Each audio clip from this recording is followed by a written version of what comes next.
Hello! How's it going? Welcome. Wow, I look bad. Do I have food on my face? Jesus. Should have looked in a mirror before. I don't think so. I think the white balance is just super off. Like normal. Slightly better. I look so tired because I didn't put on any makeup. But you know what? It's fine. We're just don't look in my eyes. Also, Discord, stop opening. Thank you. You can see OBS. There's OBS. There's myself in my glasses. Anyway, take those off right now. How's it going? Happy Friday. Hope y'all are doing good. Excuse me. I'm not so bad. Tired, but not so bad. Everything just looks bright orange. Like, look at my fingers. Why do they look like that?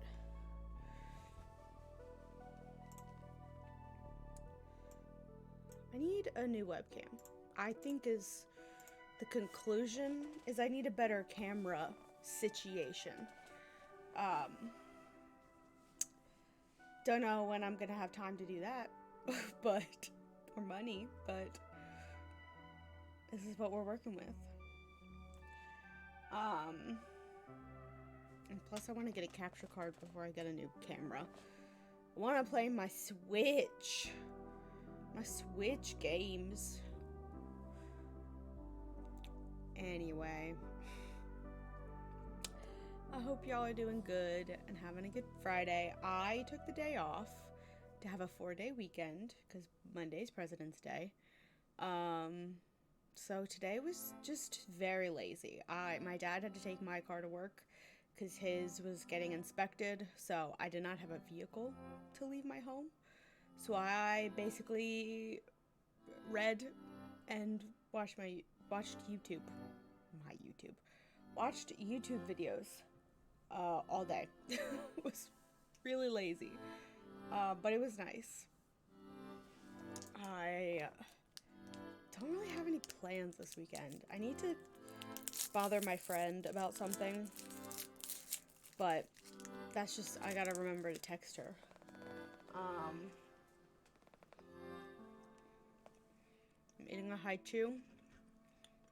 I think this is mango.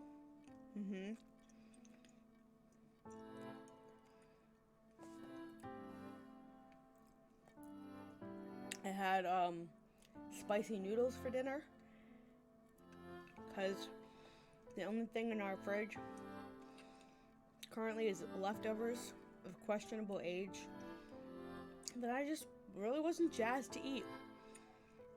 There were leftovers that I wasn't jazzed eating when they were fresh, so I don't really want to eat them as leftovers. But we are going to continue our Ace Attorney journey. I didn't realize that rhymed, but it does.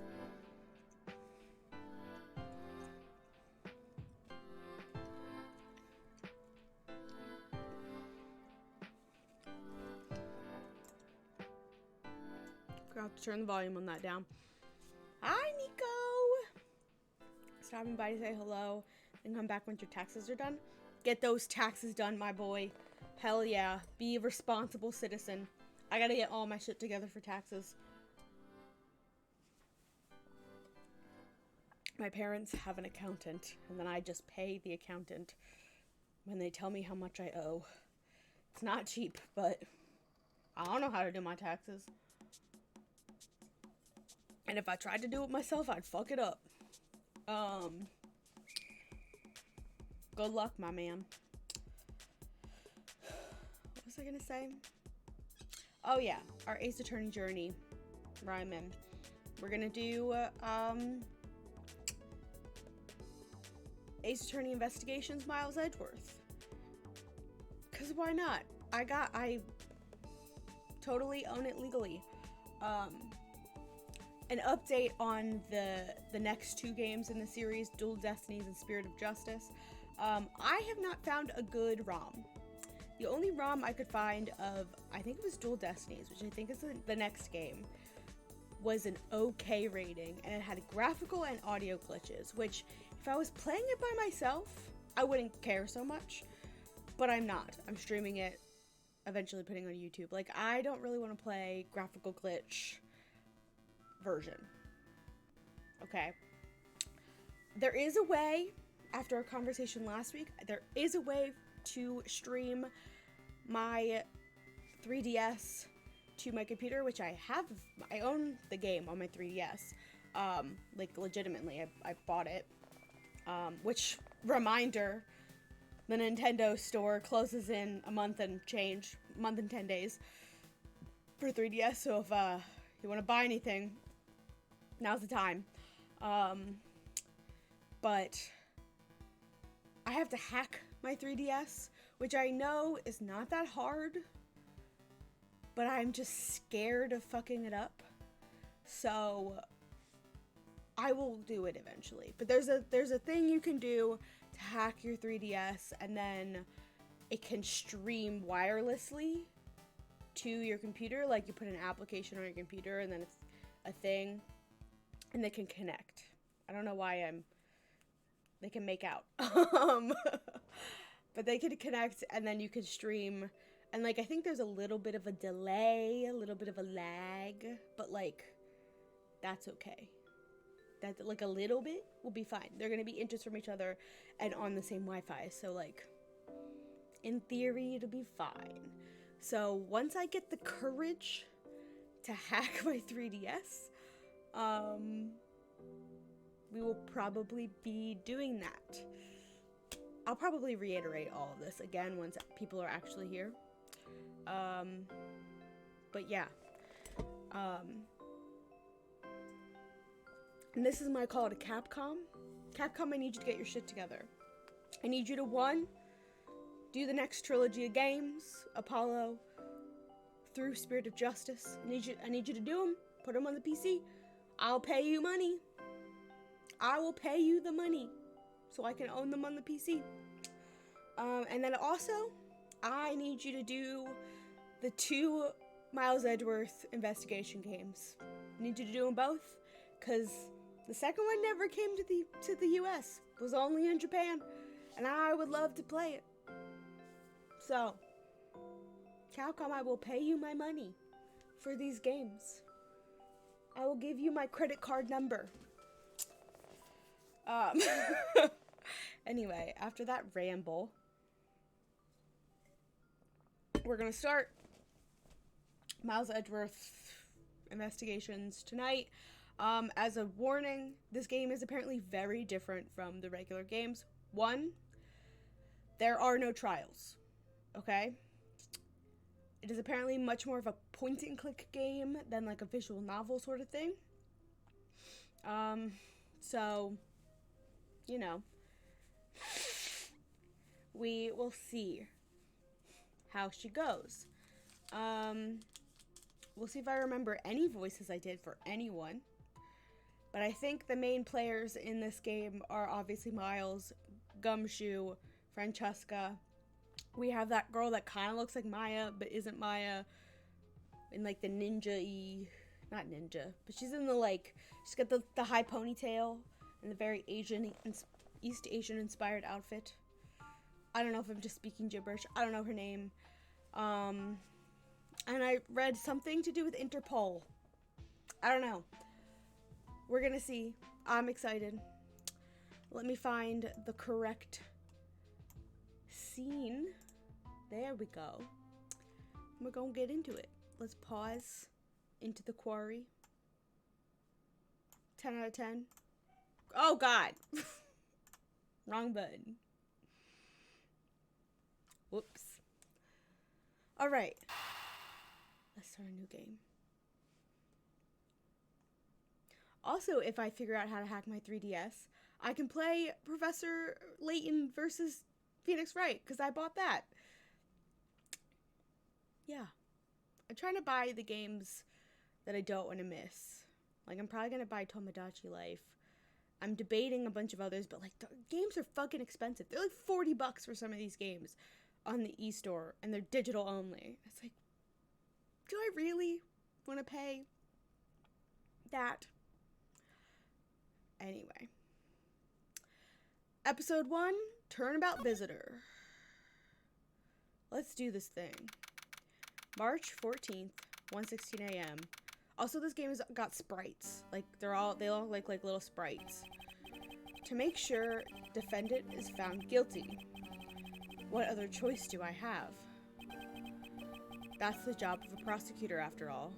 That is not Miles, is it? That may be true, but why? Why go this far? Is that Von Karma? Who is that? Sorry, maybe I wasn't clear enough. But a guilty verdict is all that matters to me. No matter what the cost. Oh boy.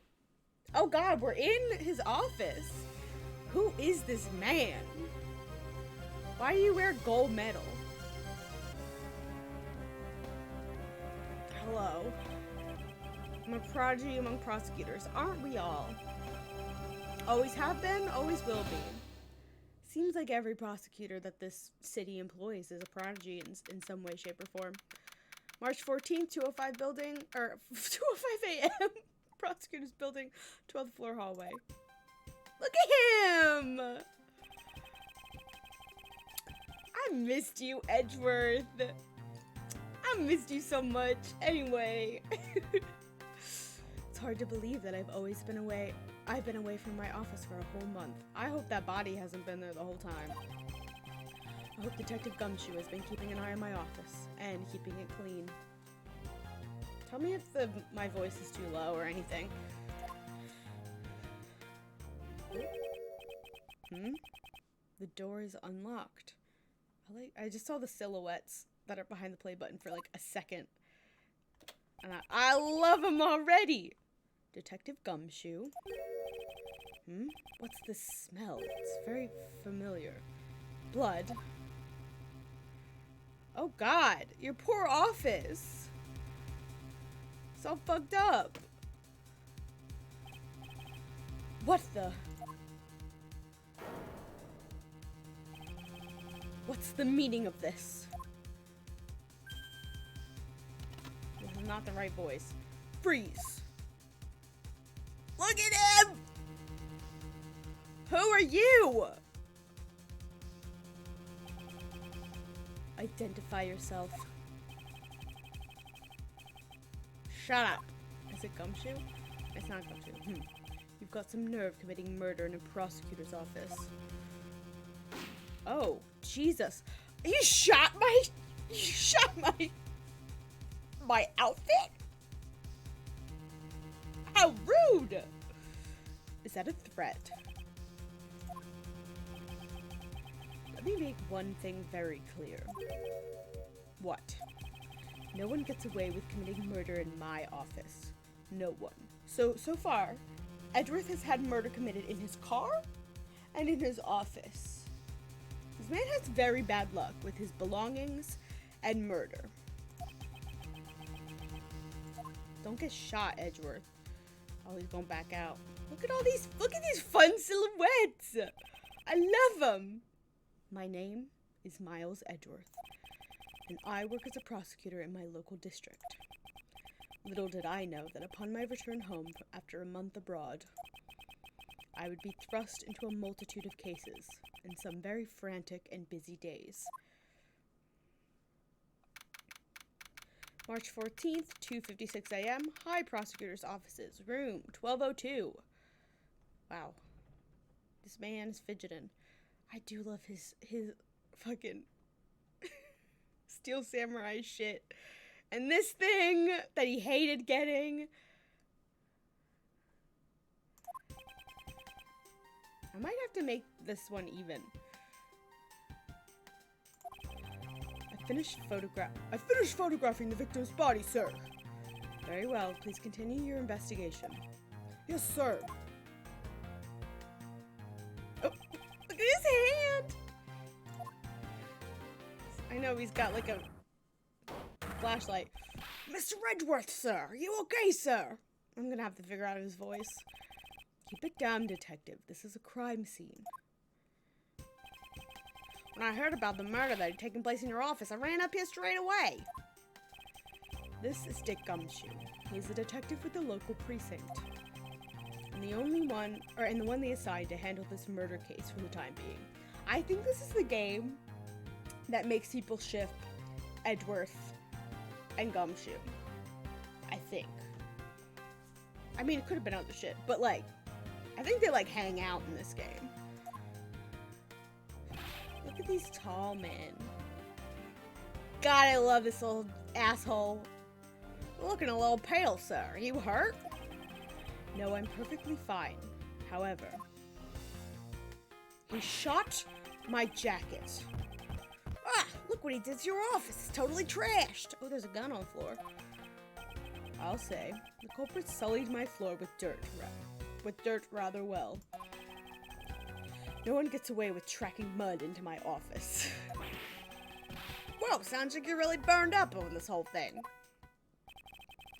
This crime was committed in my office, so it is my responsibility to solve it. Oh ho, that's just like you, Mr. Edgeworth. Okay, time to do some investigating. Agreed. Our first course of action is to gather relevant facts and leads. We must not overlook anything, no matter how small, if we are to find the truth. So I'll keep my leads or information we find etched in the forefront of my mind. Speaking of things that pique my curiosity, why, of all places, does the murder occur in my office? Oh, crime scene, my office. Is it really coincidence that the murder took place in my office? Oh, fun. I get the nagging feeling that this is something important to keep in my mind. Organizer! Instead of court record. Yeah, I was wondering that myself, sir. I mean, you can't really say it's just a coincidence, can you? No, not really. Especially because of this. The key to your office? For security reasons, this office's door has a lock built into it. As most doors do. What do you mean, sir? If you think about it carefully and use logic, it should become clear to you. Logic? What's that? By finding the connection between two pieces of information and connecting them, new information is born. That is the end result of using logic. So how do you use it? First, I recall information through the logic button and connect them together. I love a tutorial bullshit. Now touch the logic button and recall the okay. I think we may need to have even layout for this game, which is fine. I think there's a lot of down here stuff. Okay. And then I connect them. Shebang. Oh, look at his eye. I fucking love these goddamn games. For security reasons, all the prosecutor's doors are outfitted with locks, which means it would have been hard for the murderer and the victim to get in here. Ergo, it's impossible to dismiss the location of this crime as mere coincidence. Yes, that's exactly what I was thinking, sir. There must be a reason why someone infiltrated my room. What was the killer after? Okay.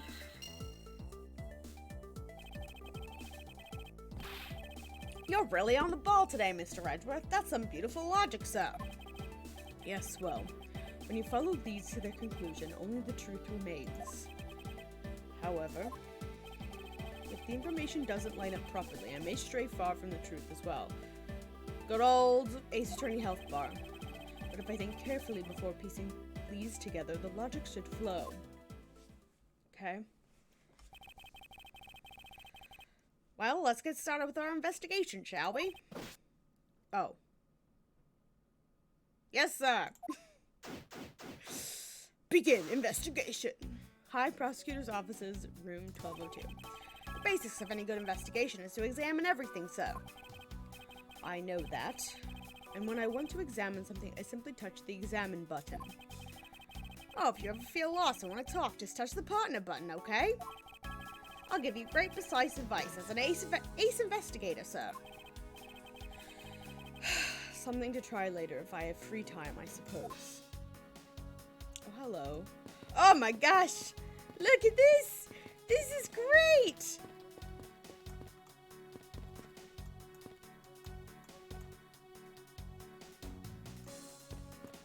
There we go. Maybe I don't need this bottom thing then. We'll try this for a second. What do we have here? Could this perhaps be the murder weapon? If so, it would mean that the killer made their escape after disposing of their gun here. I think I've seen one of these before. Care to enlighten me as to where? Why is it up here now? Oh, I know! I was issued the exact same model. I think. Detective. I don't really like guns all that much. I mean, they're really dangerous. But now that I think about it, you do see this model around the precinct a lot, so... I don't use mine much except in emergencies. So that's just why I didn't recognize it. So it's the exact same type of revolver as the one used by this precinct's detectives. Found at the crime scene, the same model as those used by the precinct detectives. Excuse me.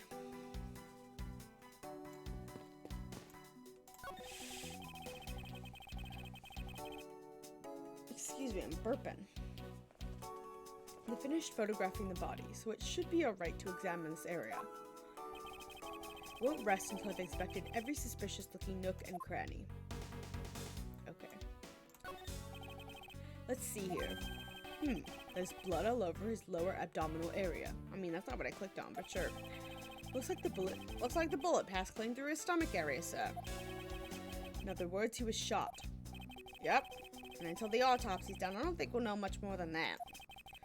Please have the body sent to the morgue once they're done processing the crime scene. Okay. You gonna be okay with keeping track of the evidence we find, sir? Of course. This is the safest way I know to keep track of it all. In my mind. Alright, if you say so. Keep all the evidence I find either in or with my organizer. When I want to re-examine a piece, I have but to touch the organizer button. I got that. But the organizer isn't only for evidence. I keep people's profiles on hand in it too. It's probably a good idea to make a habit of checking the facts often. Okay. Thanks, dude. What do we have here? Alright, I think I've seen one of these before. It's a police badge, detective. Oh, hey, I have the exact same thing, actually. What a coinkydink! Gumshoe, I love you. Let's take a look inside. Buddy Faith, detective. Mr. Buddy Faith. It would appear that our victim was a detective, just like you.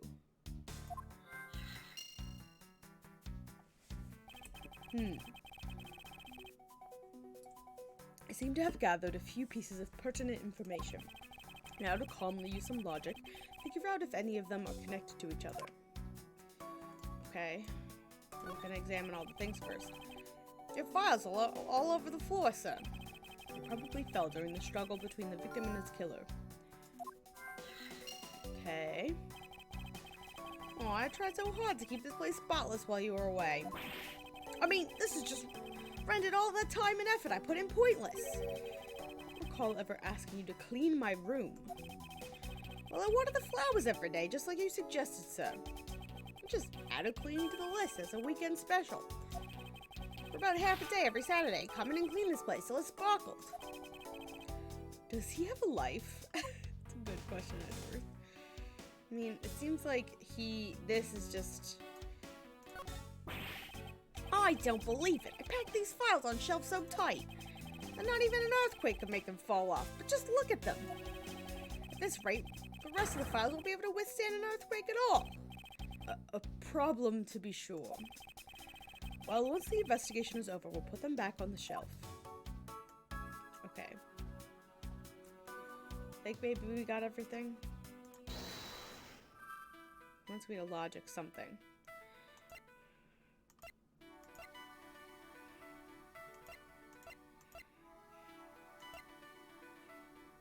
Okay, so we attached.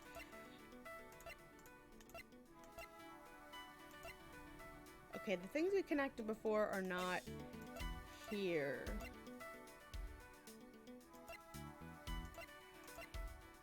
So we got this, and then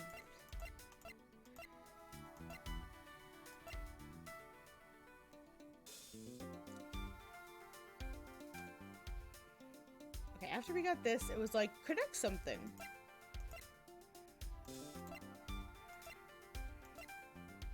Maybe it's... if this is wrong, I'm gonna be sad.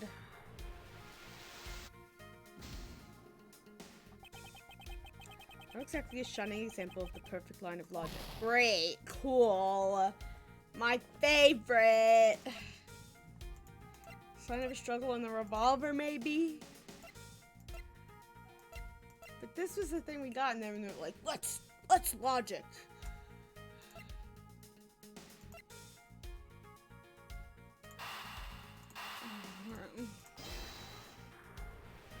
I don't know, man.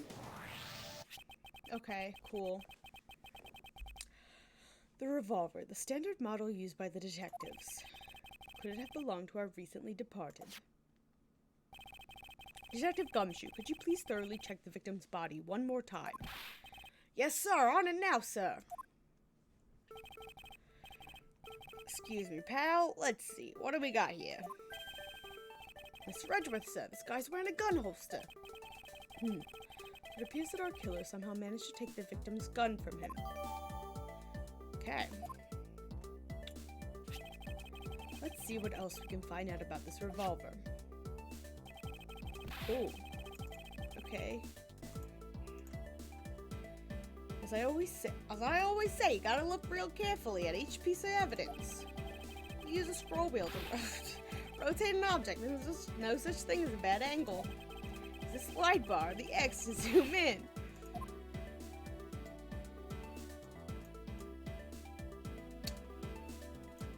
Okay. Looks like only one round was fired from this. Wow, the killer killed the Vic with just one shot after wrestling the gun from him. Sounds like the guy knew how to handle a gun, Mr. Edgeworth? We have no proof for now, but that is a distinct possibility.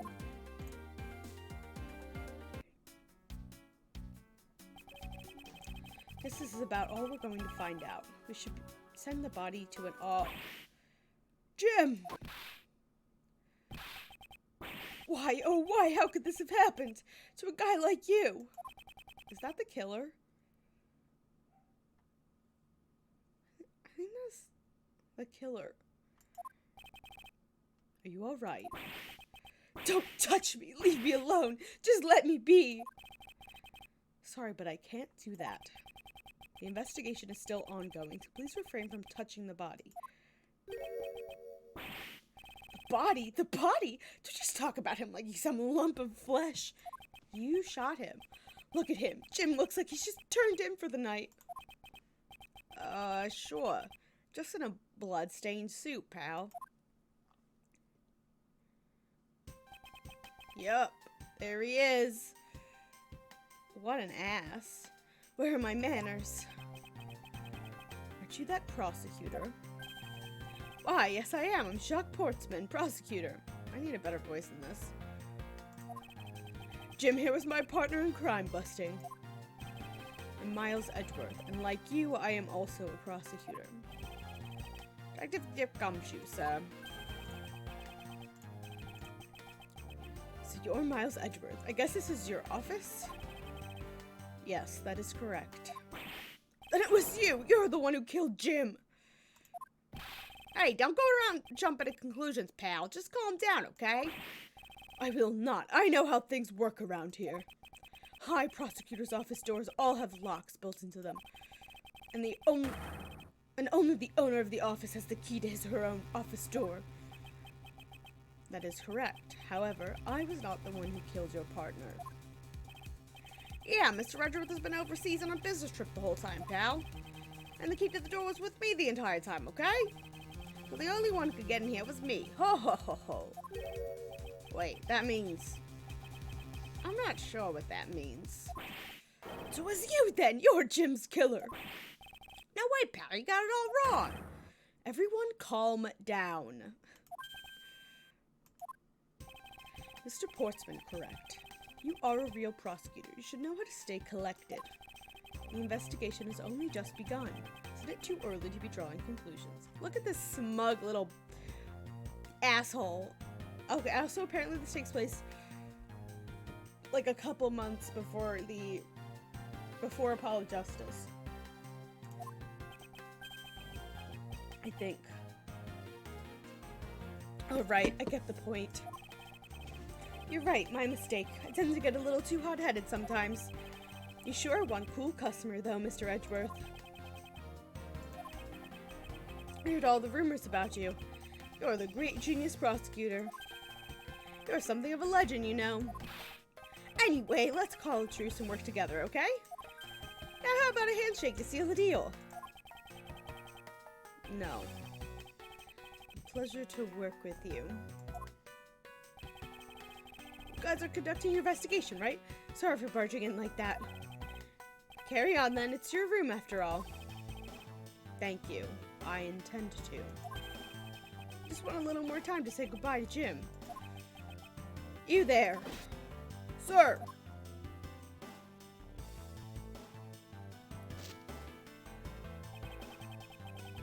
I want you to capture this scene on film for me. My final farewell to my partner Jim. To film his dead body? Oh, film you...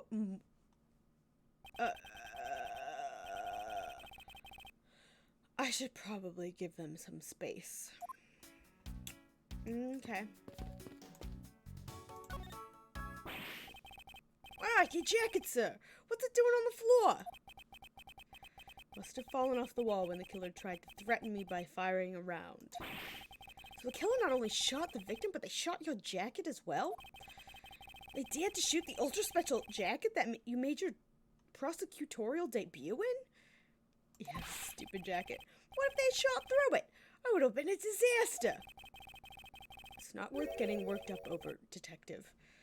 Not when there's something more here. He really did look like an asshole in this outfit. He was young, but he looked like an asshole in that case.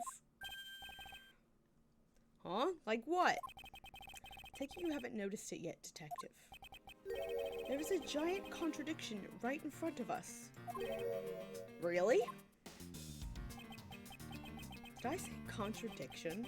He must be rubbing off on me. It's starting to sound like him.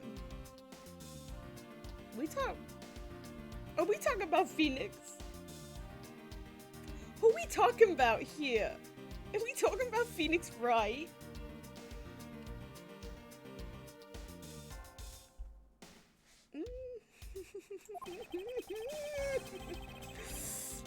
But I have my own methods, and I will conduct this investigation my way. When the scene before me contradicts a piece of evidence or seems off, that's when my deductive skills come into play. Look at this smirk. First, I have to find the spot that holds the contradiction.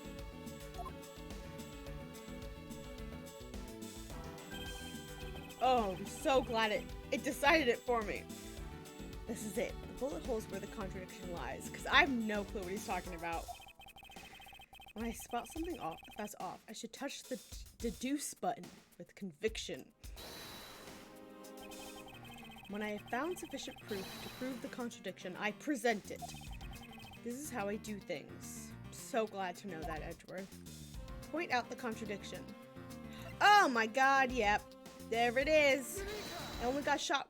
Eureka. He says Eureka. What a dork. What a dork. This bullet hole is the contradiction. What do you mean, sir? It's elementary. Two shots were fired in this room. The first felled the victim, and the second felled this frame. Hey, that's right! However, this gun was only fired once. Hey, that's true too. Which means that one of these two bullets was fired from a different gun. Did the killer have another gun prepared for tonight? Other than the victim's gun that I found, could there have been another gun in play here? Ding! By the way, sir, I noticed something.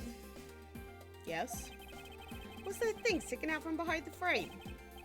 Ah, that. It's a secret safe. Secret safe? Oh, I smell money. I'll spare us the trouble and just say it. Nothing like that. Nothing like what you're imagining is there. It's my... It's just like all the DL6 files, like... I don't know. Now, if you could kindly move this frame out of the way. Roger that! Hello, Miss Mints. What you doing? Oh, you come to hang out for a minute? Come here. Come here, baby. You're my baby girl.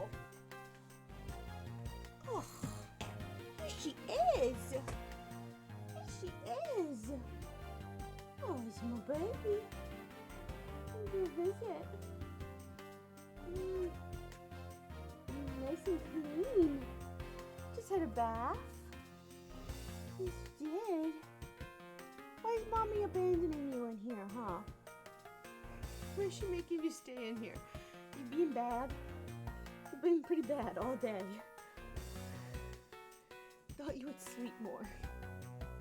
But no, you're just kind of a troublemaker.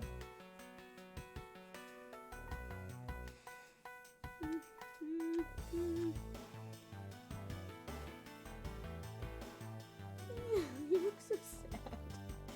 I know, you don't want to be up in my lap. Oh, your paws are wet. I love that. Are you just outside? Are you just outside? Where are you going? Where do you think you're going? Now my lap is wet. So glad. Ow. She's gonna force her way out. Anyway, we love a visit from Miss Moo. Achoo, achoo! Talk about dusty.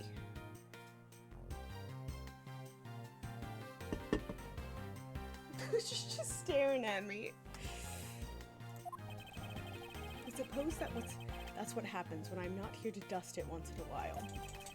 I had no idea it was safe here, or I'd have kept it clean for you, sir. This was in my shirt. Hi, bub. Hi, bub.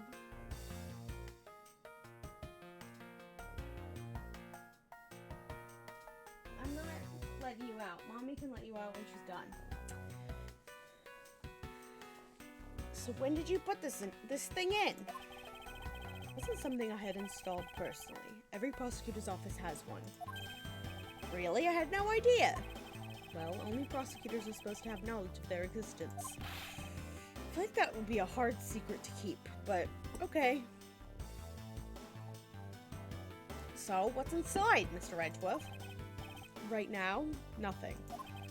We only use them to store especially important evidence for when a trial is in session. That's it. Talk about squashing my hopes and dreams. Inside are pictures of his boyfriend, a shrine to Phoenix Wright. Oh my god, wait. Is that his prosecutor's badge? Is that his prosecutor's badge? I gotta see, hold on. It is! Look at this! It looks like a cookie. It looks like a cookie. I want to eat it. Look, with a little cherry inside and the decorations, like a butter cookie. True for my profession, however, I prefer to keep it in my pocket. As opposed to loud and proud running his lapel. I won't rest until I've inspected every suspicious nook and cranny. Looks like somebody tried to blast their way in. Now this is odd. You found something, sir? This keypad. Don't you find it to be a bit too clean?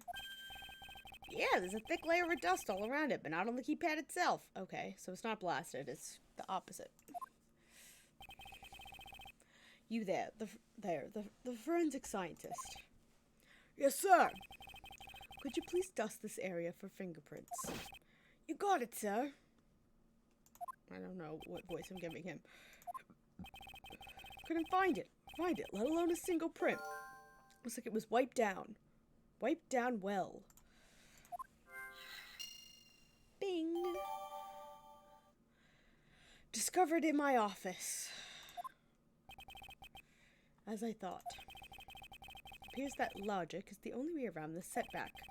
Time to rationally and calmly connect the dots with the information we have. Sure.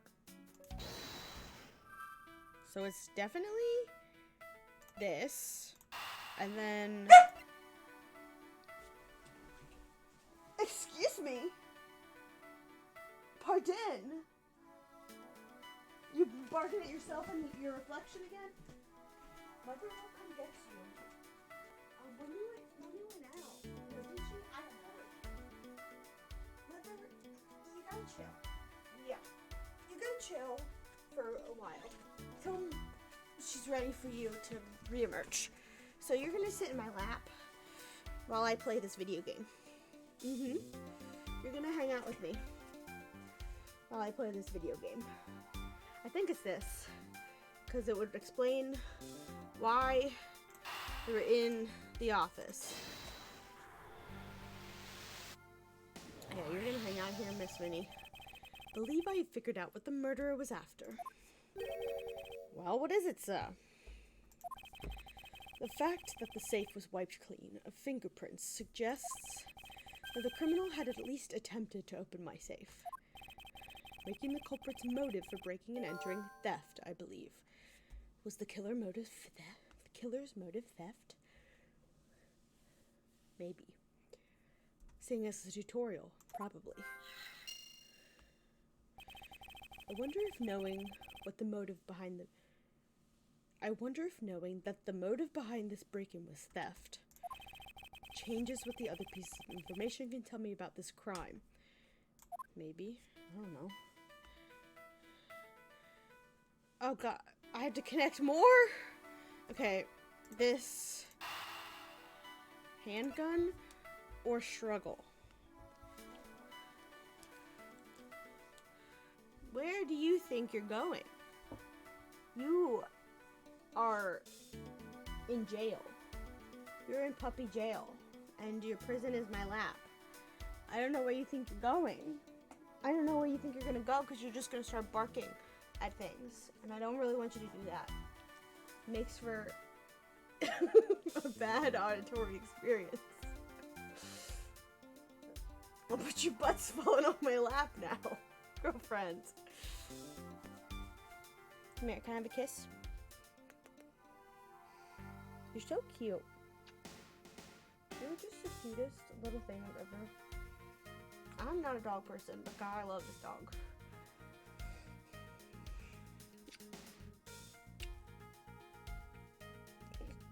You can give me a kiss? Oh, you can let your head on my shoulder? Okay. Oh god. My phone's timer's going off. You gonna go, Ben? So I can turn this off? Thank you. Thank you. So thank you for everybody who's retweeted the stream. I really appreciate it. You guys are... That was funky.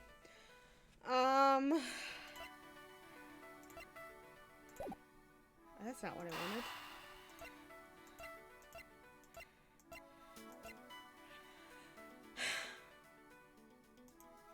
I feel like the struggle or the gun, I don't know.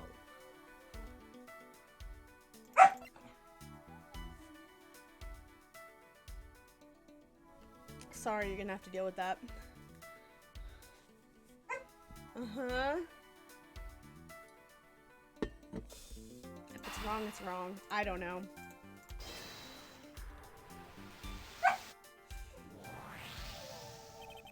Okay. There's a possibility that the files splayed on the floor are not the result of a struggle between the victim and his killer. Oh? You mean like it could have been from the killer tried to find something, sir? My god, listen to her cry. Listen to her. She is the drama. Precisely. We need to figure out if any of the files have been stolen. Yes, sir. I'm gonna shelf files like you've never seen before, even at a library. Sure. Let's give that a try. Oh my god, Minnie. You are the drama. Yeah. She's just, I don't even know what she's sitting there staring at.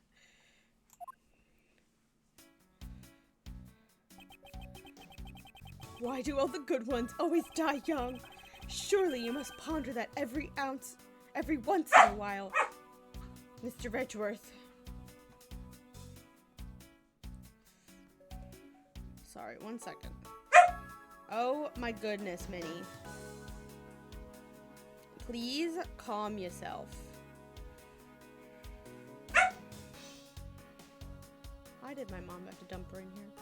What is she doing that required her to dump her in here? I'm so sorry that this is the auditory experience that y'all are stuck with. I am also stuck with it.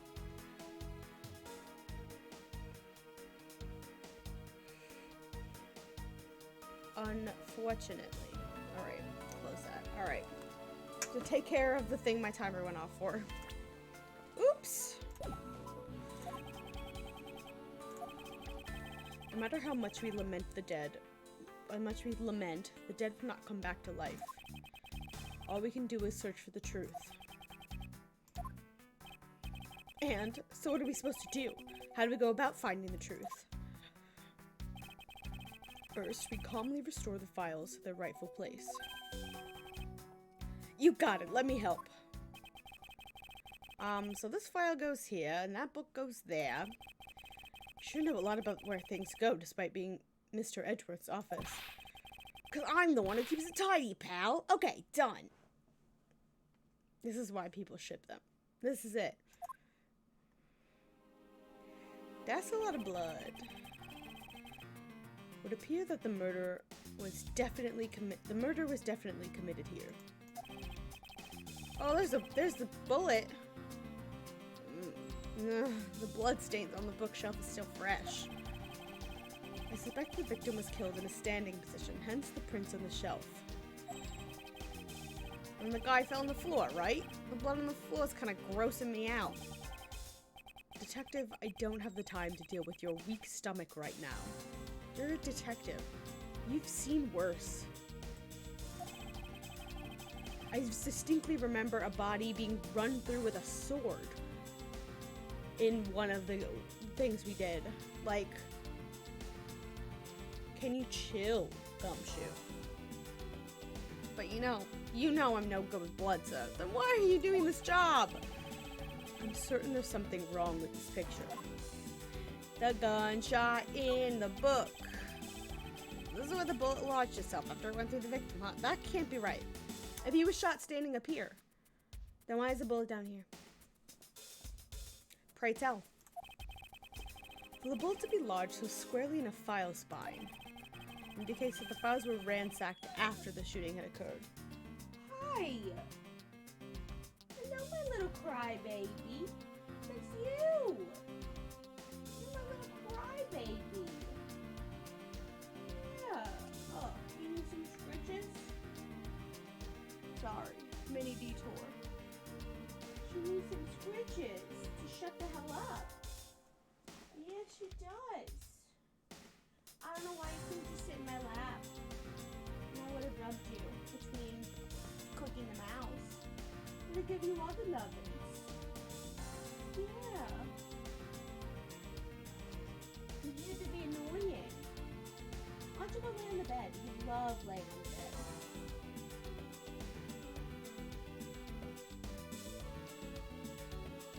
You nudge. Come on. No, I'm just picking up. Come here.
The bed for now.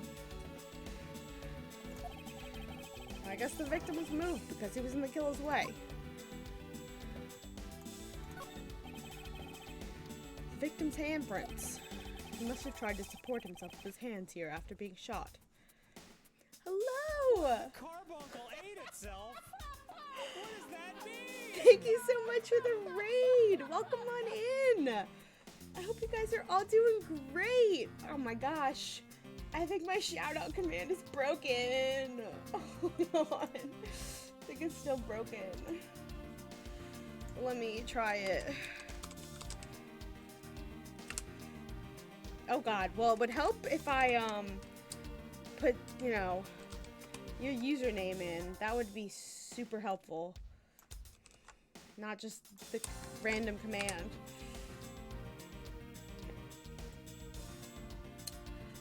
Oh my god, it worked. Whew.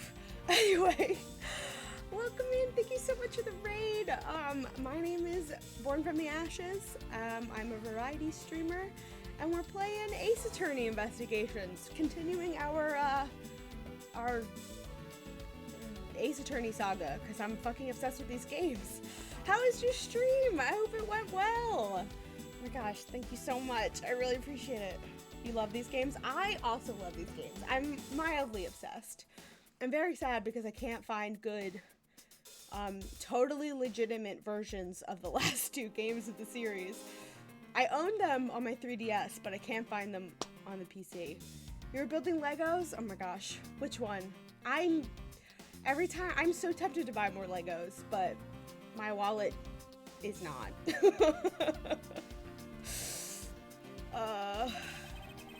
There are prints on the floor, too. Those must have been made when, unable to stay standing, he dropped to the floor. This random improv building, that is awesome. I wish I had that creativity. I did not grow up playing with Legos, so I don't know what I would build, what monstrosity I would build, given the freedom, but that's awesome. I love it. Thank you so much for the raid. I really appreciate it. You're the best. What am I doing anymore? Okay, is this gonna be different? Here's the victim is in a sitting position here after being shot. Oh, so that's why the seat of the victim's pants has blood on it. Great deduction, Gumshoe. That would be the logical conclusion. Okay, did I find everything? Is the body gonna be different? The killer moved the body because it was leaning against this bookshelf. Blood on the guy's pants proves that pretty well. In a sense, I suppose. See, I'm not completely useless, Mr. Edgeworth. Can I deduce enough? Oh, okay, yes. I'm still getting used to the controls of this game. Is this spot somehow connected to any of the evidence I hold?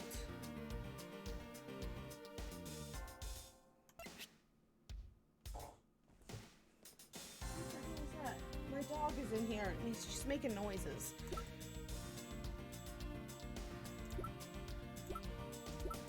I assume it's gotta be this. Eureka!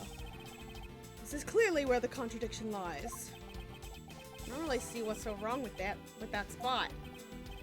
Ha, you don't understand. You see, therein lies the contradiction. Mr. Edgeworth, it'd be nice if you just admit when you're wrong. Oh, fuck! I don't know what's wrong then. That was me keeping you on your toes, detective. I don't know. Unless there's a logic thing to do. No, I don't got anything else. Fuck me. What do I do? The books is the bookshelf? Put them all back, just as they should be, sir. Doesn't look like anything's missing. Although, it does look like the killer moved the body to flip through my shelves. Okay. Enjoy your lurks. Thank you for bringing in, and thank you again for rating. Bringing in? Coming in. I'm losing my goddamn mind. You wouldn't think English was my first language, but it is in fact. I wonder if they found what they were looking for. Okay.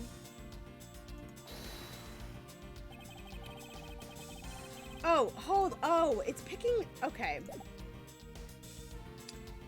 I gotta like do it on the spot. Deduce.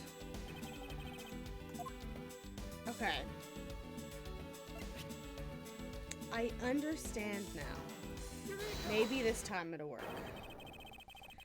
Yes, the music stopped. A surefire sign. Minnie, what's wrong? Yeah? What's wrong?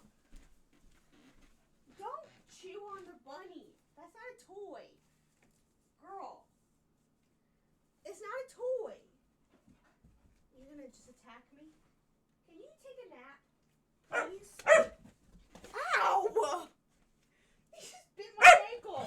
I'll pick you back up. You little sass bucket. Come here. You sassy. Come back. You're coming back. I'm gonna actually confine you. You're not allowed to leave. Say hello to the Raiders. You stay right here, you little nut. What do you mean, sir? You don't see it. Quite simply, the bullet hole itself is too low. God, she's standing up in my face. The victim was shot in the stomach. The hole should be much higher up. Girl. Can we not? What if the guy was shot while he was sitting or lying down, sir? That would be illogical. The victim leaned against the shelf here after being shot. Which suggests he was standing when he was shot. Then that means... Wait, what does that mean, sir? It means you need to use your brain every once in a while instead of mine, detective. In any case, it means someone made a faulty assumption. And it was from this mistake that our current contradiction was born. I can't see what I'm doing, man. Can you sit? Oh, God. Can you just sit and hang out? Maybe? What is the faulty assumption that caused the problem with the bullet hole's position? The position of the body, the position of the handprints, the order of the files. I mean, the handprints can't be wrong. The handprints are the handprints. They'd be, ow, girlfriend, you're hurting me. You're hurting me. I don't know. Ow. I love you, but oh my God, you're gonna drive me up a wall. Here, wear this hat.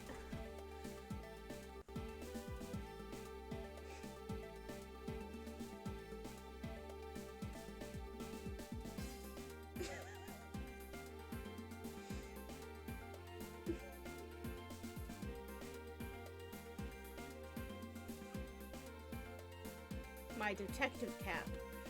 Bigfoot ate my ass, or tried to eat my ass. Anyway,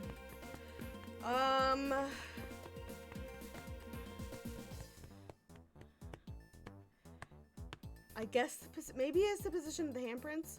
Maybe he got shot when he was sitting down, but he tried to stand up. The position of the handprints was causing this problem, is it?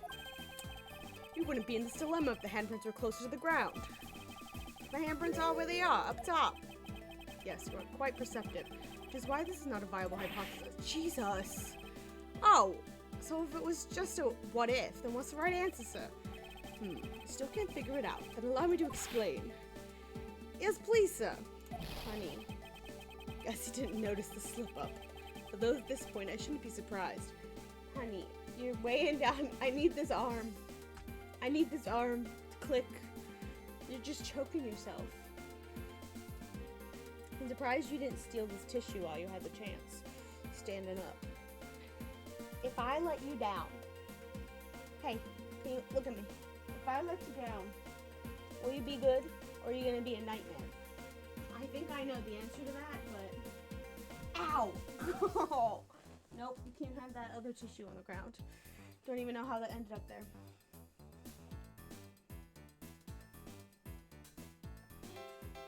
Right.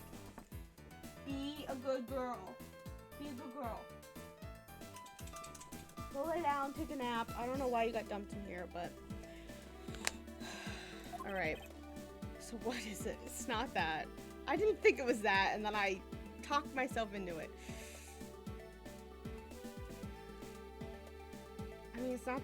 It's gotta be this, right? The victim was shot while he was laying down.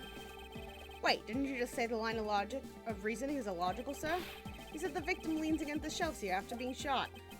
I was trying to be nice and explain my complex logic in an easier way for you, detective. Oh my god!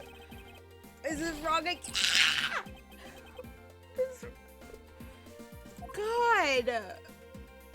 I just pick all the wrong things. She's gonna drive me up a wall. I'm sorry, you're gonna have to listen to her. I believe the order of the files is a bit off. You mean I put them back in the wrong order just now? Hey, actually, I think the labels on the files are wrong, sir. A, B, C, D, F.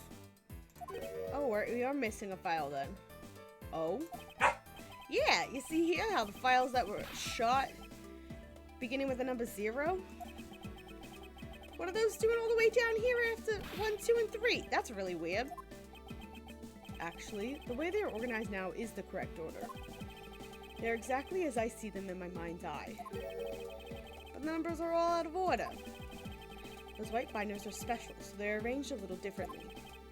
But from this, we know that the files were not in the order when the crime occurred. Aha, so that's it. I believe the killer made the same incorrect assumption as you did, detective. Let's rearrange the files in numerical order and see what we find out. Kill me. Do you think it'd be okay to prop the body back up how it was before it was moved? They finished processing the crime scene, so I don't see why it wouldn't be.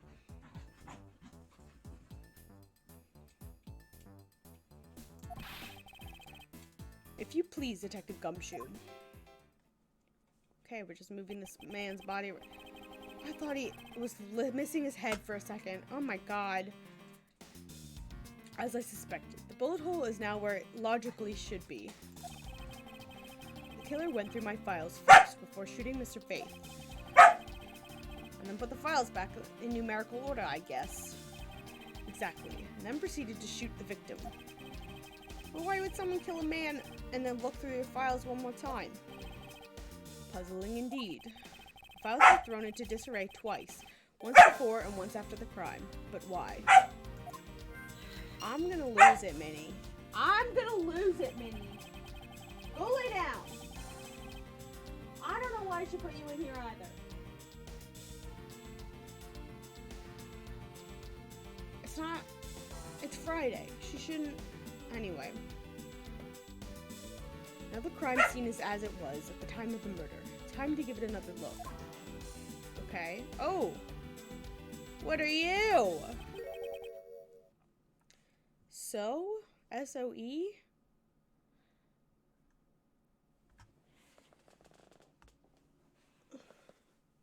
This. Gumshoe?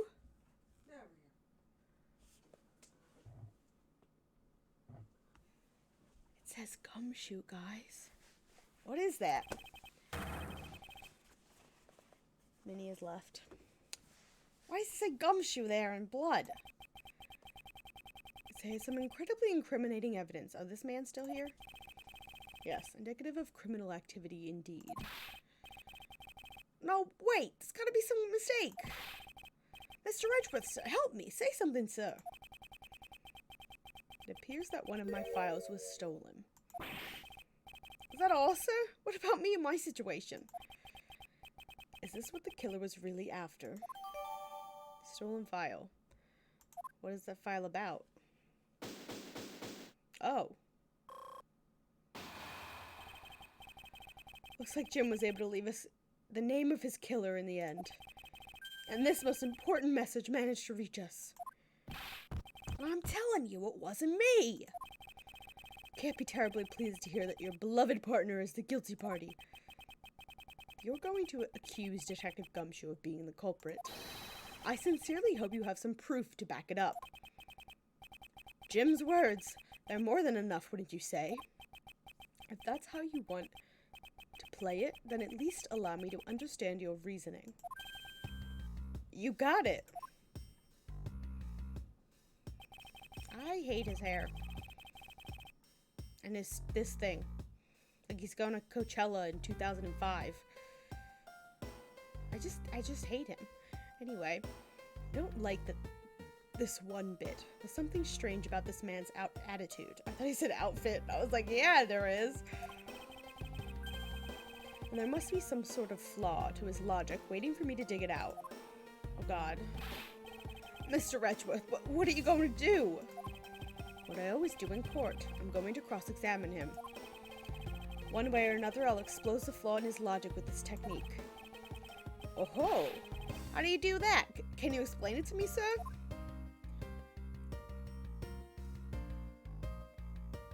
Is it going to be the same as a regular... let's just... Alright, first I'll listen to the witness's testimony. If I find a flaw in the testimony, something that contradicts the evidence, I open the organizer and present the evidence to contradict... Okay. Present something and simply touch the present button. That's old news. It's not going to be... But there's not going to be a flaw in the testimony every time, right?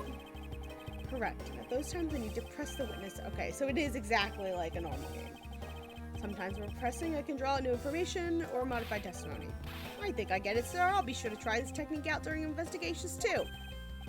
Very well. I'll even show you how it's done. Now watch carefully.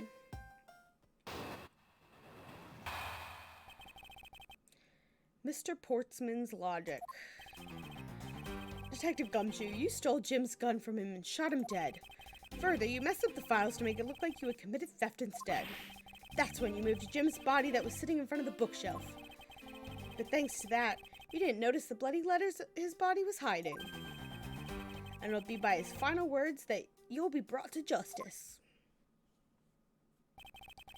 You intend to argue that the victim's dying message points to his killer.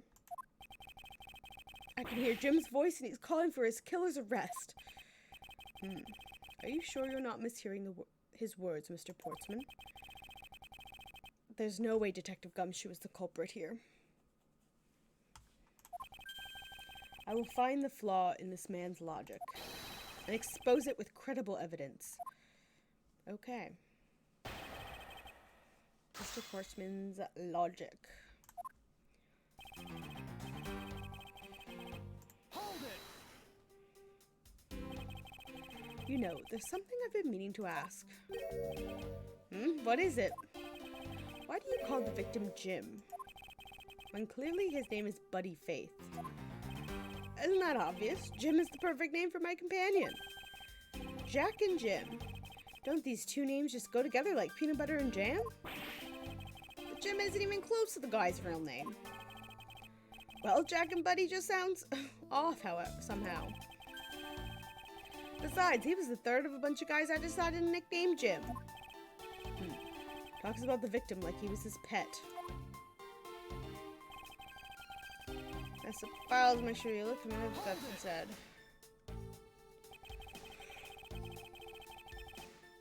Excuse me. Do you really think it was necessary to dishevel my shelves twice to do that? That's true. Okay, then maybe his real intent was theft. Hey, he's accusing me of stealing something from Mr. Edgeworth. It's a possibility. Maybe your salary's been cut so much that life is getting a little too rough to handle. I'll have you know I eat 3 square meals a day, every day. 3 square meals every day, pal. And it's those little hot dog weenies. Okay, so all 3 of them happen to be instant noodles, but oh my god, same Gumshoe. Poor thing. What an evil prosecutor you were paired up with. And what a motive, no? So when you moved up his body, be sure to burn the bookshelf. To be sitting? Why would Detective Gumshoe do such a thing? Because the body was getting in his way. He had to mess up your bookshelf somehow, right? Anyway. Thanks to you, you didn't notice the bloody letters his body put him. That was it. Okay. Hold it. Why do you think that the killer didn't notice the bloody letters? The body was covering it quite well, wouldn't you say? That's how we missed it. But judging by what I've seen, it doesn't take much for your detective to miss something. Who do you think you are? You know nothing about me, pal. Defend yourself, Gumshoe. It's a lot a person can understand about another from first impressions alone.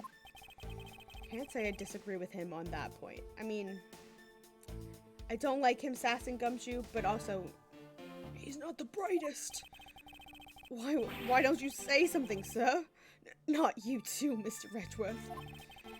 Despite his lack of attention to detail, I don't believe the detective to be the culprit. Nobody could have overlooked the bloody letters, and I can prove it with evidence. I couldn't ask for a better setup. For the game-finishing spike. By his final words that you were brought to justice. Okay.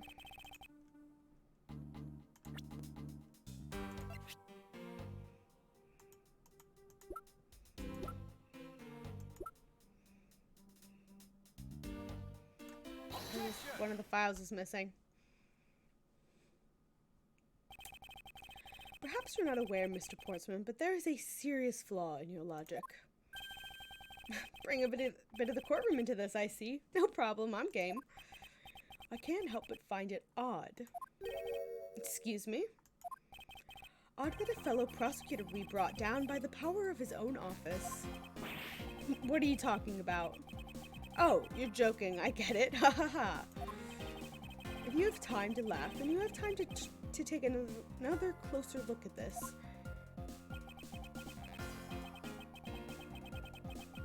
Do you still not see? If not, may I direct your attention to the missing file? What? That's impossible! What's impossible, Mr. Portsman? Nothing. Files on that shelf are about a certain case. When the killer went to take the file after murdering your partner, I highly doubt they could have missed the bloody letters written on the spines. Objection! It's possible they could have taken the file before committing the murder. I think it's pretty obvious that the file was stolen after it was written on. The missing letters in the detective's name, where the file should be, is proof. Yeah, I mean, the S is gone and there's only like half an H. Detective Gumshoe really was the culprit of this case. I highly doubt that even he could have overlooked his own name written in blood on the files. Especially as a detective who can't stand the sight of blood. Oh my god, look at that face! His head looks like an octopus. The tentacles sticking out the side. Looks like an octopus. Which means, what exactly? What does that make this dying message? Makes it the work of a criminal intent on tampering with the crime scene. That's so low! Can't believe the criminal tried to pin this whole thing on me, sir. I'm gonna get him, sir. You'll see. I'm gonna have him under arrest in no time. Well, Mr. Portsman? Brilliant. Absolutely splendid. Logic deserving of Olympic gold. I appreciate the praise, but it doesn't change the fact that your reasoning is flawed. Nah, you win some, you lose some. That's how life goes. Glad everyone's so cheery, even though I feel more dead than alive. But you know, it really is a shame. I really didn't want to have to bring this up, however. What is it this time? Are you still after me, pal? Humor me for a second. Who has the key to this office? That would be me. But Mr. Edgeworth just proved I'm innocent, pal. Oh, God. What are you doing? That's absolutely right, and I acknowledge your innocence. And why do I sense that you still have something to say? Why are you doing this? I don't... Well, I was thinking, did you know there is one other person with the key to this office? One other person. Look at this. Hey, there you are. Yes, sir. What is it, sir? Let me prop his body up. Would you kindly fetch and escort that lovely young lady here for me? Or was this the thief lady? A lady? Edgeworth is going. A woman? Oh. I've never had a woman here in my life. The girl is a member of this building's security. Think of her as a material witness. Security? Did you say security? No, stop it, pal. Don't. What's wrong with him all of a sudden? Oh. Is this Bird? Is this Bird? I believe she needs no introduction. I have called upon Miss Maggie Bird. Oh no. Did they break up? Member of security. I mean, I think they're 10 years apart, so like nasty. But if we wipe away their ages, then they were kind of cute together because they're both idiots. Hi, Maggie. Detective Gumshoe, sir. Maggie. This Bird is a security guard on watch tonight. I see. And your point is? My point is that she could very well have used it. She could very well have used it. And by it, I mean the master key, which can open all the office doors in this building. Are you implying Gumshoe got his girlfriend to open the office? Or are we accusing Maggie now? What? If you're not the guilty party, Detective Gumshoe, the only other person with access to this room is Miss Bird. How dare you? I would never sneak into someone's room. That's right. I refuse to believe Maggie's the culprit, pal. She looks cute in this one. I like her dark hair. It was me. That's right. Oh, I did it. Can we take that as a confession, Detective? Well, it wasn't really me, but it definitely wasn't Maggie, pal. So, yeah, it was me. If it was, you'd have no problems with that, right? Please refrain from flying off the handle, Detective. There's no need for such theatrics. Listen to your boss, Detective. He understands what I'm saying here. Can you stop doing that? That girl is the only one who could have committed the crime, and for this one simple reason. Reason for suspicion. I don't like the voice I gave him, but we're sticking with it. It's pretty obvious that Miss Bird snuck into your room using the master key. I mean, if Detective Gumshoe isn't the one who opened the door, then that leaves only Miss Bird as our prime suspect. Or you fucking stole the key from her, because Maggie, as much as I love her, is a little dim. On top of which, she knows our good detective, doesn't she? Making it all that more probable that she was the one who faked the dying message. No, not true. So you're saying she used the master key? Incredibly incriminating evidence, wouldn't you say? That's what you claimed the evidence earlier. That's what you claimed about the evidence earlier as well. That was then, this is now. The flow of a good match always changes during a rally. It's all about your reflexes and reaction time, especially for an athlete like me. I wonder if there was anyone else other than Miss Bird who could have used the master key. Seems like the only way to get Mr. Portsman to give me more details is to press him. Will do. Rebuttal. Uh-huh. Let me press. Are you sure Miss Bird is the only member of security who could have used the master key? There's only one person on staff at this time of night, and tonight, she's it. Isn't that right, Miss Bird? That's, true, but I wasn't able to use the master key at the time of the crime, sir. Wasn't able to? What's that supposed to mean? Yes, moving on. I hate to get sidetracked by something unrelated. What do you mean unrelated? I want to hear what she has to say, pal. And you can't really trust her not to tell lies. Plus, I hate wasting time. Should I hear Miss Bird out? Yes. Not so fast. I, too, am interested in hearing what Miss Bird has to say. Didn't I just say it'd be a waste of time? We don't need to hear her lies. I'll be the judge of that. Miss Bird, if you please. I can't speak tonight. I discovered that the master key was missing at around 1 a.m., sir. What do you mean by missing? As in, it wasn't anywhere in the security booth, sir. The killer must have stolen it.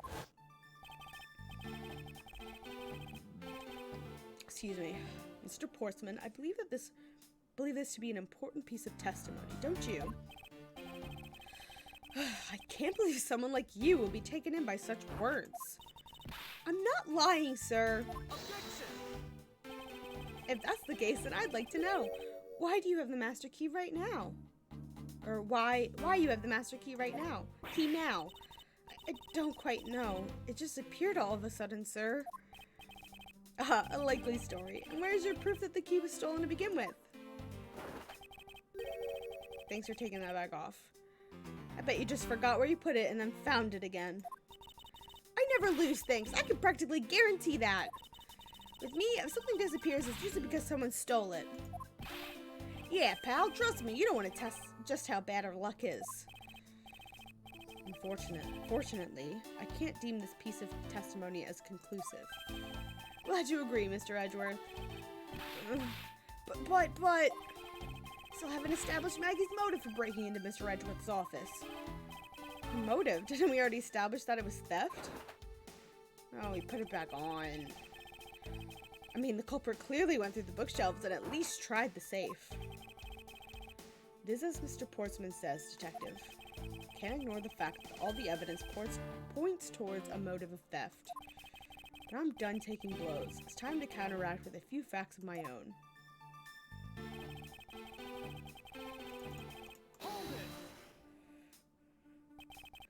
I concur that the culprit's motive appears to have been thievery. However, glad to hear that the great Miles Edgeworth is in agreement with little old me. However, with regard to the investigation of the bookshelves and safe, hey, good thinking, asking for my opinion on the matter. Would it be too much for you to allow me to complete a full sentence?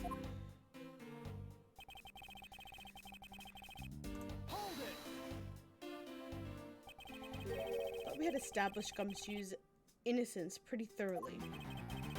It's just a theory, one hypothesis among many possibilities. I mean, I had my doubts about Miss Bird from the very beginning. If that's the case, then why didn't you mention her first?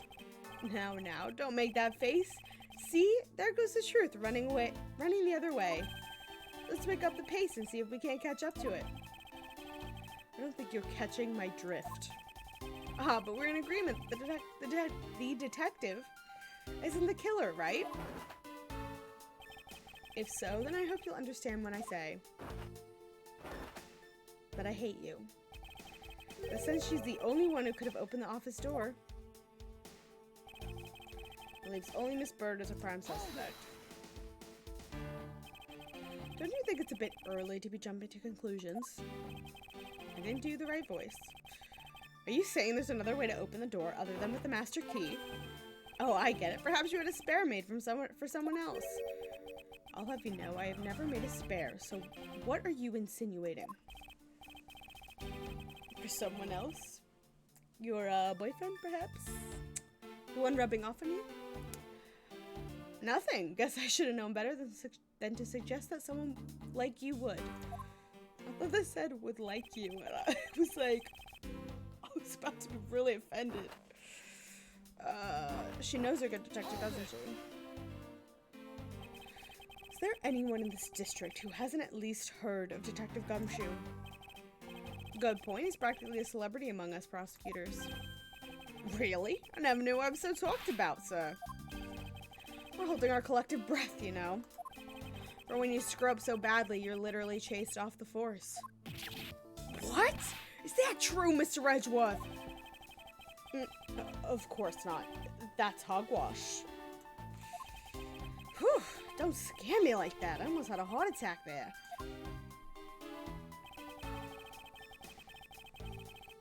Hold it!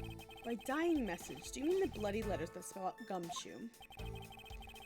I figured that whoever wrote the name must have wanted to frame him. Just the act of choosing his name is proof enough that the two knew each other well. Mr. Edgeworth, what are you waiting for? Hurry up, present some evidence! I would love to, but first we should listen a bit more and digest what he's saying, and press him for more information. I've pressed him on every statement.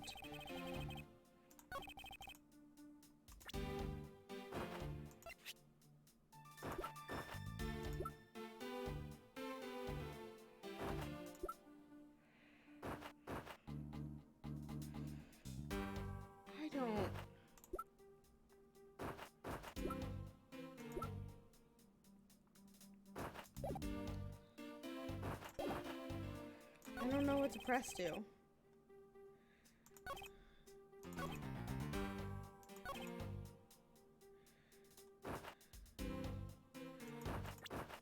Maybe the gun? God, I don't know. I have been fucking up so bad on this case. Why would Maggie know about where...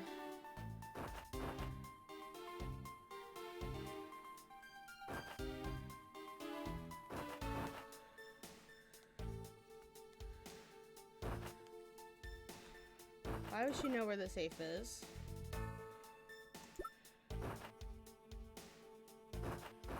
Why, and also, why is he in here? How does she know? How does she know him?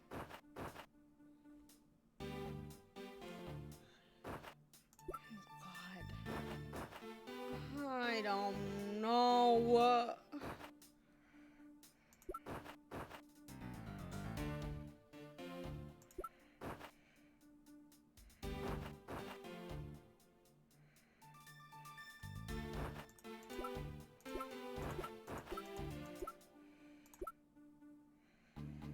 Okay, this thing was stolen. It's not this. This just like confirms that. And the master key also kind of confirms that. This is nothing. I mean, how would they have known each other, but like, that's not something in this. Even if murders would happen, like, just because a murder happened doesn't mean that they weren't thieving. It's gotta be this, because, like, how the fuck would Maggie know about this? Objection! Okay, good, the music stopped. Whew. Are you gonna... A little smirk. Do you wish to continue insisting that Miss Bird was set on stealing something? Why not? It's the truth, after all. It was also by your logic that we came to the whole thievery conclusion anyway. That may be, but you must also be aware of the fact that the safe is a secret safe. Right. The existence of which is only privy to prosecutors. You. Oh wow, that was quite the backbend. Speaking of which, I'm gonna crack my back. I find it a little hard to believe that a hidden safe was part of her cunning plan. But you could have found it by accident while she was turning everything else upside down. I highly doubt that. I'd say the culprit knew exactly what they were looking for. After all, only the bookshelf and the safe were targeted. Yeah, even I didn't know about that safe, pal. And that means there's no way for Maggie could have known about it either. Then, are you proposing that the killer is a prosecutor? Look at that sweat. Interesting conclusion. That's definitely looking more and more probable. What's wrong, prosecutor? Do you have a different suspect in mind now? Curses! Why? What made you? What's with the angry face all of a sudden? It's all my fault. What do you mean? It's Jim. He knew about the existence of the secret safes. What did you just say? We were partners, like inseparable conjoined twins. That's why I told him. I filled him in on the secret safes. And that means... Yeah, I know. I had only just told him, too. Obviously, that was wrong of me to tell him. I still can't quite believe it, but the thief who broke into your room was probably Jim. Oh my god, pinned on the dead man. Now he's claiming that the victim was the thief? And you were simply trying to stop him, weren't you, Miss Maggie Bird? Excuse me? I mean, you are a security guard, right? That's your job. But killing is going a bit too far, even for in your risky profession. What the? You're still accusing Maggie of the murder. Poor Maggie. Yes and no. I mean, she had stumbled upon Jim, who just had probably drawn his gun. I get it. It was self-defense, wasn't it?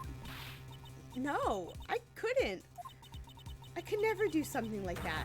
Not as a security guard, sir. Not even as a security guard. Plus, even if he was a thief, he wouldn't have had a key to this office. Which is precisely why he had to steal it, wouldn't you say?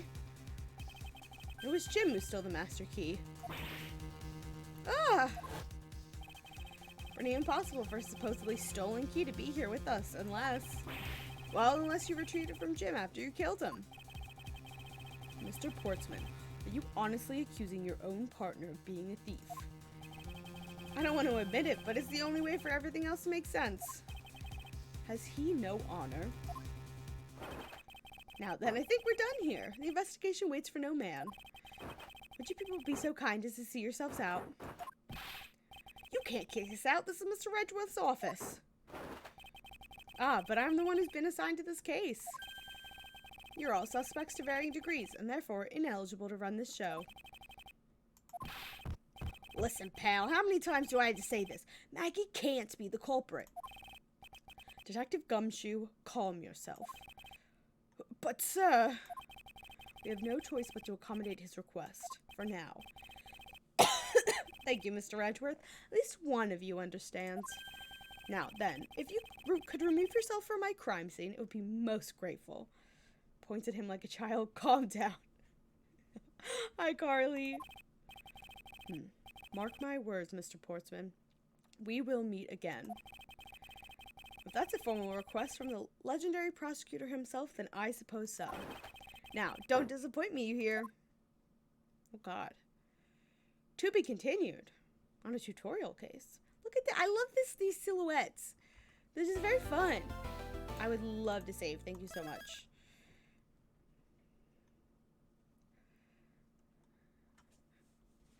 Thank you for retweeting the stream, Carly. I love you. March 14th, 4:18 a.m. Wow, they're still going. What's with that prosecutor? I can't believe how rude he was. It was unbelievable. It's going good. We're doing our thing. How are you doing? Was your day any better than yesterday's absolute chaos? Please maintain your professionalism, detective. I'm gonna find some real solid evidence proving Maggie's innocence. You'll see, sir. We've been kicked out of the crime scene, sir. It's true. But then now what? Definitely better. Good. I'm glad to hear it. That was bullshit that person's doing to you. Looks like my life's fallen into... Oh, it's Minnie barking. You missed Minnie being trapped in here with me. and just being an absolute menace. Did not want to leave me alone. And did not want to be in this room.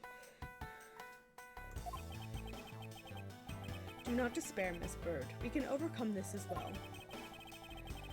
There are many other places and things we should be looking into anyway. Eh? Really, sir? For example, this hallway. The linchpin of his argument against Miss Bird is related to the master key. Definitely a lot, but work is work. Work is work is a very good way to put it. In that case, this hallway is the perfect place to look for more information regarding the mystery surrounding my door. She is losing it. What is wrong? I bet you it's just somebody dared to take a walk outside and she can see them. She's losing it. Okay. What's under this? Yeah, it's the file! I won't rest until I've inspected every suspicious looking nook and cranny. There it is! It's... Ah! Isn't that the missing O-series file, sir? No doubt about it. The bloody letters mark it clear as day. There seems to be a few pages missing. Our thief took only what was necessary and left the rest behind. So what are these O files, or zero files about, sir? I guess they've got something worth stealing in them, huh? Not particularly. Just a collection of court case files. However, the cases within these files are not mine. Are they your boyfriends? Huh? I belong to the high prosecutor that used to... Okay. Lana Skye. Lana Skye! Used to occupy my current office. I have my reasons, but let's just say I was charged with keeping them as they were. And that means the thief must have also wanted the file for a specific reason, right? It would seem so. Also, Carly, at the beginning, when they were, like, introducing all the tutorial stuff, he starts talking about contradictions, and he goes, is he rubbing off on me? And I was like, ah! Phoenix! Anyway. I love this man. I love this awful man and his boyfriend. I think that this game takes place, like, in a 3-month span right before Apollo Justice. So, we're in full Phoenix mode. Yes, Carly. Also, the whole thing about the master key was like, oh, did you make a copy? And I was like, for your boyfriend? Did you make one for your boyfriend so we could come visit you? But he didn't. Anyway. I love these games. As you can tell. I love them. Also, I think this is the game that gets people shipping these two doofuses. Only the pages related to that case from 10 years ago are missing. Wonder why anyone would care about such an old case. Is it... No, because that was a flashback case. Wasn't it? I'm thinking about the case with Lana Skye. But that was all done in flashbacks, wasn't it? Or was it? I don't know. Just examine the bench. Well-crafted, high-quality sofa for visitors. The stitching is excellent. Talk about luxury waiting area. These babies are also great for napping, you know. You would sleep even out here, detective? In a hallway? Whenever I do, I always wind up dreaming about giving testimony up on the stands. But it always ends the same way, me getting trounced by a lawyer. Isn't that awful? Maybe I should give it a try sometime to envision myself winning naturally. Okay. Let's walk down the hall. What's this? A basketball? What is a basketball doing here? That's Mr. Portman's prized possession, sir. Here he also plays soccer, dodgeball, and even tennis. And not a single one of those sports is suitable to be played in a hallway. What is a basketball hoop doing here? Hey, didn't this used to be just outside next to the building a long time ago? So, then why is it moved indoors? I don't remember exactly, but I saw one of the offices drag it up here recently. Drag it? Why are you so offended by that? I heard it wouldn't be in the elevator, so the poor guy or it wouldn't fit in the elevator, so the poor guy had to bring it himself. All the way up to the 12th floor. This office. 1203. 1203. Hey, Maggie, whose room is this again? This apartment, sir. Edgeworth, did you not realize that you guys were next to each other?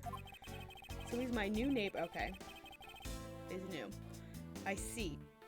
So as he moved in while I was away overseas. I forgot about that. He's been overseas for a month. In true Edgeworth fashion.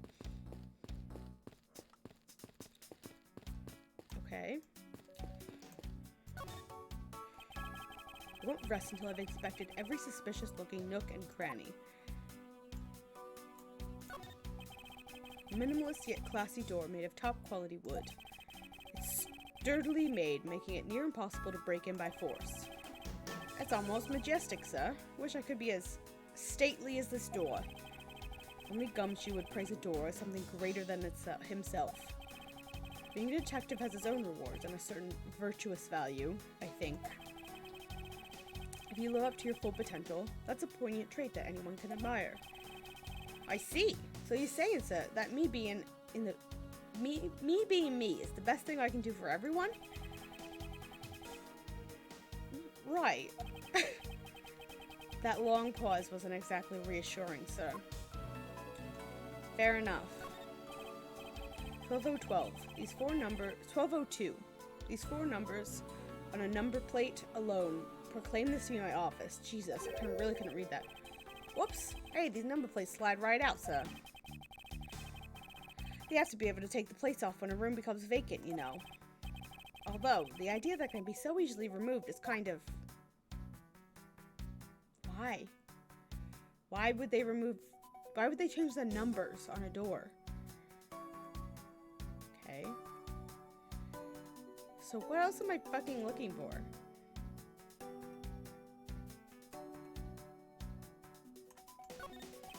I don't see any signs of forced entry. And according to the god, no signs that the lock was picked either, sir. Meaning the door really was opened with a key. Did you happen to ask if any prints were lifted from the doorknob? Apparently the doorknob's clean as a whistle. Wiped, they think. Whoever this thief is, they did a good job of not leaving any clues behind. Okay.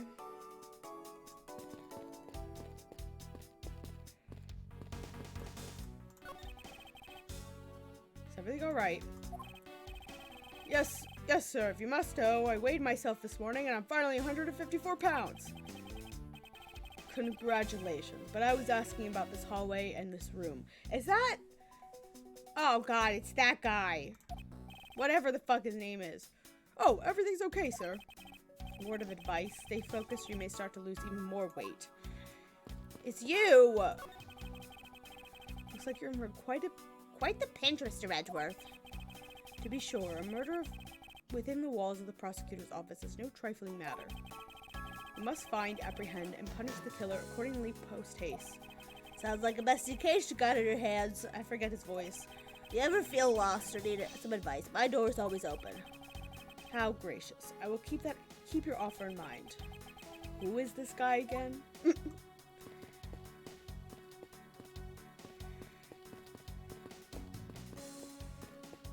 Okay, it's that. It's the dumb basketball. I don't know what else it wants me to...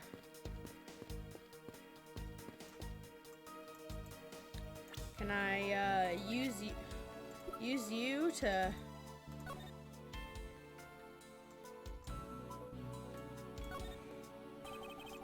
Master key to every office in the building. Okay. Nothing interesting there.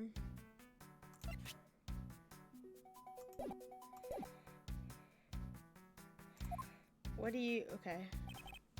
Yes, sir! No, it's just tutorial shit. What am I missing? Do I need to talk to Maggie? Okay, if I can land on her. Wondering if I may speak with you for a bit concerning this case.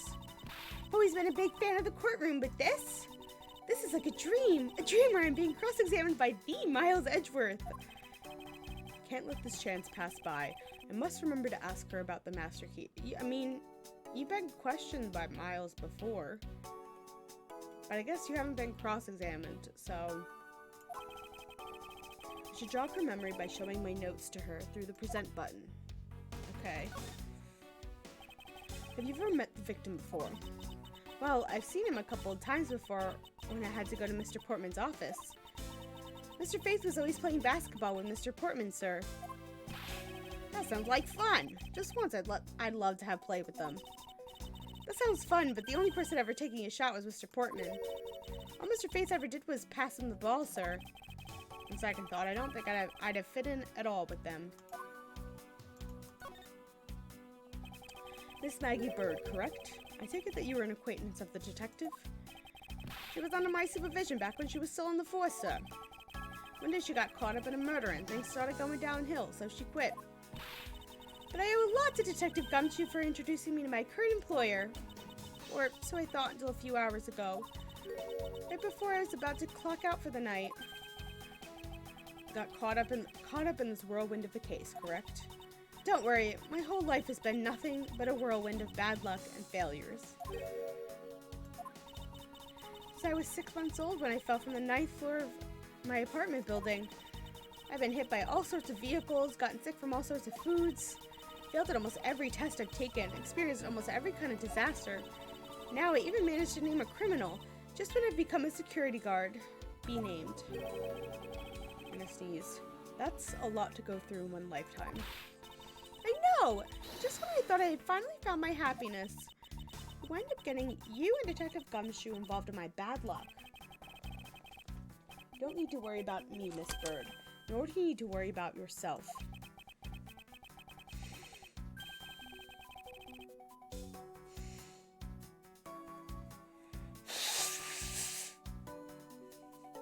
I will solve this case and prove your innocence. All I ask in return is for your cooperation. Yes, sir, Mr. Edgeworth. You can count on me. I'll do all that I can to help. Okay. Just a lowly security guard, so I'm not sure what I should do with that other than to guard it. Okay. Like talking to another gumshoe. Okay. What's the right thing to show her? We're just going through all of them. Of course, it's gonna be the last one. So when did you discover that the master key was missing? By the time I realized it, I think it was around 1 a.m., sir. And I noticed it was back at around 2:30 a.m. It was just sitting there on the ledge where the security room's reception window is. But I'm sure that between those two times it was not just gone, but stolen, sir. Okay. Good to know. Why is such an important key stored in such an insecure place?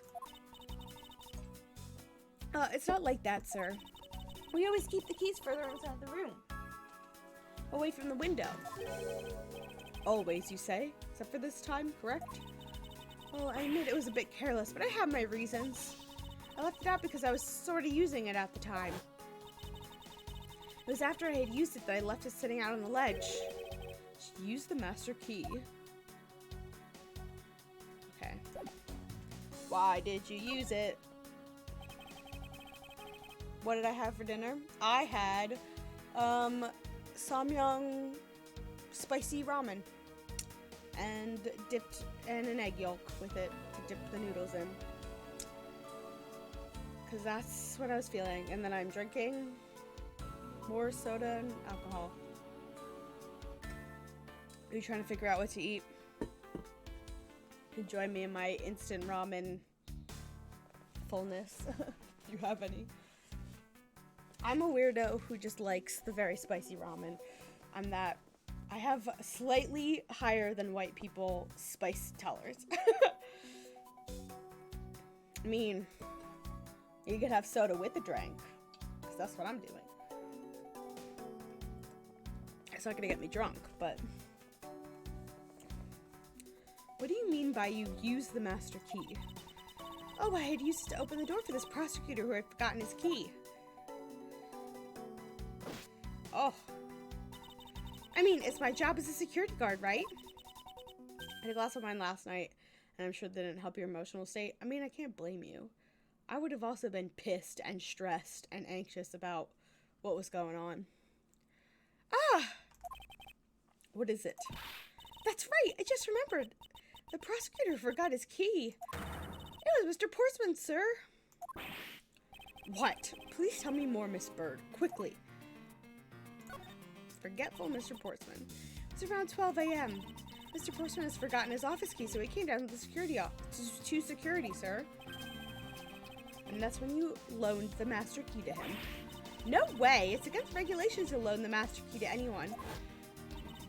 I walked Mr. Portsman to his office and opened the door for him personally, sir. I see. And then? What happened after that? Oh, and then? What happened after that? Oh my god, I can't do it. Well, he called me to come close up his office for him as he was leaving to go home. That was around 1:30 a.m., I think. So in summary, for the sake of one forgetful prosecutor, you used the master key twice tonight. Okay.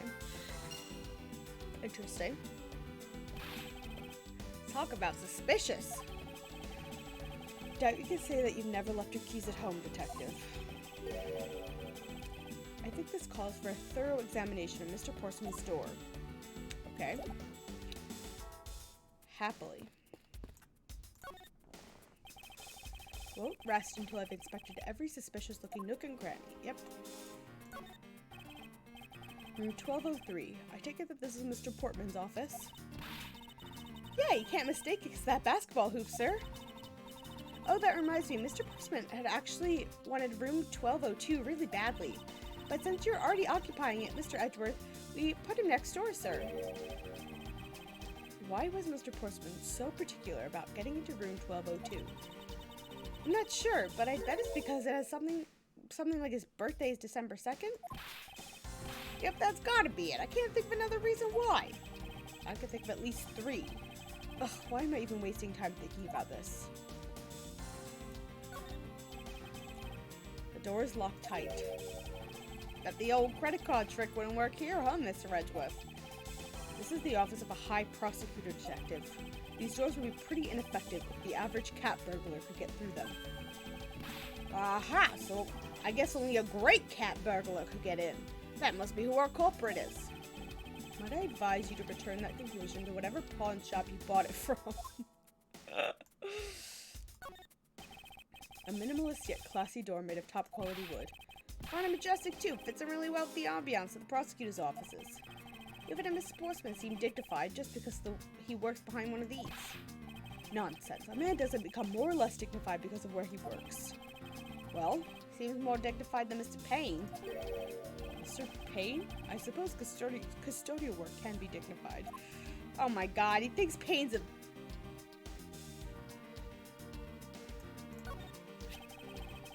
Mr. Portman's personal basketball hoop. Can't believe you put something like this in the hallway of a prosecutor's office. Oh, I can't pretend Edgeworth said that. But you know, it's actually pretty useful, sir. I haven't gotten lost trying to get to your office since it's been here. How long have I had the same office, and yet you still manage to get lost? Okay.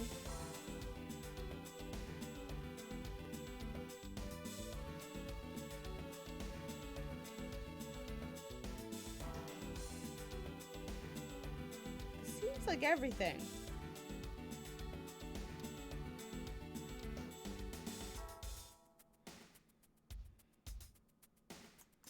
Okay. Do I need to logic some things together?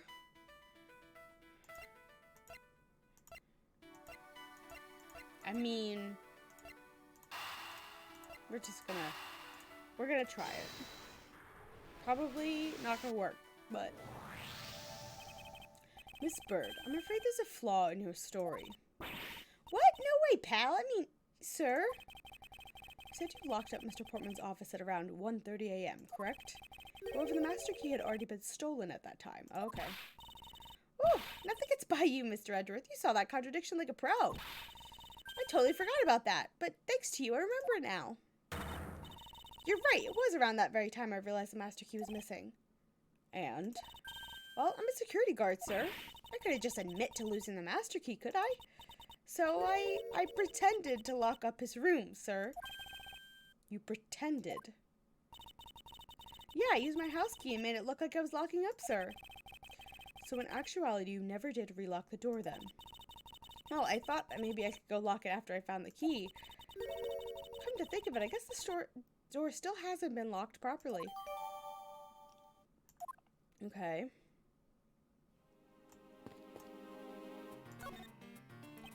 So I won't rest. Yeah. So it should be. Why does it look so dark on this screen? Was it this dark before? Door is locked tight. At the okay. Deduce. There we go. Connected to any of the evidence I hold. Yep.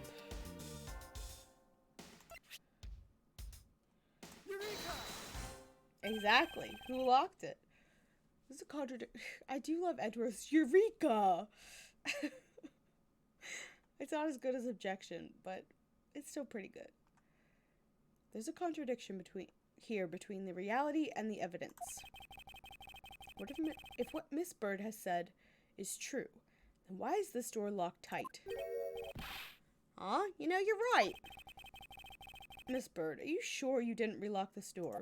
I'm certain of it, sir. And I don't think Mr. Portman had noticed himself that I hadn't. Which means, what, sir? It either means he actually does have the key to his office, or that the door Miss Bird opened wasn't this one at all, but a completely different one. Open a different door? How can you prove that? There's an easy way to find out. All we need to do is, we need to examine these. The number plate, because that can be switched. First on the number plate. They will tell us all that we need to know. Everything, really? Like what, sir? Oh, just kidding. It's the doorknob. Shut up. I know. I'm wrong. It's amazing, sir. How did you know? Something about instant ramen.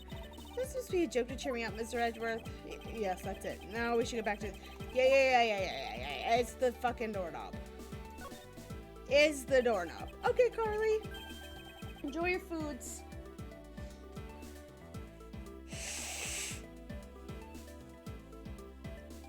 Prints on the door tell us... On the doorknob will tell us everything. Hey, you. Yeah, you, pal. Can you do us a favor and see what you can lift from this, okay? So, what'd you find out? There's no need for such belligerent nostril-flaring detective. Sir, I found only Mr. Portman and Mr. Face prints on the store. So, only 2 people's prints were found on this, huh? That's pretty decisive. Huh? I'm lost, sir. Thinking logically, a certain other person's prints should be on the snob as well. Whose print should be on the door? Maggie Bird. Take that! Don't you find it odd that the prints of the person who unlocked this door are absent? You mean... Yes, the door that Miss Bird opened could not have been this one, but a different one. Okay.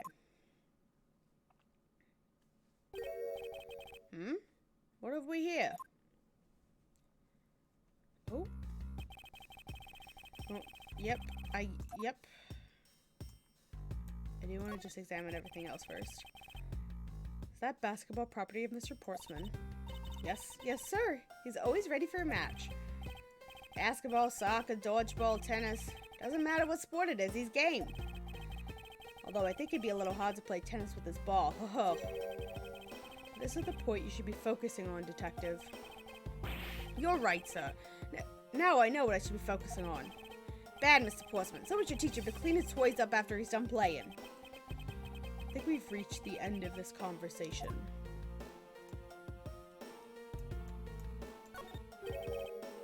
What is this? Looks like a scrap of paper. I'll get it, sir. Let's see. Oh, there's something written on it. I brought 3 pieces of evidence by 3 pieces of evidence by, just like we talked about on the phone, but it looks like you're out. Guess I'll catch up to you later, buddy. Looks like a note from the victim. Yes, from Mr. Portsman. Okay.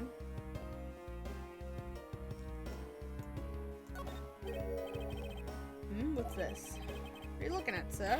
Oh, hey, how about a game? That's okay, detective. Just found the position of this hoop to be a little off.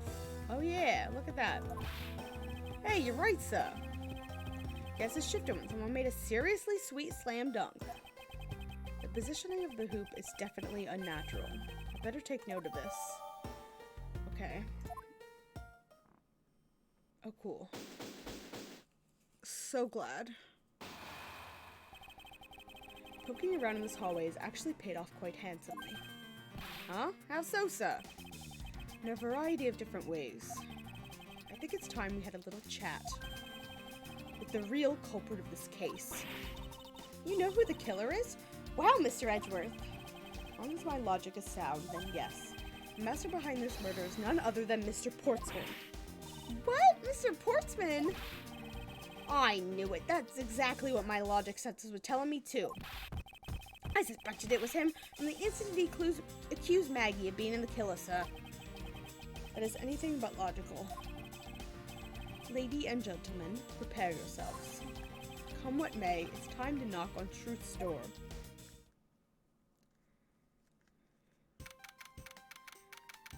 March 14th, 5:12 a.m., High Prosecutor's Office, room 1202. Mr. Portsman, I finished processing the bloody letters, sir. Alright, let me take a gander at it. Pass it here.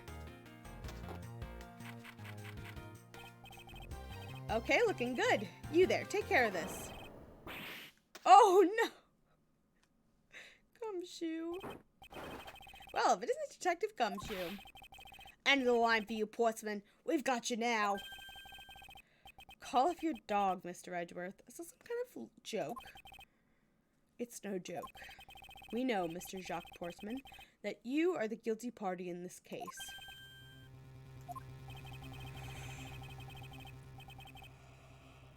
You must be pretty upset and getting chased out of your own office. I'd be mad too. So I guess you could stay, if you promise to stay out of our way. You intend to hide your crime under the guise of a prosecutor doing his job. I could see right through the unsightly paper-thin mask you wear upon your cowl. Who'd have ever thought it would come to this? Actually, come to think of it, your mentor was Manfred von Karma, right? How dare you bring that up? The legendary prosecutor who never lost a single case for 40 long years? But there was always this incessant chatter about forged evidence with that guy. Really teaches me that I've got to stay on the lookout for false accusations, you know? Are you done trying to play mind games with me because they won't work? The only thing you should be using that mouth of yours for now is explaining yourself. Although that too will only dig your hole deeper. Either way, your game is up. Well, aren't we full of ourselves, even though you have yet to prove anything? Mr. Portman's rebuttal. I have no idea what sort of harebrained idea you have in mind, but there's a mountain of evidence that points away from me being the culprit. Besides, how, may I ask, do you propose I unlocked your door and got in here?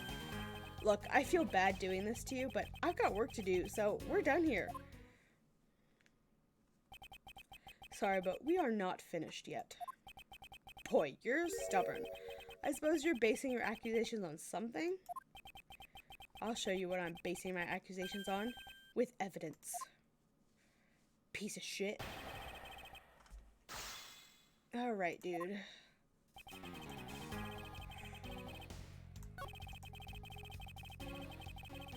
Hold it!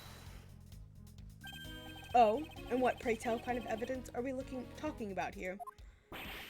Jim was my partner, so you can't say I had motive for killing him. Not true. And that's it. That's not even an anthill, let alone a mountain. But it's more than enough, wouldn't you agree? Might I recommend that you review what the word evidence means? doesn't change the fact that the evidence doesn't point to me as the killer. I mean, it does, but you know. Do you propose I unlocked your door and got in here? Hold it! Fortunately, I believe I have already shown how earlier.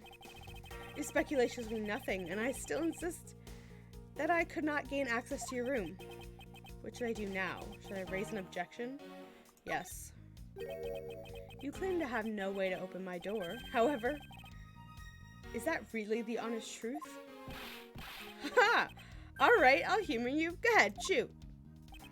Very well then. I propose that you use this to open my door. The master key. Ba ba da ba ba. I believe you were able to open my office door with the master key, no less. Objection! Wait. Hold on for a sec. I never laid a finger on that key, as you already know.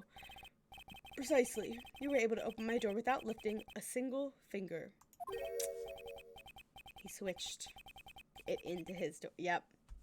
Well, maybe you did, but only to direct. That's right. You used your fingers to direct this person to open my door with the key. Take that! Yep. That makes sense. You would ask Miss Bird to open your own office door for you, yes? Yeah, I kind of forgot my key at home. Happens a bit too often for my taste, you know? But the room you had Miss Bird open at that time was not your own, was it? What? You have quite the imagination. But why don't we ask the girl herself whose door she opened, shall we? I'm certain that it was Mr. Portman's door, sir. I checked the number plates to make sure I was opening the right door, sir. See, Miss Bird backs up my story. Yet, if you had misled her to fool you into thinking what you want, or yet, what if you had misled her? Okay. And how do you suppose I did that? By switching the number plates on our doors, for example. That's right, they do slide out pretty easily. Furthermore, you used one other thing to give a very strong impression. That the door she was opening was yours, and not in fact, mine. The basketball hoop. The basketball hoop. Where is it? There it is. Oh my god, did he kill his partner because he beat him at basketball? This asshole seems just petty enough for that, so like, maybe. I think maybe, I don't know. Actually, I just don't know. Wait, the basketball hoop, sir? It's quite the particular fixture in any hallway, let alone a hallway in this building. Which is why I left an unusually strong impression on you. It's an object perfectly suited to sit just outside the office of a peculiar person. Prosecutor. That's very true, sir, because there was a basketball hoop sitting there. I thought the door I was opening had to be Mr. Portman's office. There are signs that the hoop has been moved. To sit in front of my office, to be sure. I see. So that's how you throw suspicion on people. Thanks for the tip. But I think your conjecture's a little off the racetrack. I don't think so. Conjecture's rebuttal. Now you're just spouting nonsense. Oh god, my ear itches. I had the girl open my office door. After that, I was in my room the entire time. You don't have a single reason to suspect me. Yes, I do. Probably gonna use this note here. He intends to claim his innocence to the end, does he? Oh, I know exactly where to present that. I'm as pure as innocent as my jacket. And Miss Bird is as dirty and guilty as the jacket she wears. What? My jacket's not dirty, I'll have you know. I just washed it yesterday. Please calm down, for I intend to show who is the one truly covered in slime here.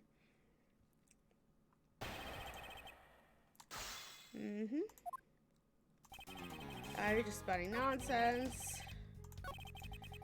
In my office the entire time. You don't have a single reason to suspect me. You were not in your office the entire time. Objection!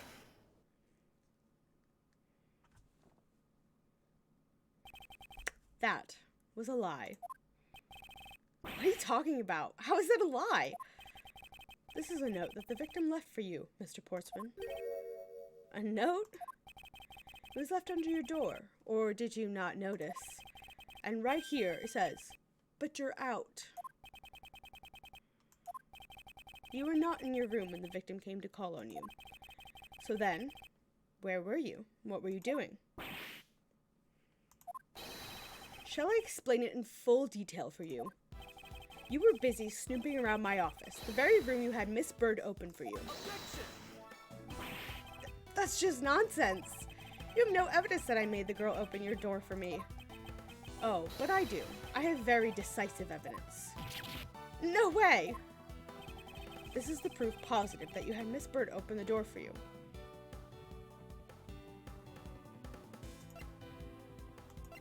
The key?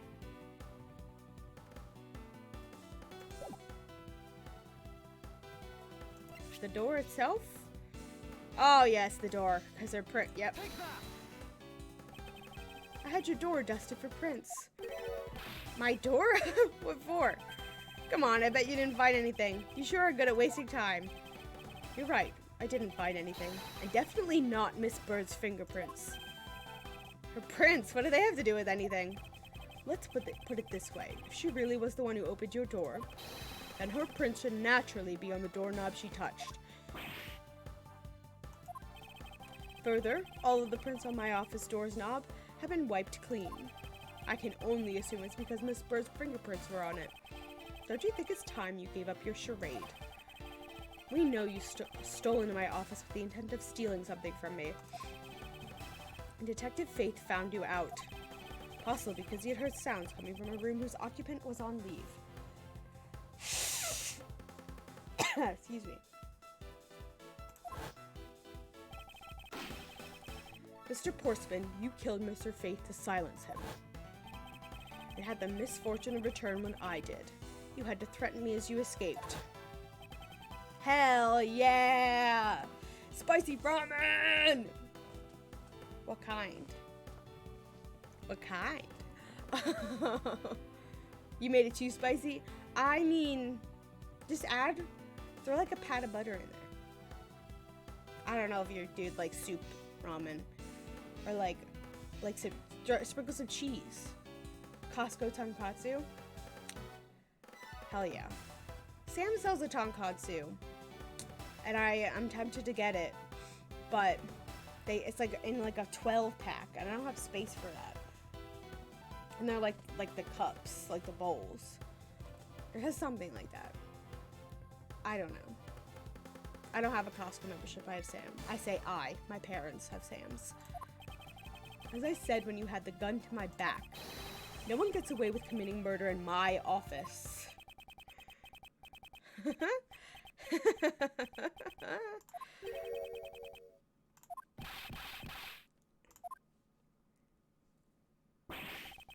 Just was so funny, pal. Well, that looks of stiff seriousness on the face of this office's finest prosecutor, as he makes a huge mistake in accusing me is simply too much to bear. There's just nothing else like it in the world. What? Mr. Edgeworth just explained it all and even backed it up. You're the murderer. Stop trying to be slippery and just admit to the crime already. And as I said earlier, it's all so circumstantial, so full of conjecture. You say you checked my doorknob for prints? Well, I can readily confess that I had to wipe that doorknob down as well. I'm a little obsessive-compulsive, you see. I didn't want to touch a doorknob that you had touched, which is why I wiped the doorknob down as soon as I could after you opened it. After that, it makes perfect sense that only Jim's and my own prints would be on there. Oh my god. Gaslight gatekeep girl boss. You made that up just now, didn't you? I feel like there's something in the back of my throat.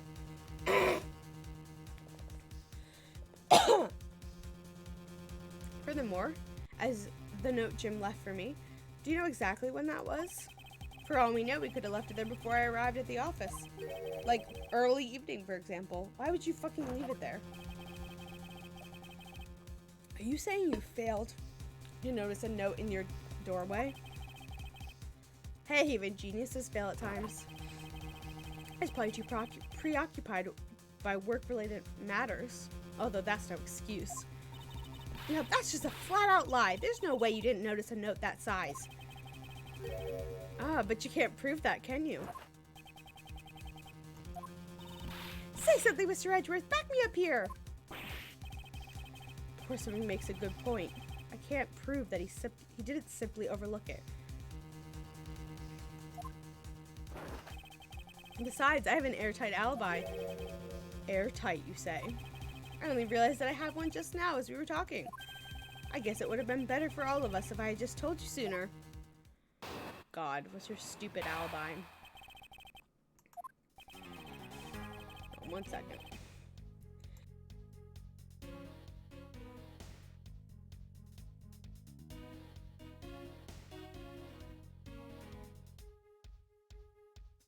Okay. If memory serves, you came back to this office around 2 a.m., correct? And it was then that you had that unfortunate confrontation at gunpoint with the culprit. But at that exact time, I was down in criminal affairs. Ask around. I'm sure the other detectives will corroborate my story. It's the perfect alibi. Do you really think it's that perfect? Like I said, I don't care. Ask around all you like. You'll see for yourself. Detective Gumshoe. Yes, sir, yes. Sir, yes, sir. I'll go check on his alibi, sir. Be right back. Mr. Edgeworth, sir, I think we're in trouble. It's just like Mr. Portsmouth said. Guy's down in criminal affairs, and they saw him around 2 a.m. Yeah, but didn't he die at like 1:30 in the morning?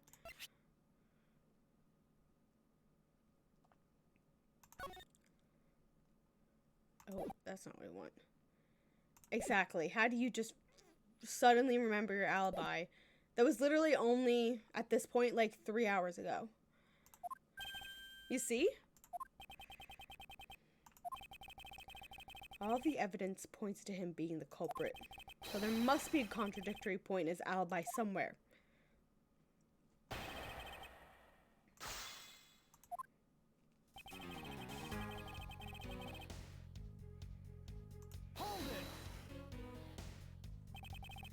You are correct. It was around 2 a.m. Are you sure? It's really important to me that you're spot on with the time. I remember checking my watch then, and it makes no mistake. It was 2. Oh, giving testimony like a pro. Okay, so you came back to your office at 2. Hold it! It was as you say, however.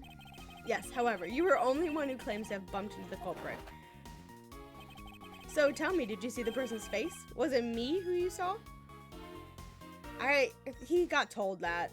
He's been here like the whole time. Because he's a piece of shit. He came like sprinting into the office when we first started, like, oh my god, Jim, you're dead. Ugh. Like, be in the drama. He like filmed the thing. It was actually pitch black, so I couldn't. It was pitch black, so I couldn't actually see. Oh, come now.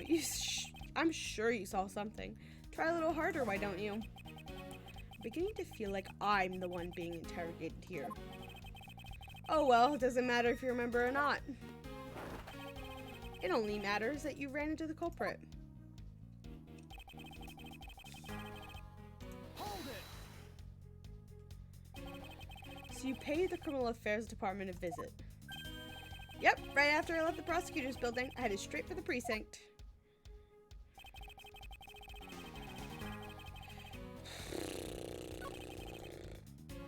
What do I have?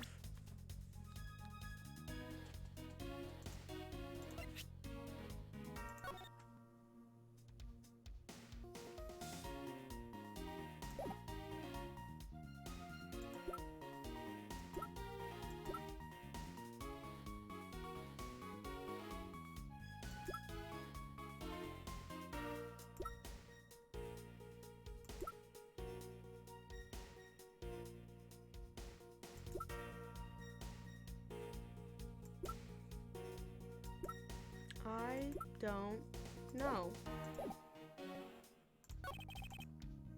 Hold Well, we did go ask around to confirm your testimony. And it was just as I said, right? Yes, a number of detectives said they saw you around that time.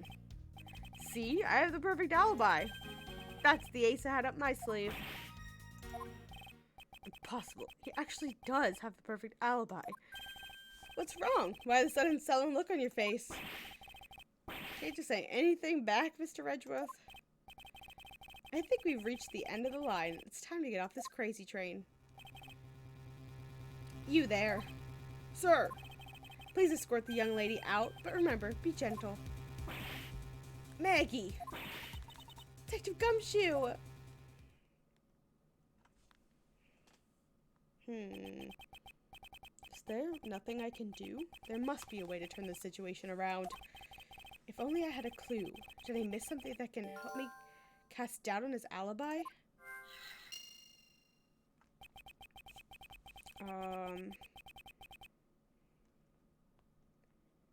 I don't know.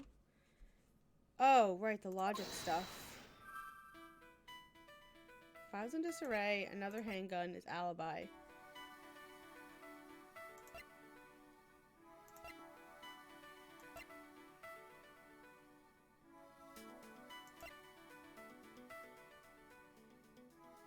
Culprit rearranged my files twice. Once before and once after the murder. Why?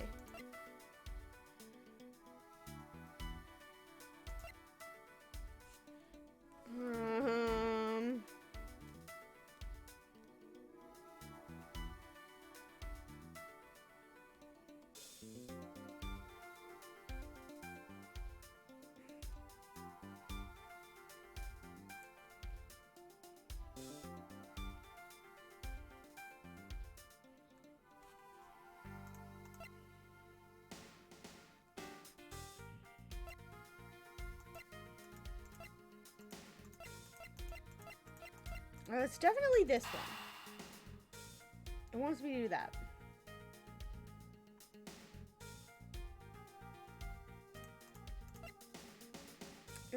If this is about the intruder, then it's got to be about the gun, because there was a second gun, and like the intruder had a different gun than the one we found at the crime scene. I don't know. We're gonna try it. There were 2 bullets left at the scene of the crime. One that robbed Mr. Faith of his life, and one that nearly robbed me of my jacket. Your ugly jacket. However, the murder weapon only showed signs of being fired once, meaning that this is entirely possible. It is entirely possible that a second gun was used in my office tonight. I really hate that the body is just still here. Take this man away. He's going into rigor mortis. But, seeing as how the killer had to steal Mr. Faith's gun, I doubt the killer had another gun up their sleeve. Therefore, the second gun could have been property of an entirely different person, which could mean that there was another person who paid a visit to my office tonight. Okay. Yeah, Jim. Buddy. I guess it's gotta be these 2. Supposing there was yet another visitor tonight, that would also resolve the issue of why my shelves were upended twice. We know that the shelves were disturbed once before and once after the murder. So it shouldn't be much of a stretch to think that it was the work of 2 different people. Twins? Once by the person who stole the victim's gun and then killed him with it. And once again after the murder by our second culprit, who was the owner of the second gun. Murder? Wait, what? If we suppose that the second culprit's gun was the one that was pointed at my back. Objection! Mr. Portsman, it seems that I need to amend my assumptions regarding the case. Great, you finally come to your senses. Mr. Edgeworth! So, what are you saying? This has been a big misunderstanding on my part from the start. I had assumed that the person I ran into was the killer, but that may not be the case. What do you mean? The person I ran into was just your average thief. It's the girl. It's the girl we're gonna befriend who kind of looks like Maya, but isn't Maya. A thief? But sir, doesn't that cause some kind of contradiction in the facts? Not at all. It simply means that the killer was someone else. And it means that in actuality, 2 culprits stole into my office tonight. What do you mean 2? It explains both why my shelves were disturbed twice and how there were 2 guns. Mr. Portsman tricked Miss Bird and gained entry into my office. Now you're just leading the argument. You still don't have any actual proof, you know. If you could please go along with my hypothetical scenario for now, Mr. Portsman. In the end, if you really are innocent, you should have nothing to worry about. Now then, returning to my scenario, Mr. Portsman was out to steal something from me, which is why he checked my secret safe and ransacked my shelves. This is the first time. So then, would it be the file? So this would be when the files were put back in the wrong order, right? Correct. And then, just when he was about to look somewhere else, who should walk in but his own partner, Mr. Faith. Well, why did Mr. Faith come into your room, sir? He probably had business with Mr. Portman, which is why he was in the area. But that's when he noticed sounds coming to my office, would be my guess. Oh, because you were supposed to be away, right? He must have thought it was odd when he came into this office to check it out. Or so he came into the office. Correct. As a detective, that was the right thing to do. But when he came in, he found his own partner standing there. Because it was Mr. Portsman, Mr. Faith probably let his guard down. And Mr. Portsman was not so merciful as to just let him leave alive. He waited for a chance and stole Mr. Faith's gun from him, and then he killed him. He silenced Mr. Faith for catching him in the act of stealing.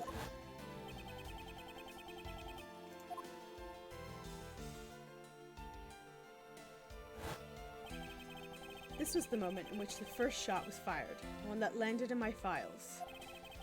Following that, Mr. Portsman wiped the gun down and left it behind as he made his exit. He could afford to do that because he had also left the fake dying message behind. He's such a complicated troublemaker, you know that? Well, if things were as simple as that, then all this would be solved. However, there was yet another visitor in my room. And this is when it gets complicated. There was another? Visitor, sir? Yes, and this other person's objective was to steal something from me. Now then, even after Mr. Portsman left, the door to my office remained unlocked.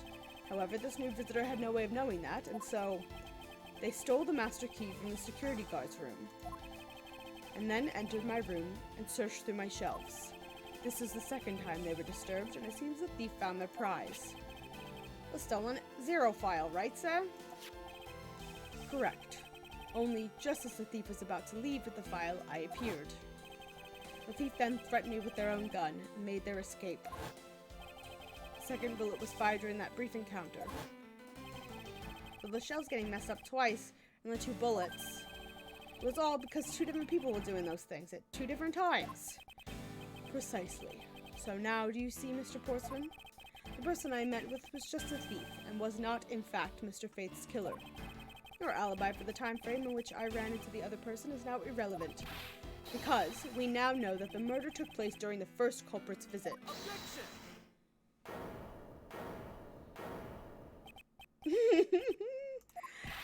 What's so funny, pal? Absolutely splendid. Your scenario explains everything. Of course it does. It's Mr. Edgeworth after all. But you know, it still doesn't change the fact that it's all circumstantial. Supposing if, and that's a big if, your theory is right, it would indeed render my alibi, which has withstood scrutiny, mind you, irrelevant. But there is still one defining point of your argument, for which you have no evidence. Your supposition that I was the first visitor. Mr. Edgeworth, you can't let him get away with that, sir. But he has a point. I have absolutely no proof at this point. Don't say that, sir. I don't believe this. Don't worry, Maggie. I'll do something if I must.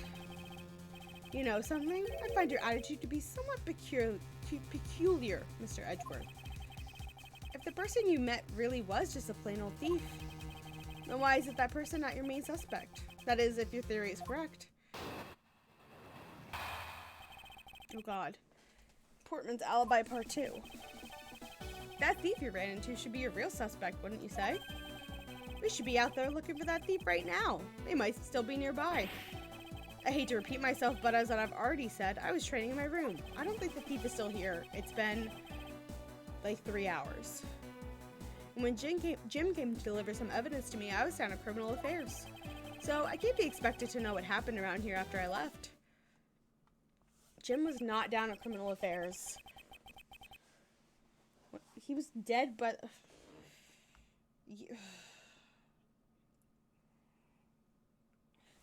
So you think we should be out there looking for the thief? Of course, now isn't the time to be wasting time on dead-end discussions.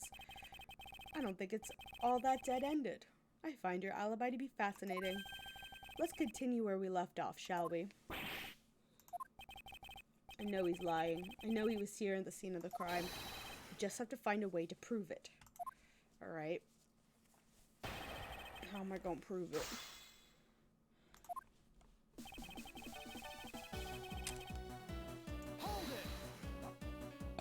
Excuse me. Oh my god.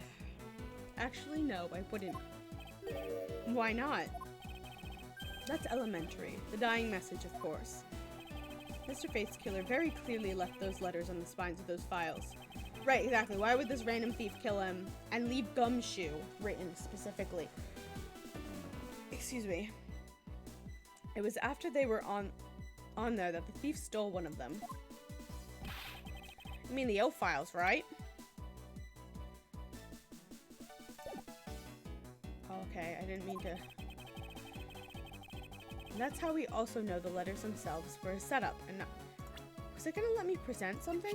No. Okay, thank God. I was about to... That's how we know the letters themselves were a setup and not from Mr. Faith. If the thief was the killer, do they think they would try to undermine themselves? Maybe the killer just didn't think of that either. Yeah, that must be it. Maybe, just maybe. Should be out there looking for that thief right now. They may still be... No, they're not. You were training in your room. This is the statement that I'm like, fuck no, you weren't. Why didn't you just go there with Mr. Faith? Oh, it's because he said he was tired and was gonna take a quick nap. You know those sofas in the hallway? He likes to sleep on those. It's one of his habits. And what is the evidence he brought? There were things related to yesterday's case. Just 2 items. A gun and a pendant. A gun? The other gun? Hi, Maya! How you doing?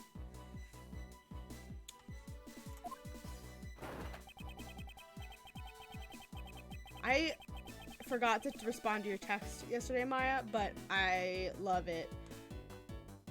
It's 10 out of 10.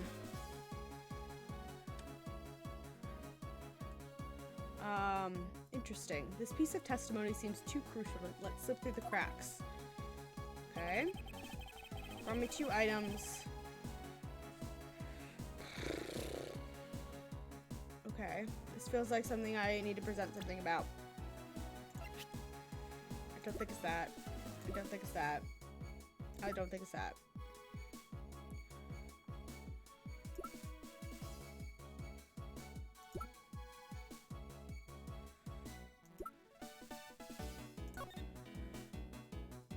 Brought 3 pieces of evidence. Objection! He brought 3 pieces of evidence. Only 2 pieces? I believe the proper phrase there is you fail. Excuse me? You fail as a prosecutor, Mr. Portsman, as you intend to keep evidence hidden from me. What are you talking about? I haven't hidden anything from you. Well, here's a piece I think you should read. Carefully. Ah, it says Mr. Faith is bringing 3 pieces. Yes, and this is the victim's real dying message to you, Mr. Portsman. I can't believe to get tripped up by simple arithmetic. Where is the missing piece of evidence? You have it, don't you? Only the guilty would make such a face. Detective Gumshoe. You don't have to say anything, so I'll pat the guy down from head to toe. Oh.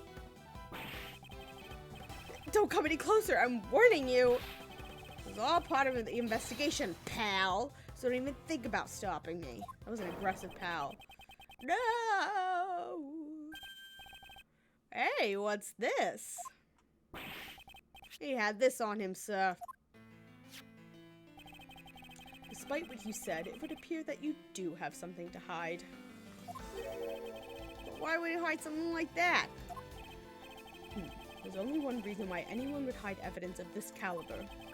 Because it would unequivocally point to that person himself as the real killer. Let's examine this videotape in a little more detail. Or the section of the tape that will drive the last nail into his coffin.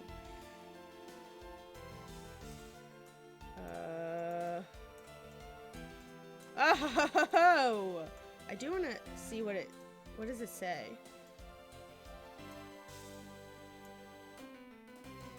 K98 KG8 incident. That's a police case number, sir. Does that mean this video is evidence from that case? Interesting. However, what's recorded in this isn't what's important right now. Let's give the casing a thorough once-over. Yeah, I get it. It's the blood. Ah, that's blood, isn't it? Yes, I believe that is what the good prosecutor was trying to hide from us. This blood is still fresh. You mean this might be Detective Faith's blood? Did he at no point try to wipe it off? No! You've got it all wrong! Why did I do that? No amount of denial can save you. We have but to run a blood test to find the truth. You told us that you had received evidence from the victim earlier. Now you will tell us, when and how did the victim's blood find its way onto this video? Yeah, it's totally suspicious! Was it at the moment of his death? Did Detective Faith have this videotape on his personage when you killed him? You know very well there's no way to prove that. Not even if we were to examine this tape for fingerprints? Dumbass. If I had to take a guess, I'd say that the only ones on here would belong to the murderous you and Mr. Faith. Impossible.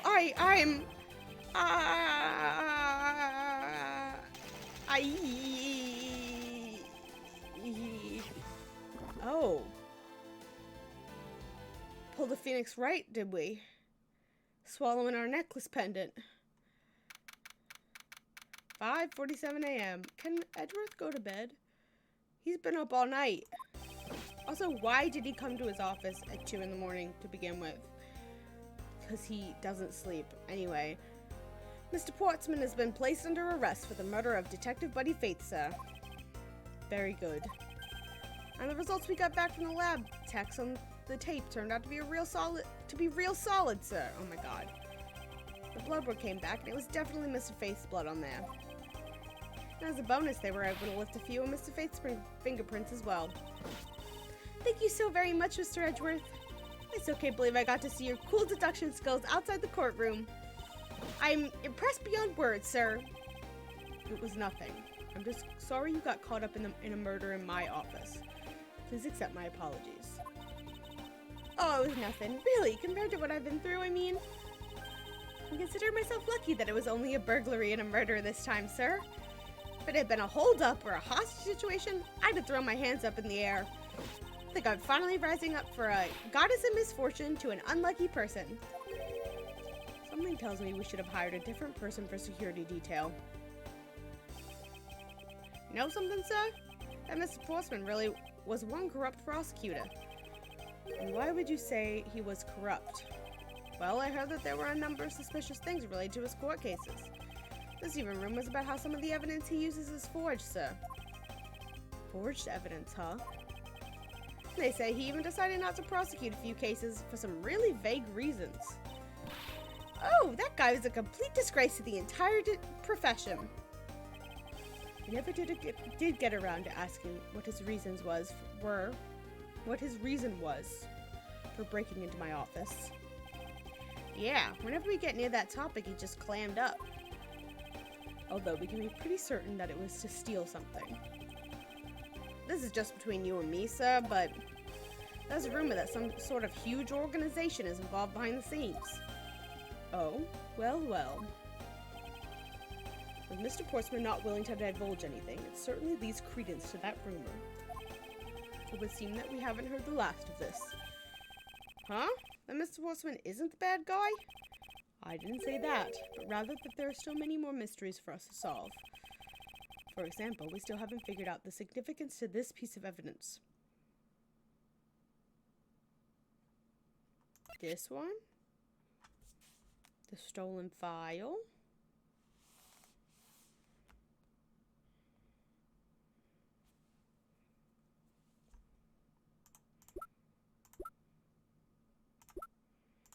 Pretty sure we used everything else as evidence for something. Take that! The person who stole this file, the other villain of the night. Yeah, I wonder who it was. And what happened to the stolen pages? I wonder, who in the world was it that held me up at gunpoint? Mr. Edgeworth, sir! Yes? Came across this while I was processing your office earlier, sir. This card. What is it, sir? Is that a bird or something on there? It's not just any bird. It's the mark of the raven. A three-legged raven. Okay. Even you should know what that is, detective. Oh, it's about that thing, isn't it? That great thief everyone's talking about. Yes, it is the mark of the great thief Yatagarasu. Yatagarasu. I really hope that's correct. Under the mark of a legendary bird, the Yatagarasu was noble to the end, and a modern Robin Hood. Labeled mysterious and phantom-like, the Yatagarasu appears and vanishes at will. Though we don't know much about the thief's ultimate goal, we do know the targets. The Yatagarasu likes to find and make public evidence of corrupt dealings of all sorts. The theft is always performed in silence and always with perfection. Once a target is chosen, no dramatic calling card or announcement is sent forth. Indeed, the chosen corporation is infiltrated without even the target noticing. Some days the evidence was found is sent out to the mass media. Is it Lana Sky? I guess that's his predecessor.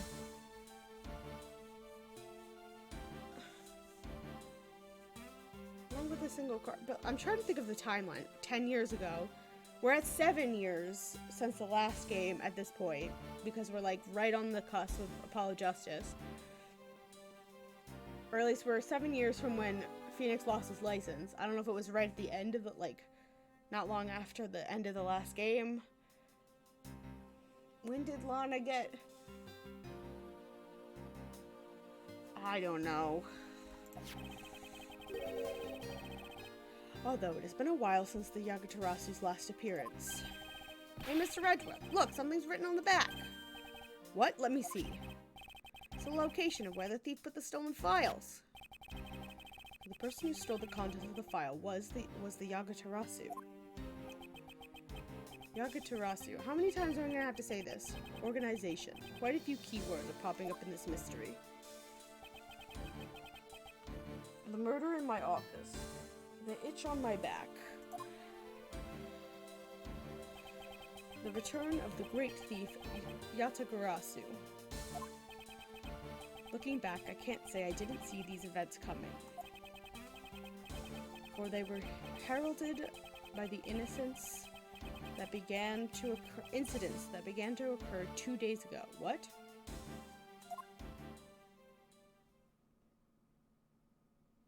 Are we going to Europe?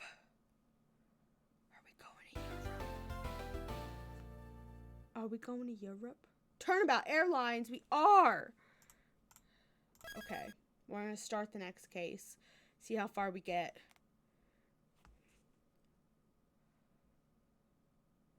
Are you gonna save it? Thank you. Alright. Oh my god, that's Francesca.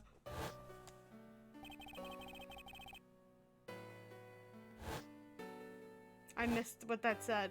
I got too excited. Return of the Great Thief Yatagarasu. Thinking back, everything began on that fateful day 2 days ago. Sorry, the phrasing of that.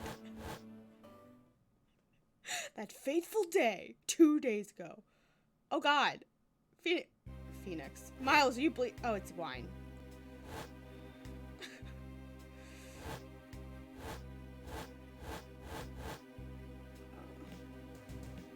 Are we in the air? Yes, everything began high up in the air, 9,000 feet in the air, to be precise. Thank you for flying iFly Airlines. We are currently experiencing some slight turbulence. That sounds like the plane's falling apart. We are asking all passengers to please return to their seats and fasten their seatbelts. What the fuck is happening?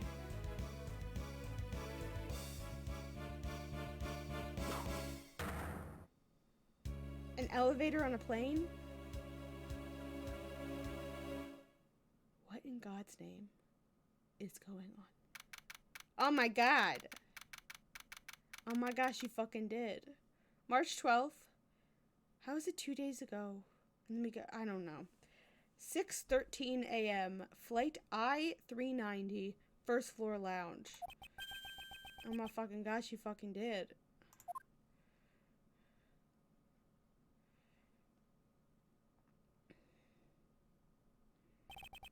He's got the cutest little pixel sprite face.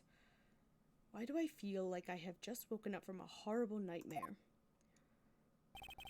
6:13, huh? Guess I was out cold for about 10 minutes. Slight turbulence indeed. Ladies and gentlemen, we are currently experiencing some slight turbulence. For your safety, we ask that you return to your seats and fasten your seatbelts. I suppose turbulence is to be expected on a flight, though admittedly I'm less than comfortable with anything resembling earthquakes. What kind of big-ass fucking plane is he on right now? Oh, that's unfortunate. What's this? A travel wallet? But it's not mine. How did someone else's travel wallet end up in my pocket? My head. Why won't this headache go away? I think you are concussed, sir.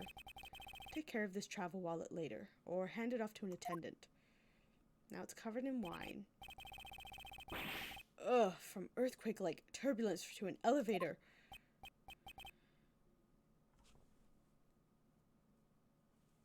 I don't know what he's thinking. What am I doing hesitating like this? Actually, I know full well why I hesitate. Oh. It was when I was young. Still but a young child. Oh no, we're flashing back! I was caught up in a murder that happened in an elevator. Yeah, I thought he was concussed too, and then it clicked. But how long am I going to let my past haunt me? It's just an elevator. I'm a grown man now. I need to behave like one. Oh. What the? What in the world happened? Is there something wrong, sir? I must ask that you please return to your seat. Ah! He's dead! Is that a slice of cheese? What is that? It looks like a piece of cheese. think it is? Is it a statue?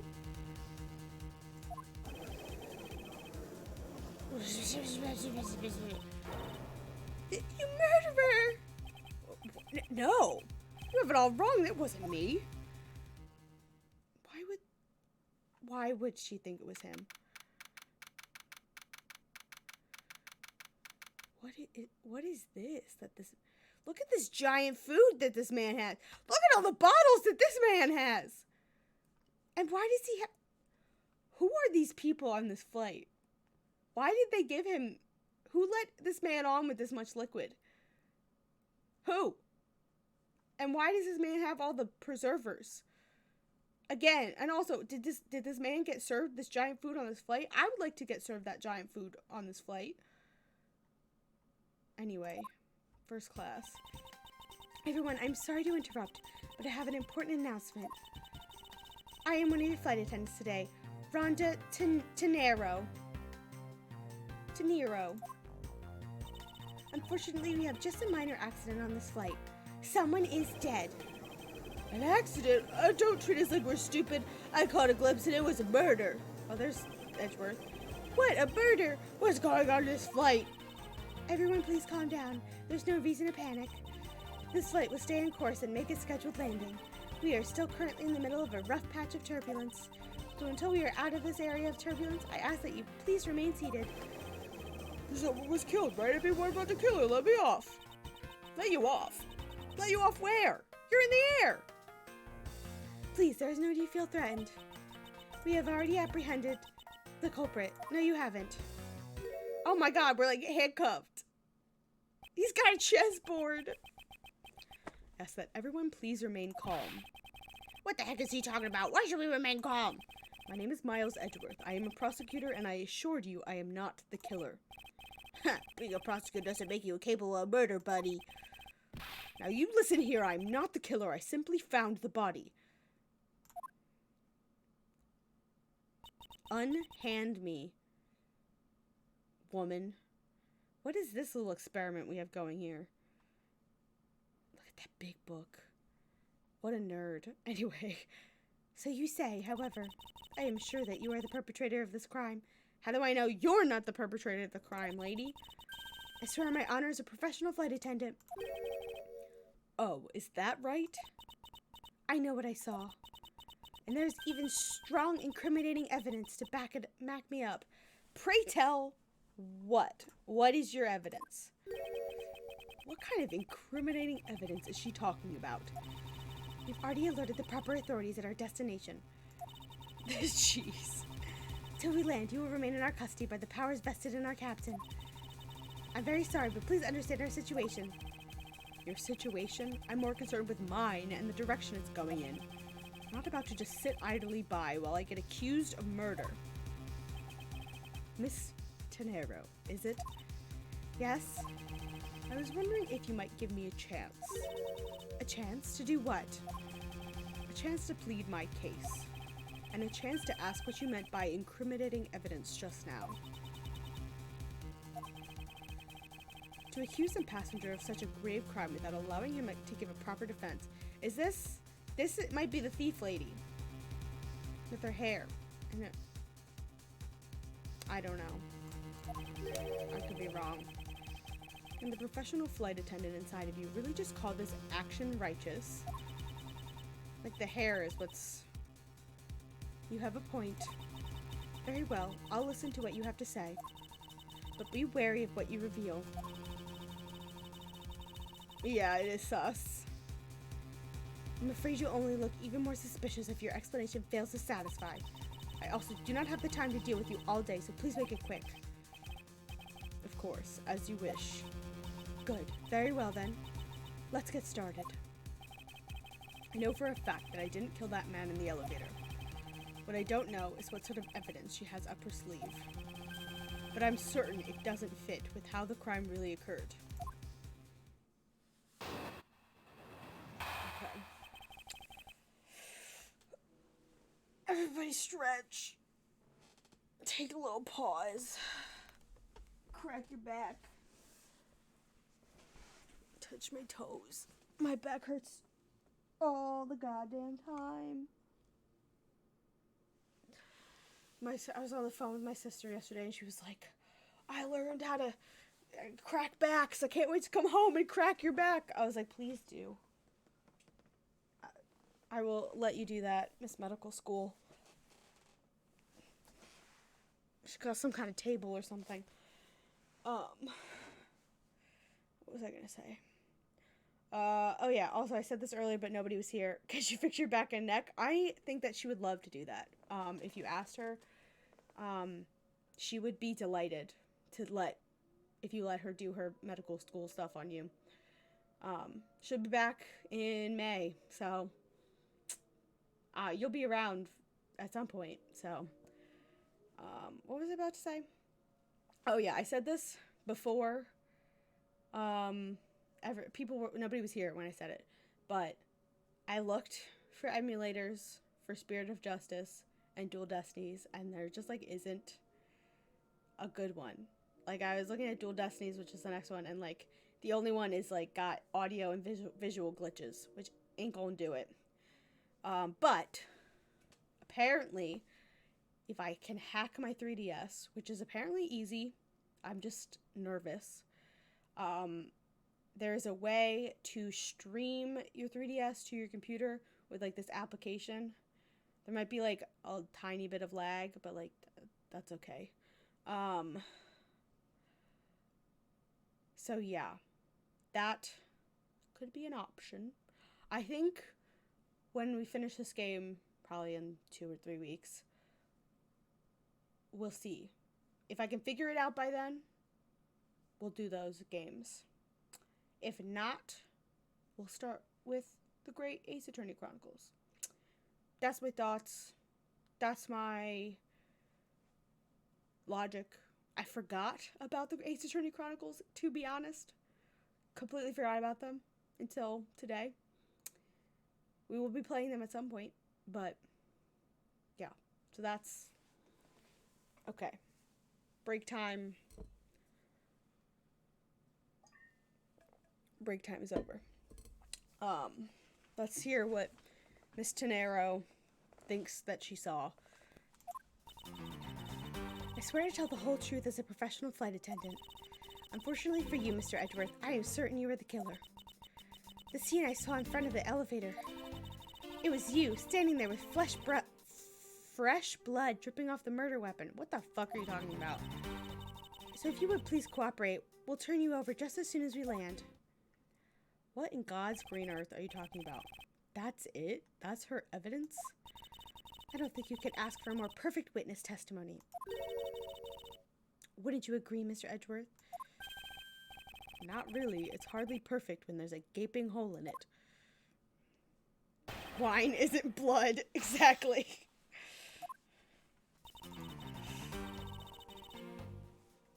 Also, this doesn't mean anything, girlfriend.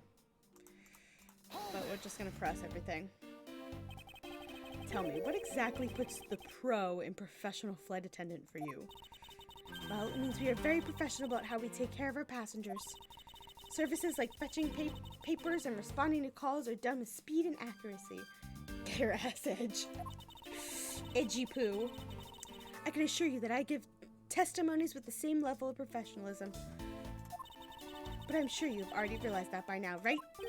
Not really. It's a bit hard to appreciate your professionalism when I'm the one under suspicion. And there you have it. My professional testimony is accurate and reliable. I doubt it. For you, I'm certain you're the killer. Scene... this one. What in God's green earth are you talking about? Is it this? Do you mean this? I'm gonna press her first, but... Hold it! The murder weapon dripping with blood? Really now? I swear that was the grisly scene I saw before me. Thank goodness it wasn't a passenger who saw it. There'd be widespread panic by now. As I recall, you were quite panicked yourself at the time. Excuse me? You were scared enough to misread the situation and accuse me of murder. Nonsense. Professional flight attendants cannot afford to be that flustered. I witnessed the murder scene, and now I'm listening to your defense, all with a smile. Apparently you also lie with a smile on your face. Ow.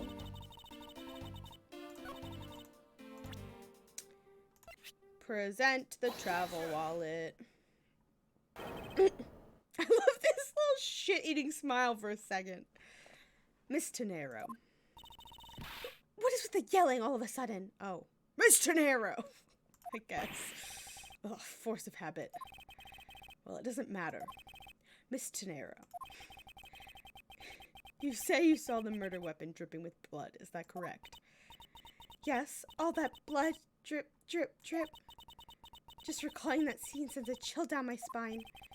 Sorry, but your so-called professional flight attendant training has failed you. What? I'd like to direct your attention to this. Do you know what this is? It's a travel wallet, right? But it looks a little big and bulky. The thing you saw me holding when I discovered the dead body in the elevator was this very travel wallet, Miss Tenero. What? Impossible! Now then, do you think I am the killer? That I killed him with a travel wallet? But I saw blood dripping from the wallet. I know I did. As you can see, this wallet is clearly stained. But if you would be so kind as to take a whiff, I think you'd agree it's only grape juice. God damn it, these games and the localization. 'Tis vino. Nobody's drinking grape juice on this first class international Richie Rich flight. Then... That's right, you mistook wine for blood. I'm just saying wine. The murder weapon dripping with blood does not exist. Not, in fact, exist. No! There, that should clear up that pesky accusation. Wait, just a second. That is... I mean, even a wallet could be deadly if it was wrapped around something heavy. I demand that you show me what's inside, please! She's trembling, and the tacked on please at the end. Sounds like I've got her. No need to look inside. Maybe you can tell from its appearance that it's light. No, I can't be sure of anything until I see the contents of the wallet for myself. She's a persistent one. I suppose we have no choice but to see what's inside. Miss Tenero, if you would be so kind to open the wallet and check its contents for me. All right. I usually don't pry into passengers' belongings, but we have no choice here. Well, it's not his wallet, so what are we gonna find?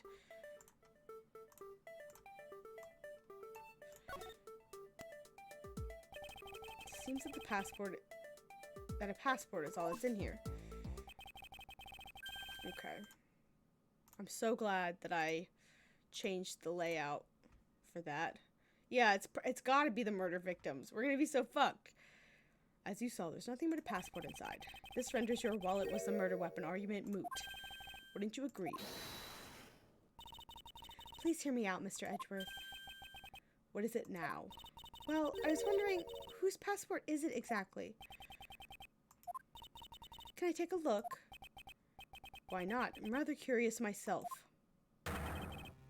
This is... yeah. Republic or Virginia? Oh my god, this is... and Interpol is in this game, and Apollo Justice. Oh my god. We're linking it together.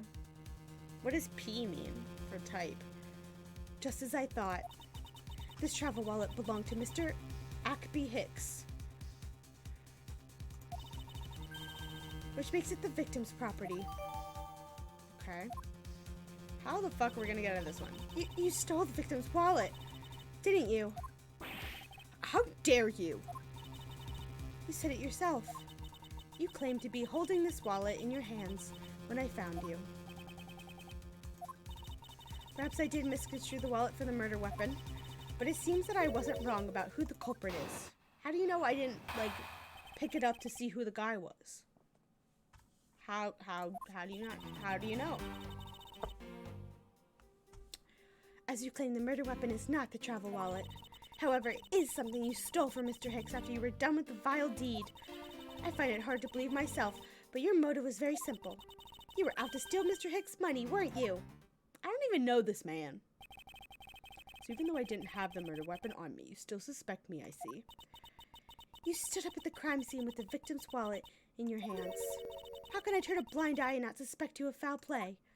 Oh, you're face is twitching. Okay. Claimed. It's how the fuck do you know that? I think I stole it. Yes, I'm very sorry to say, as I wouldn't usually be so rude, but it must be said. I never thought I'd see the day, but here I am calling a passenger a thief. Maybe I should put on a serious face and say it more directly. I believe you removed the wallet from the victim's personage. It really doesn't matter how you phrase it. What I'd like to know is why you think I stole Mr. Hicks' wallet.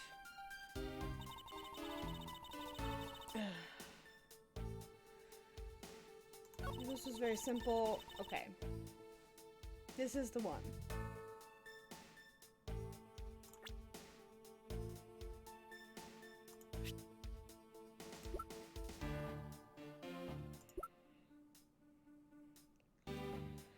On a 615.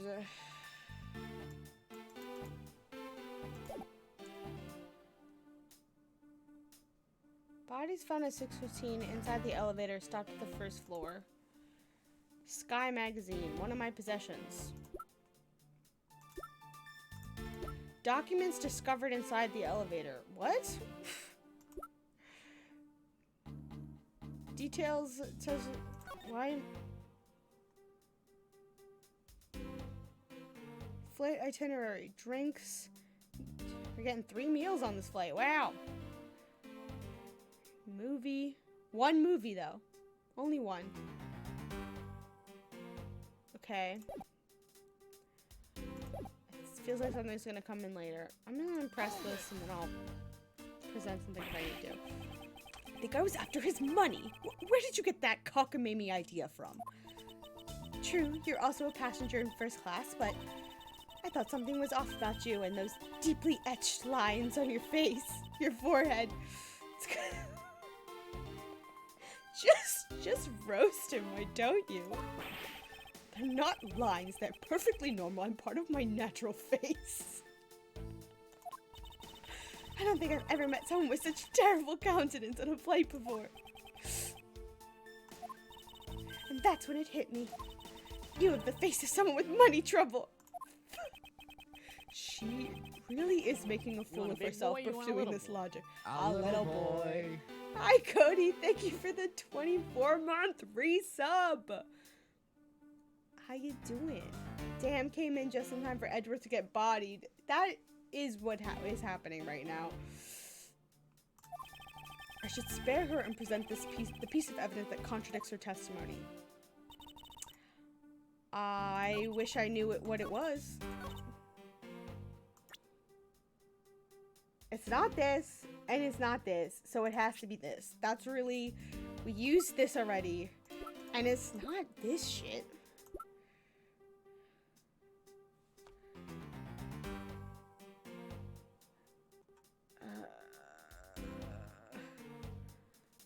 I guess it's this.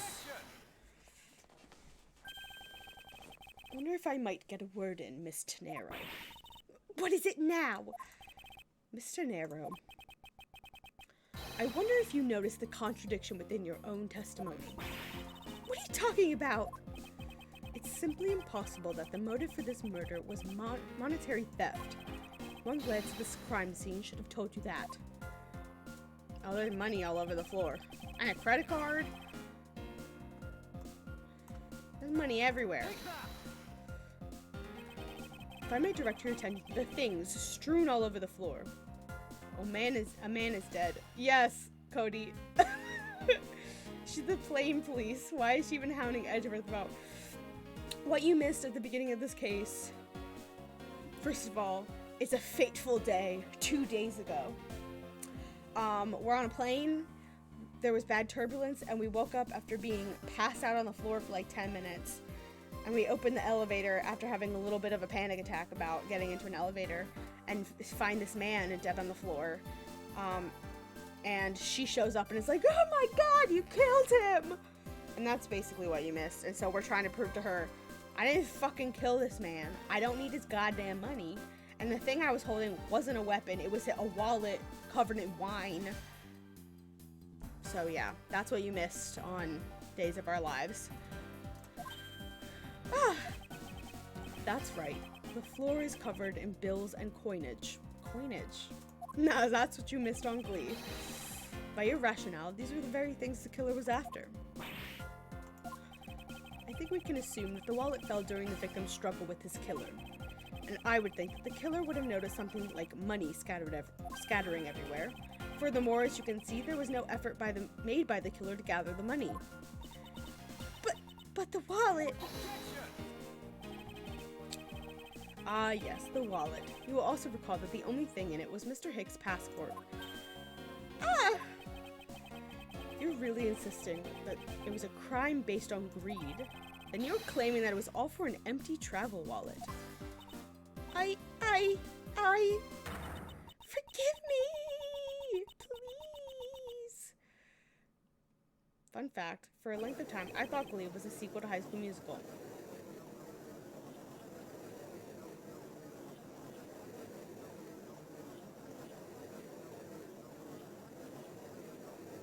Cody, the things you tell me break my brain.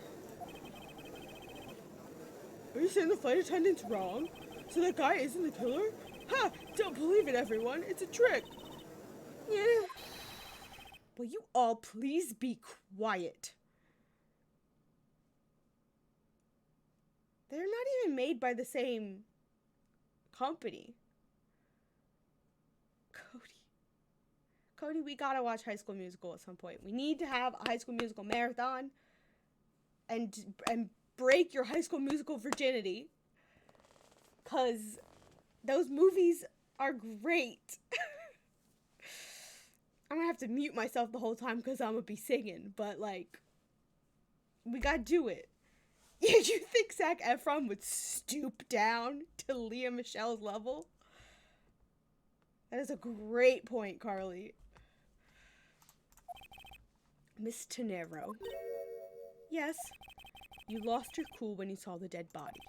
Plus, the lounge was dark, and looking into the light from the elevator, it's easy to see how you mistook the wallet in my hand for the murder weapon. You don't know who Lea Michele is? Like, she's just been on Twitter, like, a lot. Lea Michele can't read? You never heard about how Lea Michele can't read? And you didn't see the whole thing about Funny Girl and her?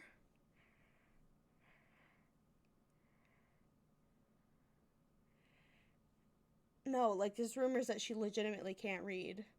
I mean, I'm sure it's fake, but, like, she's also never, ever done anything to rebut it. Like, not once. Why am I, like, so off-centered? Still off-centered. That's kind of better. I heard something about saying a celebrity can't read, but didn't know who it was, so never paid attention. For once, I'm up on my internet culture more than you. I feel like I never know what's going on, but here we are. I take no offense that you thought that I was the killer. Mr. Edgeworth. Yeah, untie me, bitch. Thank you for releasing me. We're speaking Borginian. I recognize that. Who in the whole fuck is that? Why is your face that color? What is it now? Who is this?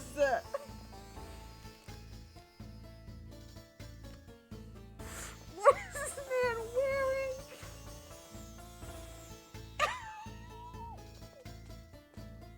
Who are you? And who let you leave the house dressed like that? What is this music?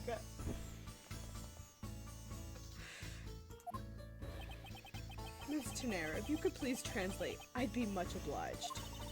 It sounds like Virginian, but I don't understand any of it. There's another attendant on this flight who... I said that he is giving the runabout. Did we say this was like a Russian accent? Said that he is giving the runabout. Oh god, I have to get into Russian accent mode. Don't require an interpreter. I speak English just well, see? You, the attendant. Yes, sir. I want this person to be under the arrest until we arrive at the airport.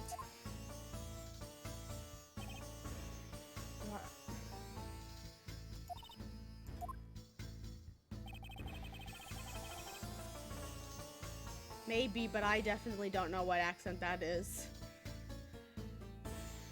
Like, I wouldn't know how to do that accent.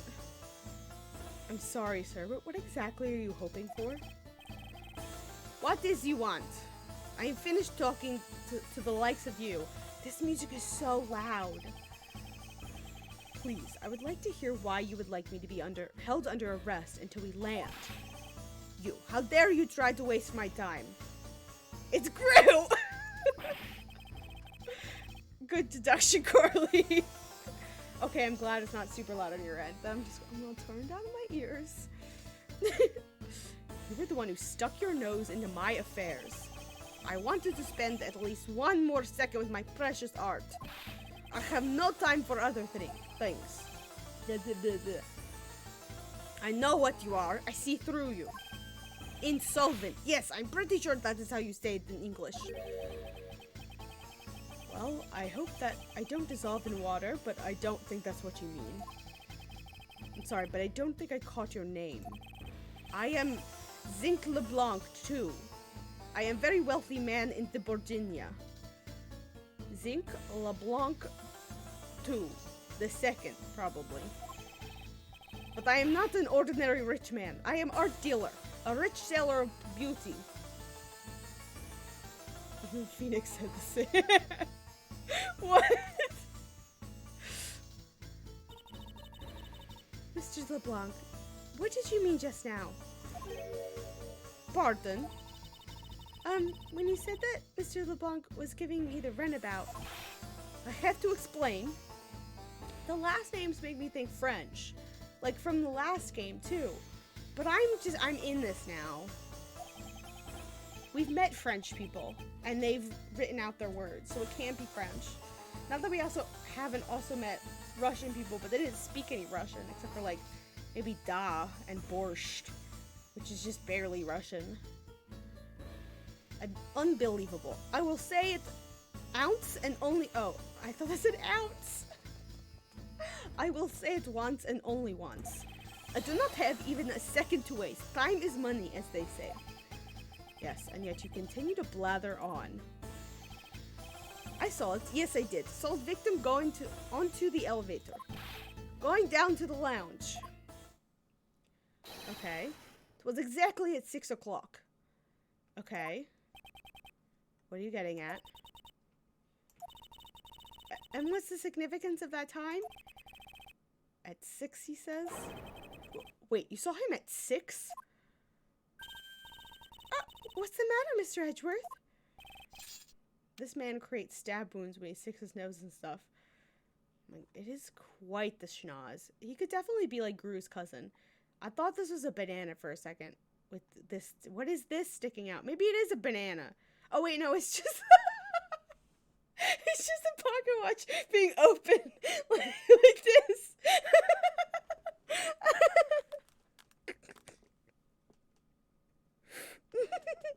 I'm losing my goddamn mind. He understands, I see. Miss Attendant, what time did you discover the body? Well, it was a little after that patch of turbulence, so I would say around 6:15. Oh! Hicks was his name, was it? Then I say that man Hicks was killed in a 15-minute time span. The only person in the lounge at that time was this prostitute, yes? I'm just remember, I spent this week rewatching Yuri on Ice and listening to the amazing accents that they do in the dub. But I made a discovery while I was rewatching it. The guy who voices Victor, our amazing, beautiful Russian skater, also voiced Russian in Talia. And I'm sure I knew that previously, but, you know, what better voice actor to get than one who's already been doing a Russian accent? I was like, why do I know his voice so well? Not that I haven't watched Yuri on Ice like 5 times through, but, you know. Anyway, I'm gonna shut the fuck up talking about Yuri on Ice, the best anime ever made. Yeah, I was in my seat the whole time. Me too, I was watching the movie and enjoying a 5 glass of grape juice. A glass? 1 glass? Cody, I own it. If you ever want to do a movie night and listen to me scream about Yuri on Ice, hit me up. I will. I want to. I'll watch that anime over and over and over again. It brings me so much joy. I still eating. Haven't had to finish. Yeah, look at this man's shit. That big ice cream. I assume that's ice cream. I know. Because we have too many movies that we need to watch. But I will prioritize Yuri on Ice over High School Musical any day. Even though I love them both. But I'm in a Yuri on Ice moment. I'm just obsessed with my gays. I'm obsessed with my boys. Phoenix and Miles. Yuri and Victor. Dean and Cass. To a lesser extent, Cass and Gabriel. Do ship them. Not Cass. Sam and Gabriel. Oh my god. Losing my mind. My boys. My beautiful boys. The other passengers have alibi, so you have no problem with them, I suppose. No complaint, I see. Not single word against this, right? This is terrible accent. I have no way of discounting what you have put forth at this time, but it wasn't me. It was you. Obviously. Oh, so you say. But do you have, what you say, the evidence? Mr. Edgeworth, are you really the culprit after all? Mr. LeBlanc, I suppose you are quite certain in what you saw, enough to give testimony? Of course, I was looking at the man the whole time. He was playing with that annoying little, small machine the whole time. Machine? Should just do Benoit's accent? Oh my god. Now I do declare. It's like a really terrible southern accent, and I am not good at those either. Yes, that's what you people call it in English, yes? It was making me crazy with the click, click, click. In that description, it sounds like some sort of small computer. I believe what Mr. LeBlanc is talking about is a cell phone. Pardon? I have to say that I did see him playing with it quite a bit myself. A small computer, a simple cell phone, a laptop or organizer I can see, but that's kind of low budget. I hate that noisy little machine in his hand.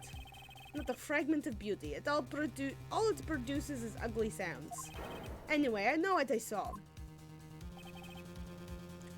Sir, if you don't calm down, I think that your head is going to explode. Miss Tenero. Yes? I was wondering if I might be granted permission to examine the crime scene. What? You want to examine the crime scene? If you would grant me a little measure of time, I'm sure I can produce the real culprit. Ugh, I don't like sound of that. Fox in the duck pen. Yes, I think that is how you say it in English. It's fox guarding the hen house, and I believe my innocence was proven earlier. And if I'm given the chance, I can clear up the remaining doubts. Miss Tenero, if you wait until we arrive, there's a good chance that some evidence will have been destroyed by then. I understand. Let me see what the captain has to say. Ha! This should not be approved. Approved. God, why does anybody let me do accents? Please, Mr. LeBlanc. In an emergency, all decisions are to be made by the captain alone. Now, please wait while I go ask the captain what to do. I'll be right back. You are not planning to erase evidence when you are doing your investigation, yes? Of course not. Ha! We will see. Just rub in your statue. Mr. Edgeworth, you have the captain's permission to investigate the crime scene. What? Impossible. Unbelievable. I am in your debt, Miss Tenero. However, there is one condition. I am to supervise you. Can you agree to that? Of course, I see no problem with that stipulation. It's only natural, as I am still a suspect in this case. I want to check something. I want to check something. Just a quick little look at something. My suspicions. Yeah, okay, it's probably not her. I thought maybe this was a thief, but she's got gray eyes, and she's not wearing those earrings, and her hair is really long. This lady had brown eyes. I do remember that. I think are we going to see Francesca? She was in that little silhouette. I miss her. I take full responsibility and will watch Mr. Edgeworth's every move. Why do we care about this one random man's opinion? Hope this is reassurance enough there will be no foul play. Now then, Mr. Edgeworth, shall we proceed? If you should need my help with anything, please feel free to touch the partner button. It's time to head to the scene of the crime, the first floor lounge. Okay.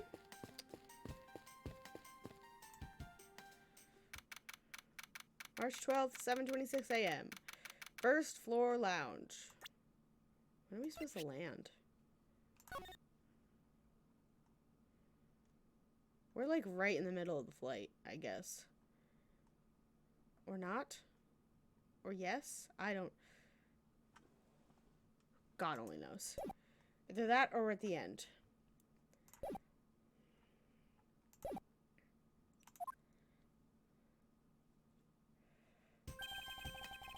I want to thank you for your help back there, Miss Tenero. It was nothing. You should thank the captain for granting you permission. And just so everything is perfectly clear, I still don't trust you to that extent. I don't want you to think your standing with me has changed. I see. I will bear that in mind. I received an order from the captain earlier. He wanted you to know that we reserve the right to stop your investigation if we feel you're not making progress. And when we do, he asks that you please return to your seat at that time. Okay.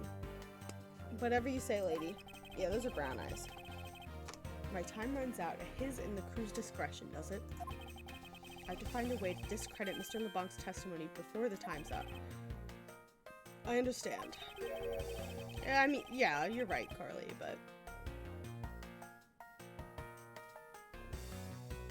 Also, she's got very different bangs. Like, she's got, like, side sweepy bangs. I don't know. It's video game logic, so anything is possible. But, by the way, is there any place you can think of where the killer might hide on board? I don't think so. After every first-class passenger was accounted for at his or her seat, we made a thorough search of the plane. As for business and economy class, no one can move between those two classes in first class without a staff key. And we found no record of a keycard being used at all. Which means I have a first-class killer on my hands. At least I know that much for sure. And one other thing. No one else has been allowed near the crime scene since the murder was discovered either. Okay. Now then, let's get started. But where should we start from? Let's start with Mr. LeBlanc's statements. The crime occurred between 6 a.m. and 6:15 a.m. During that interval, the only person in the lounge was myself. Excuse me. Which would make me the prime suspect. However, since I did not kill Mr. Hicks, it means that the killer was around somewhere. If we are to believe what you say is true, then yes, The first order of business will be to gather information to win your trust. Okay. Okay, this is the thing with the door. Oh, is a shop? The in-flight shop is just beyond these shutters. We don't have permission to open them, so I'm afraid I must leave them closed. There must still be clues to be found here in this lounge. I must remain ever vigilant. That's fine. Pity that bronze statue knows not when good drink has been spilt at its feet. This is a statue of our founder, Mr. Hugo Eyefly, who is a big fan of grape juice. I'm sure he would be thrilled to know so much grape juice was here at his feet.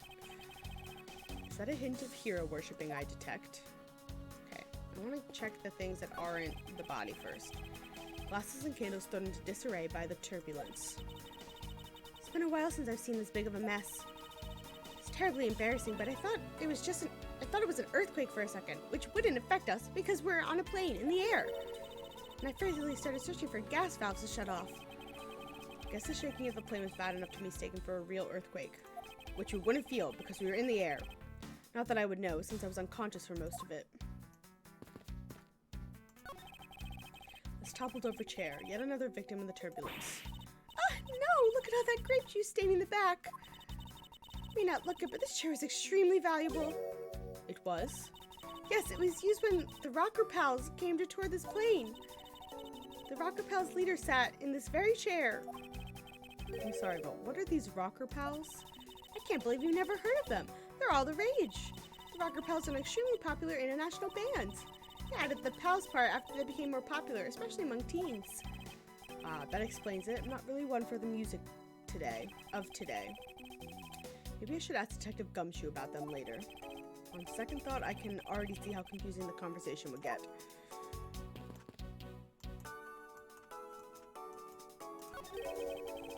What or who is this?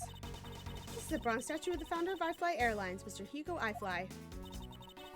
The one on the left is of when he was in his 40s, and the other of him in his 80s. Did the man actually age in the span of 4 decades? Maybe I need to squint more.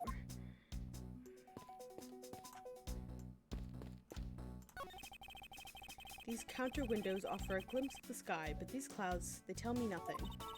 Mr. Edgeworth, you look like you're talking to the clouds. Is that so? Then tell me, what do you suppose I said to them?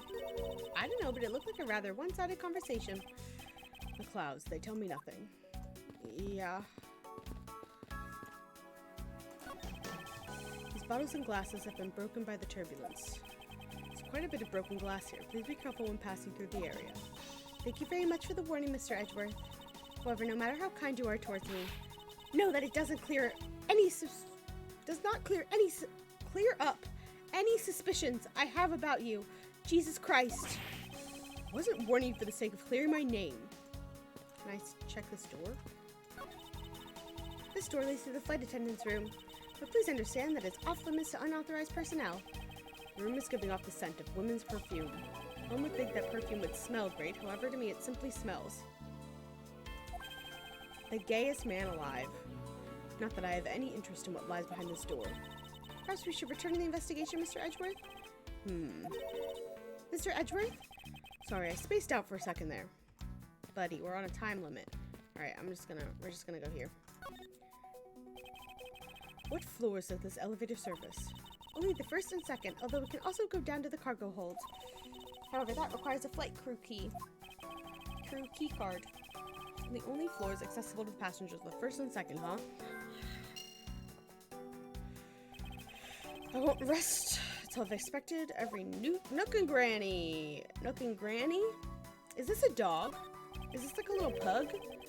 What is this sinister looking figure on the floor here? Oh, that's a piggy bank of our company mascot, Mr. Eyefly. It's just one of the many pieces of merchandise we sell in our in-flight shop. This bank is a limited edition, so popular, and it's so popular that we're down to our last one. I did say Nook and Granny. Yes, I was making fun of myself for saying it. I meant Nook and Cranny, but I did in fact say Nook and Granny. You have an in-flight shop. Yes, it's just beyond the lounge to the right.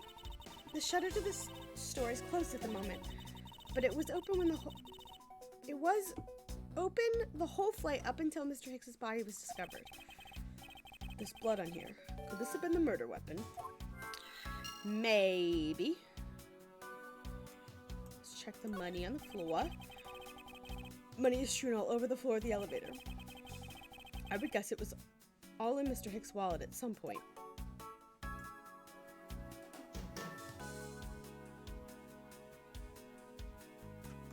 There's a credit card.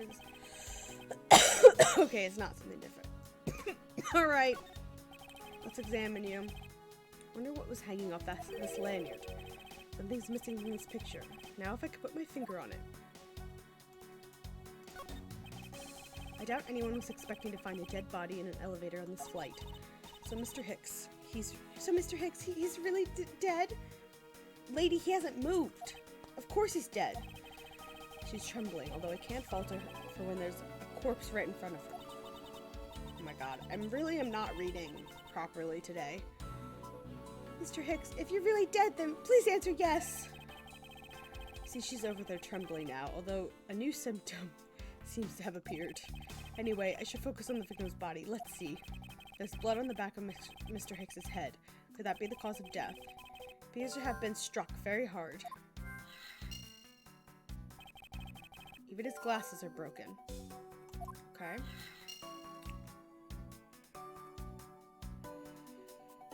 Okay.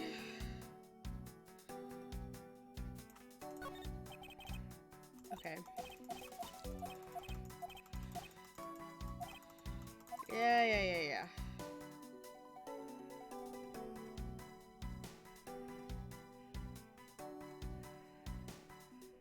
What's in his pocket? There's something sticking out of his pocket. Hope you won't mind if I take a look at what's inside.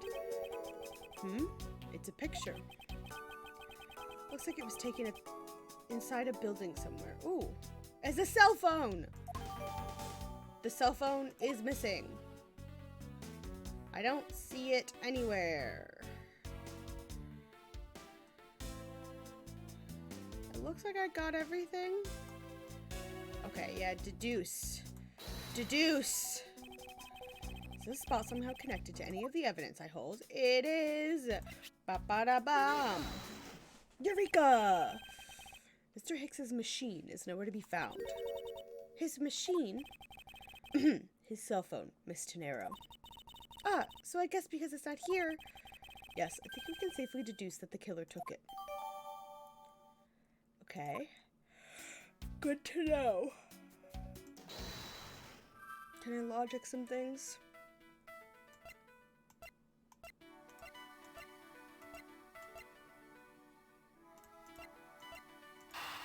I wonder. We're just gonna... I don't know if it wants me to connect these, but... feels like something to connect. Statue with blood on it lying next to the body of a man who was beaten to death. Oh, Mr. Edgeworth, I think I figured something out. Yes, what is it? The way the blood is on this, it looks like it matches up with the wound on his head. Well, aren't we deserving of the Master of the Obvious title? Well, what do you think, Mr. Edgeworth? Don't you think that's worth investigating? Would it appear that this figurine is our murder weapon? Oh, I just knew it. I mean, I can't think of any other connection. Perhaps Master of the Obvious would be more befitting. Oblivious would be more befitting. Okay.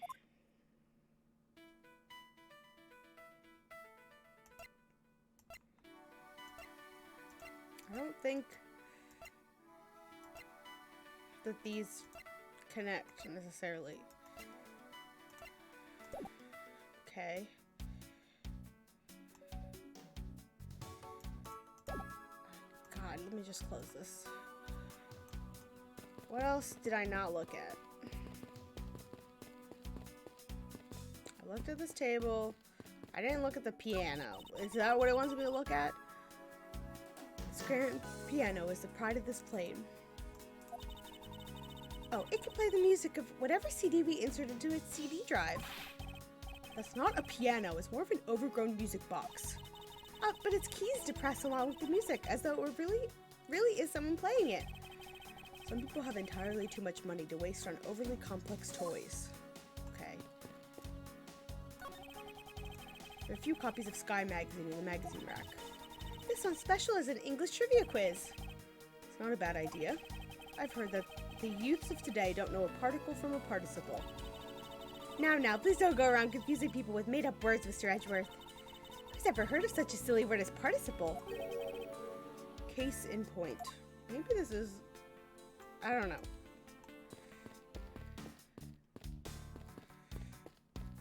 So what am I missing? Does it want me to logic some things together? Like, I checked this, I checked that. I don't think I missed anything on him. I mean, I'll check again, but pretty sure... I already checked this earlier, but never took another look. I'm pretty sure I examined everything. Okay.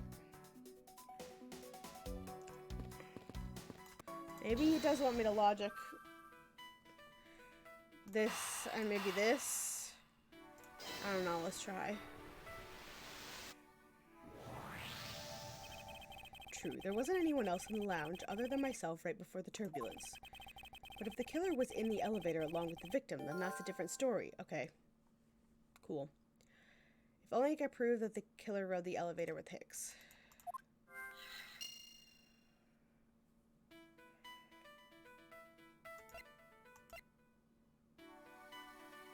That doesn't...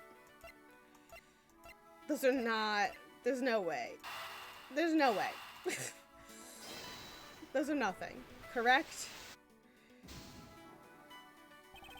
Yeah. Now what? What am I missing?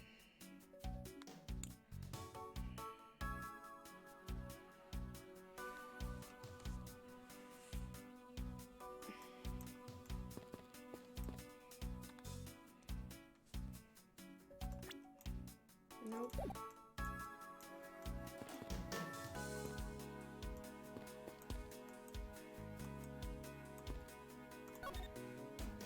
Oh, what the...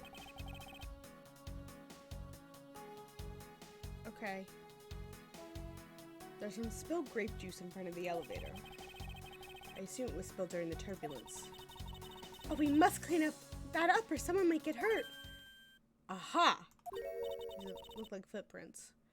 What is it, Mr. Edgeworth? Found some very important evidence. What is the important piece of evidence in this scene? Probably the footprint. What is it?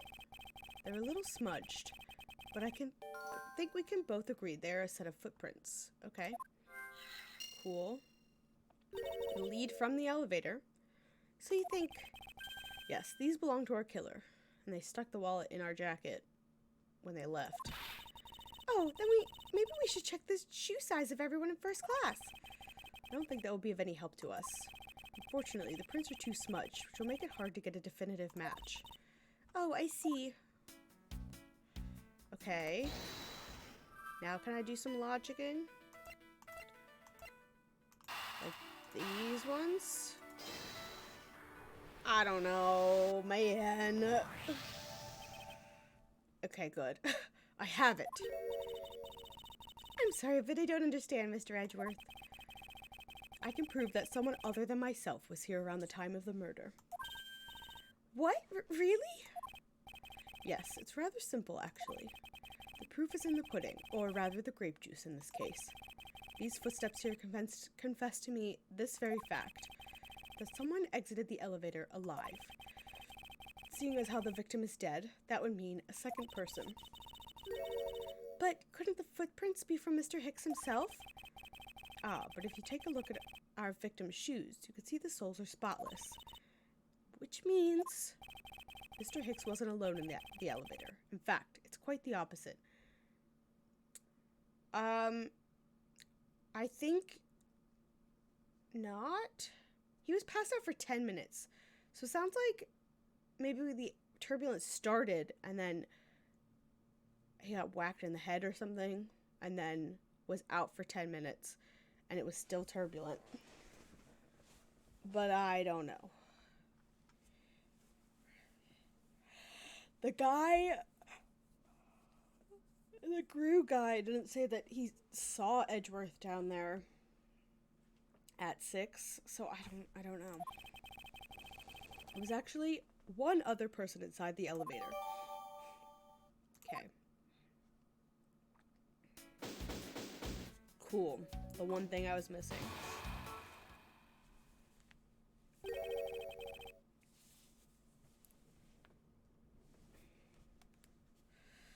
Ugh. What's going on over there?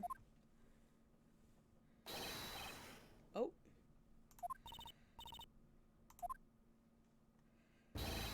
Oh. Unforgivable. This is unforgivable. Do you understand what I'm saying? The movie is late. It is the same level of bad as the plane arrived late. But the movie... What? I will not talk to you anymore. You are just wasting my time. What is the matter, Mr. LeBlanc? If there's no emergency, please return to your seat, sir. Don't tell me what to do. I need not to sit down. Well, Mr. Prosecutor, did you prove you are innocent yet? Yeah, I assume somebody knocked him out. If you would like, I will prove my innocence to you right now. What nonsense! Are you saying my eyewitness testimony is mistaken? Not mistaken, merely that there is room for doubt. I hate that this man is wearing just like every color in the most saturated it could be. I'd be most honored if you could please tell me what you saw in detail once more. Fine, suit yourself. Why is he making... Okay. You would wear that? I like this vest, this like sunflower vest. That's very good.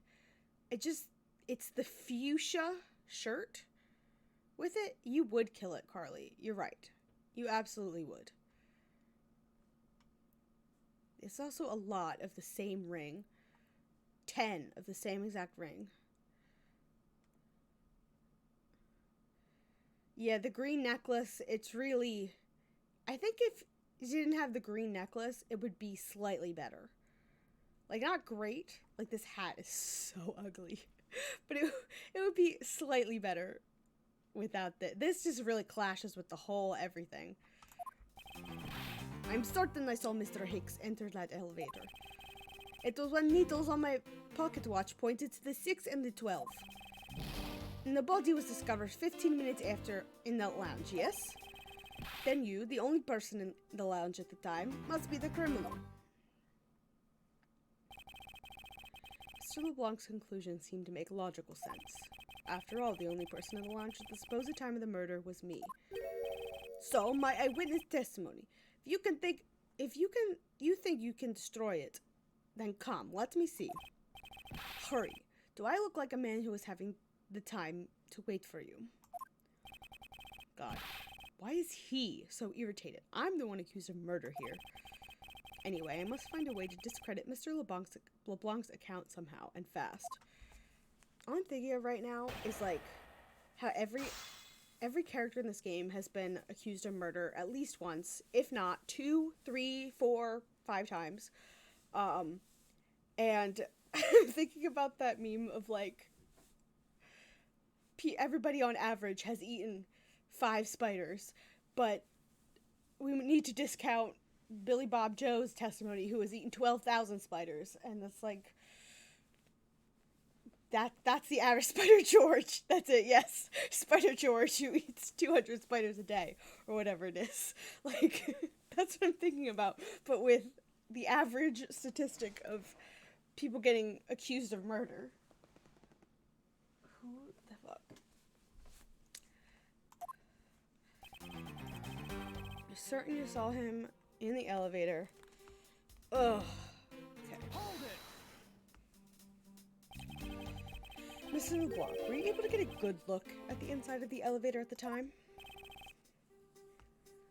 Of course, I saw what was inside. I think it's the watch hand thingy. Maybe? I don't know what you mean. And are you sure that the victim was alone in the elevator?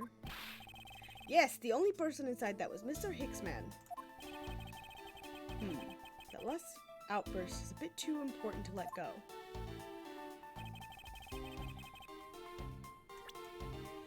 Presenting, nope, this. Yes. Objection! You're so sassy, Edgeworth. Mr. LeBlanc. What is it? There's a very glaring contradiction in your testimony. What do you mean? Please take a look at the area in front of the elevator. How do we know that he didn't get into it alone? Go up to, like, the second floor. Somebody else got in and, like, forced him to stay in, killed him, and then exited. I don't know. There, at the spilled grape juice. Yes, and? Will you admit you also spilled it with the blood? No, it spilled itself during the turbulence. But the interesting thing here is the set of grape juice footprints. Footprints? Yes, the ones that lead from within the elevator and out into the lounge itself. It's evidence that proves that someone other than Mr. Hicks has exited the elevator alive. Jesus Christ. There must have been another person in the elevator with Mr. Hicks. Now then, I'm done playing games. Why don't you tell us the truth? Oh? Are you cursing at me in Virginian? Can you please translate for us? Oh gosh. Your Yeeties are out, girlfriend. No way, that's totally impossible, I guess is what he said. I want him. Can I have him? Girl, your Yeeties are out. This cannot be professional wear. No way, that is totally impossible. I know there was no other person in there. I saw with my own eyes. Dan, Nikki, you bazongas. Dan, Nikki, you bobbies. You want to know what I think, Mr. Edgeworth? I don't think Mr. LeBlanc is lying to us. I suppose she's right. He doesn't seem to be lying. Then what does it mean? What about this contradiction? Mr. LeBlanc, please, just once more, will you recall the details of what you witnessed for me?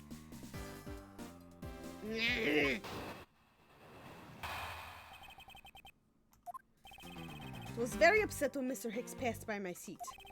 I was always checking the time over and over again.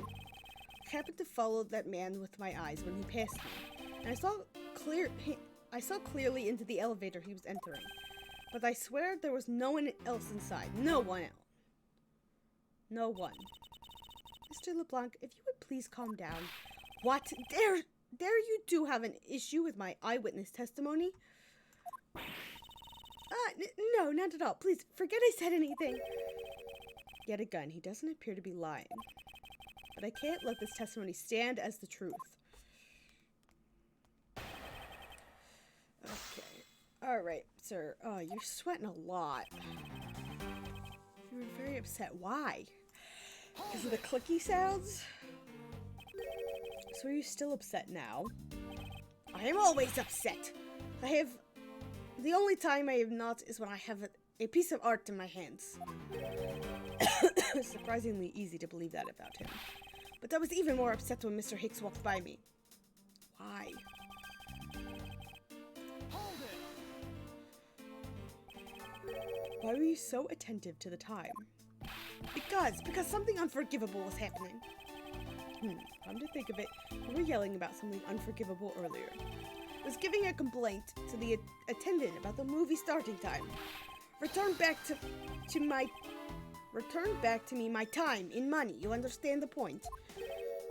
Movie. Is he talking about the in-flight one that's mentioned in the magazine? Summary of the plot and start time. Interesting. There's a summary of the plot? Hold on. Hold on. Oh god. Is it that little tiny? Oh, I can't read that. Love, laugh, murder. I can't read that. Hold on. No, not what I wanted either. Thank you.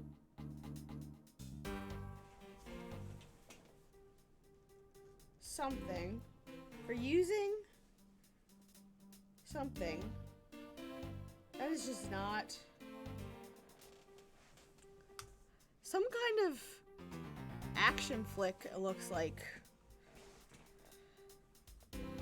Best restaurant in the world. Okay. I don't know.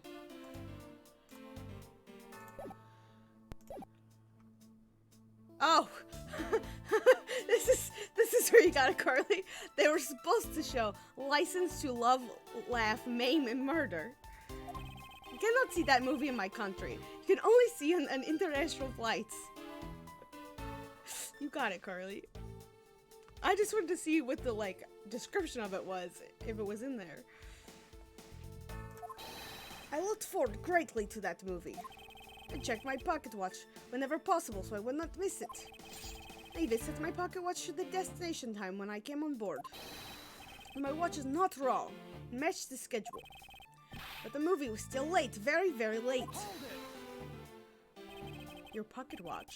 I'd like to ask you a little more about it if that's alright. Okay. Now it starts. We check my pocket watch many times.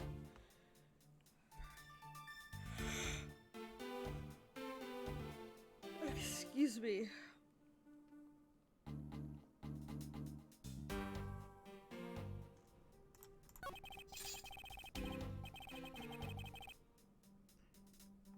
Okay, added 2 statements.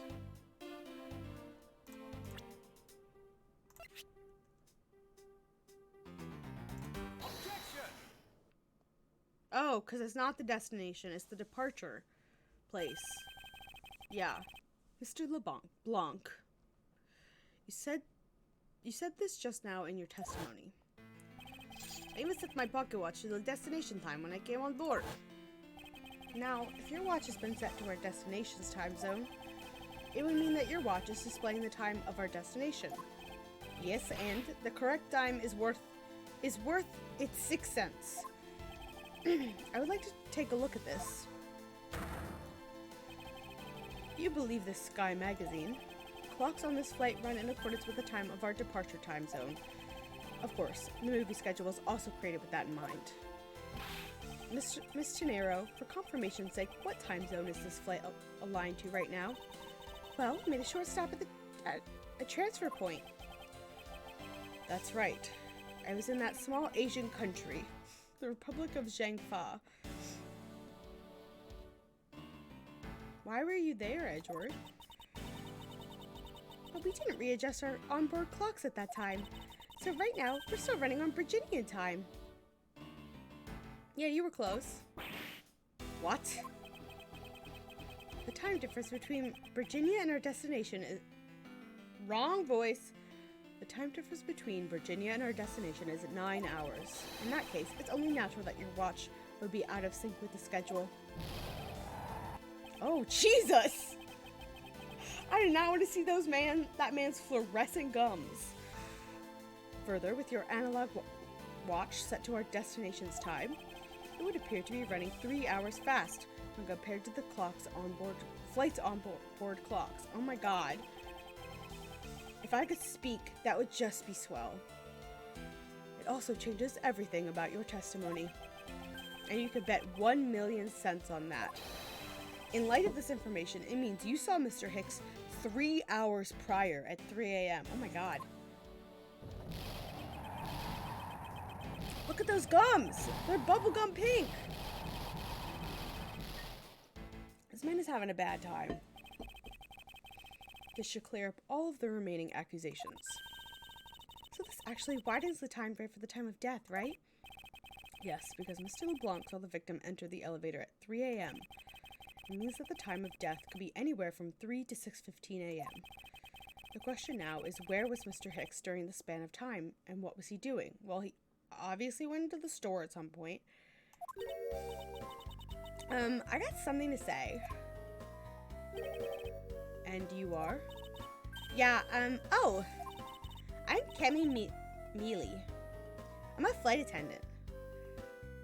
I love this expression. I love this derpy expression. And what is it you wish to say? Well, I think your story's a little different from how I remember it. What do you mean, Cammy? I saw Mr. Hicks sitting in his seat at 5 a.m., you know? What? How can you be so sure of the time? Oh, that's right. He pushed his call button while we were parked at the transfer point. This flight will be making a brief stop to refuel in the Republic of Zhengfa between 4 and 5 a.m. We ask that all passengers remain on board at that time. Thank you for your cooperation. The stop we made for refueling and cargo transfers in Zhengfa, correct? Superb glass juice to all of our something readers. Yes, this is juice. Yes, it was from 4 to 5 a.m. according to our clocks. And during that time, did any of the passengers leave or did any new ones board this flight? No, not a single person got off or on in Zhengfa. Didn't Edgeworth just say that he did? What about the flight crew? What was Edgeworth doing in Virginia then? I don't. The few who were handling the cargo transfer. Look at this face! Might have temporarily gotten on or off. But eventually everyone, including Cammy and myself, came back on the plane. Let him live his life. Fair enough. So basically, I can assume that no one left or got on since our initial takeoff. Interesting. I should keep that in mind. I thought he said that he was in Zhengfa. I hope I'm saying that right. But I guess I misread that. Yeah, and I answered his call. I could tell you Mr. Ackby Hicks was there in his seat when we took off again at 5 a.m. Thank you, Miss Mealy. Alright, and that pushes the time of murder between 5 and 6:15 a.m. Okay, and now what time did you come down to the lounge, Mr. Edgeworth? I remember coming down almost as soon as we left the Republic of Zhengfa. Ugh! You were here whole time from 5, yes? Then you were the only one who could be the killer. Mr. Edgeworth, were you really here in the lounge the entire time from 5 a.m. onwards? Unfortunately, yes. But then, how do we explain the footprints? It's not that obvious. This man waited for Mr. Hicks here in this lounge. Waited to kill him. Yeah. Then he put the corpse into the elevator. Hi, Nico. Oh my god, I'm glad you're finally back. Holy crap, that took forever. It's good. Edgeworth is being accused of murder. Again. Second time this game. You know. My eyewitness testimony may have been mistaken, but what time I saw Mr. Hicks enter the elevator on the second floor does not matter. Because the entire... Excuse me. It concluded here in this lounge. Everything happened in this lounge. Is that what you really believe, Mr. LeBlanc? What? Do you have another idea? First time doing taxes, got ice cream, discovered Miswees is in fact lactose intolerant. Oh no! Baby. I mean, most cats are. I hope you got good ice cream. Or at least, I hope that it was good ice cream. Oh, poor Miswees. More talk from Anastasia. I just do not know what you meant by that. I simply feel that there is something out of place in the scenario you presented. Oh, baby. Is there something that can tie this crime to the location other than this lounge? The fact that it was in an elevator, I feel like is pretty, you know... I don't fucking know.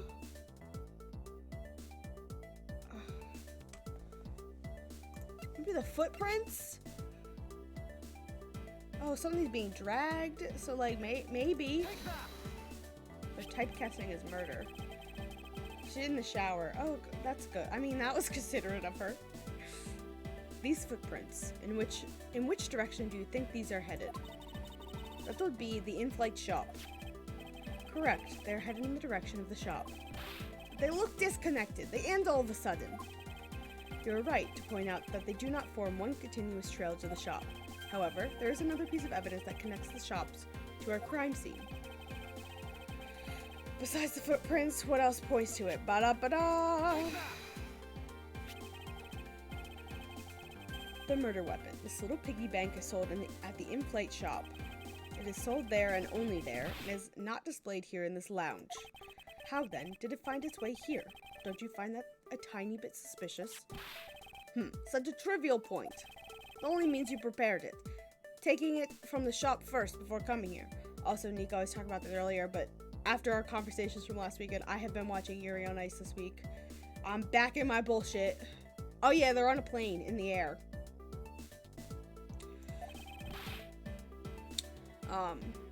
Doesn't prove that you are innocent at all. Is there no way to win with this man? If I may. What is it? You see, well, it's just as Mr. Edgeworth says. Oh, why do you know this so well? Well, it's just that she works here. Like piggy bank was there in the shop. Miss Weeze just demonstrated that she is in fact able to bite your kneecap. She's daring. I'll give her that. She's determined. It's impressive. Are you okay? That's statement number 2. Saw it with my own eyes. And when was this? It was maybe around 5:40 a.m. Isn't that just before we hit that patch of turbulence? That's right. You were in this shop just before the turbulence. Yes, I was. That was a sketchy answer. Come to think of it, Miss Tenero, when I found the body, I believe you came out of that door. Yes, I did. And what is beyond that door? That's the flight attendant's room. Then, you were on the first floor? Yes. I had to do something at the shop and in the flight attendant's room. So I went to the shop first and then to the flight attendant's room. She didn't bite very hard, and I don't think she meant to hurt you. She just had the zoomies. Oh, baby. Are you saying you passed by me at some point? Yes, you seemed really into that issue of Sky magazine you were reading at the time. I don't suppose you noticed me walking by. I vaguely recall someone walking by, but I didn't take notice of who it was. Anyway, the piggy bank was definitely there at the shop when I went there. Why did you go into the shop in the first place? I went there for a work-related matter. Work, you say? Yes, the upkeep of the shop is also one of my responsibilities.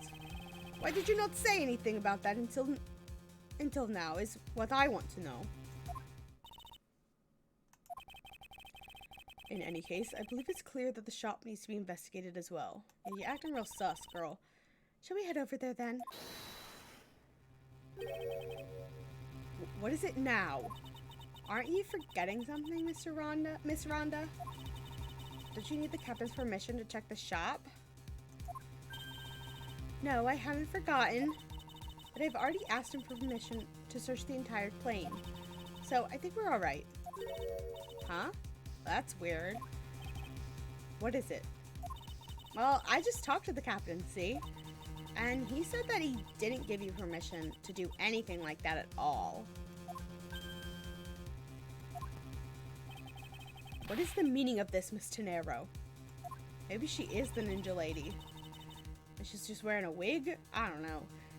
It means she's lying. Go on, admit that you are.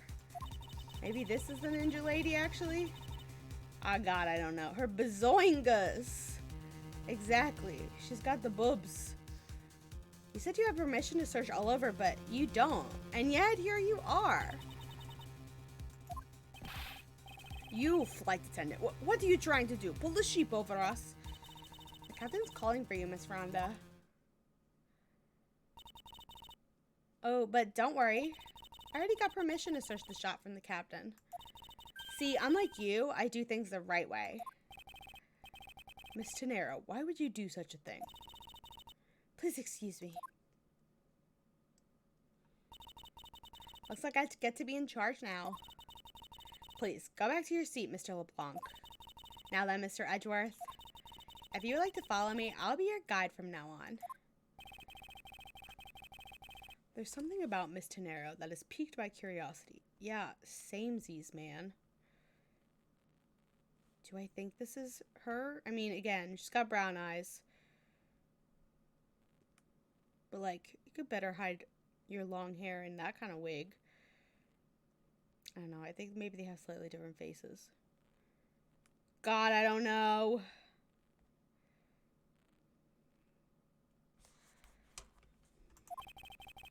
Right now, investigating the in-flight shop is my priority. Her yiddies are out. March 12th, 8:32 a.m. Ooh. 50% off, hell yeah. So this is the in-flight shop. It's quite a mess in here. You think? Guess I'll have to clean things up then. Teehee. Hold on, you can't clean up a potential crime scene. Oh, thank goodness. I hate cleaning so much. I mustn't rush things. I must remain cool, calm, and collected. Because this piggy bank was left at the crime scene. There's a very good chance that the killer had paid this place a visit. I do very much enjoy the sound effects of this game. Inside this display case is a row of lifesavers and life vests for sale. I sell a lot of those when there's some kind of accident or something. But some people buy them even when there's nothing going on. How about it, Mr. Edgeworth? Can I buy one? I sense that this shop is one shopper away from being sued. So they sell the life vests? Waiting for something to be in the bear she's holding like a gun? Fair. This is some bright-ass luggage. What are these? Oh, those are our company's completely original line of suitcases. They're practically flying out the door. That's how popular they are. You should buy one and see how you like it. You won't regret it. Perhaps that's how things work on this flight, but in the real world, you try, then buy.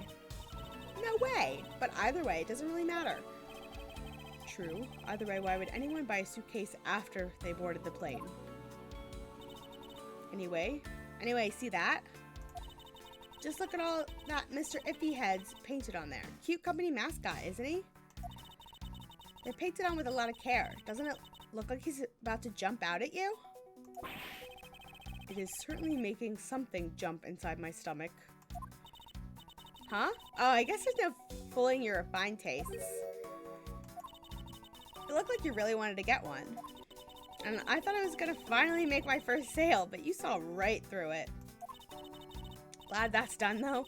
Never make me try giving you a sales pitch ever again, okay? But I never showed any interest in it to begin with. Tee, it's pretty horrible, isn't it? It really is pretty horrible, isn't it? You want to know something? This suitcase was designed by Miss Rhonda. Miss Tenero designed this. Yeah, it was a company-wide contest. Well, it does have a very sharp design sense. Haha, sharp? Like sticky sharp cheddar, maybe? I really have no idea why the bigwigs decided to go with it. It's so blech. Miss Tenero designed this, did she? Definitely not what I would have expected. Oh!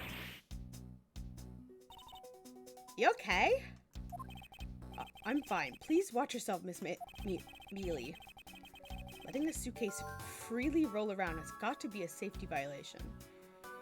Okay, interesting. We almost got murdered. Here, I'll put it back. Edgeworth almost died, guys. Stuffed toys, just like the ones Miss Mealy's holding here, are on display here. I guess that's hanging off it like a coat rack. Relatively cheap, which explains why they're displayed so haphazardly. How about it, Mr. Edgeworth? You know you want one too. They're great for when you're stressed. Why do I envision stuffed animal abuse when she says that? The glass from this display case door is shattered all over the floor. And it looks like there's nothing on display inside either. Wait, actually, I think there is something. What's this? A mini captain's hat? Okay.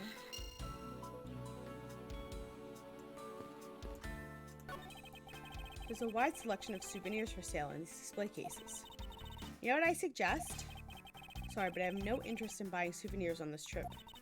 Okay, then how about you buy something for me then, as a present? I can't think of a single reason why I'd want to buy you anything. But I have my eye on that pendant for such a long time. Try paying some attention to me when I ask you something, then we'll talk. Try being a man, and then we'll talk. Okay. Trying to maybe look at all kinds of luxury name brand merchandise for sale in these display cases.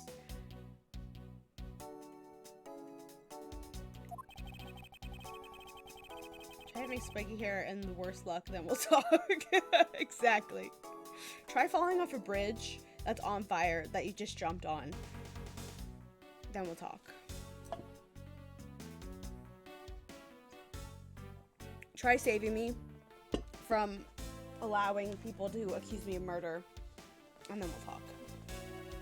They're lined up in such a manner as to scream, "Buy me!" to any passers-by. Okay. Let's check some logic. Broken glasses, tiny captain's hat. Well, it's definitely you and you. For sure. Hat probably used to be on the piggy bank's head. Let's give it a go and see.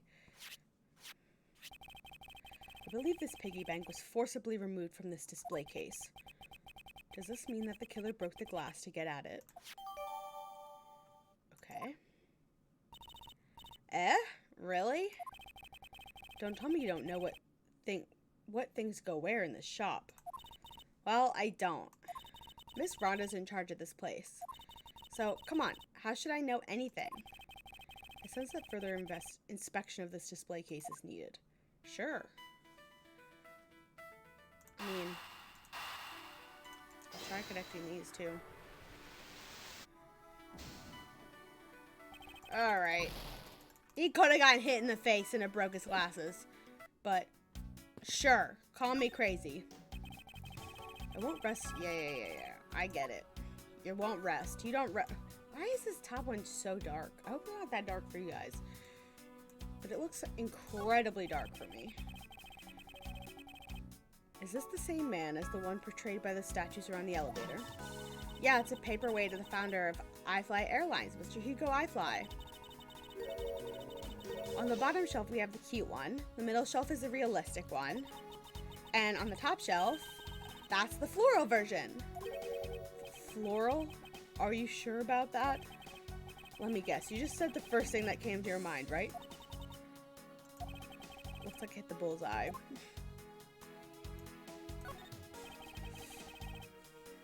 The glass on this door is broken. Perhaps it was the killer who broke it in order to take the piggy bank, but it's a bit odd that the inside of the case is so devoid of glass shards. Plus, the glass broke rather cleanly. Ah! What is it? I touched the glass and it cut my finger. It hurts, Mr. Edgeworth, it hurts! Please tell me you can deal with such a minor cut on your own. Oh my god, he's got no sympathy. Okay, fuck me.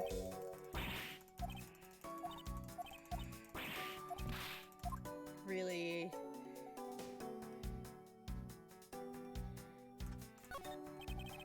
For security, there's a lock on this display case. Miss Mealy, if I may ask you about this lock. The one who's in charge of the shop is Miss Rhonda, so she's got the keys to all the display cases. I see. Oh, I bet you want to buy something. Do you want me to go get the key from her? No, that's alright. Okay. iFly Airlines related books line this shelf. The history of iFly Airlines, the future of iFly Airlines, the 7 wonders of iFly. Fight on, iFly Airlines. Working names, Go You Airlines, Heart Flying. The titles make it very clear that they won't be making the top sellers list anytime soon. Okay. Can I do a deduce on the glass? Is this spot somehow connected to evidence I hold?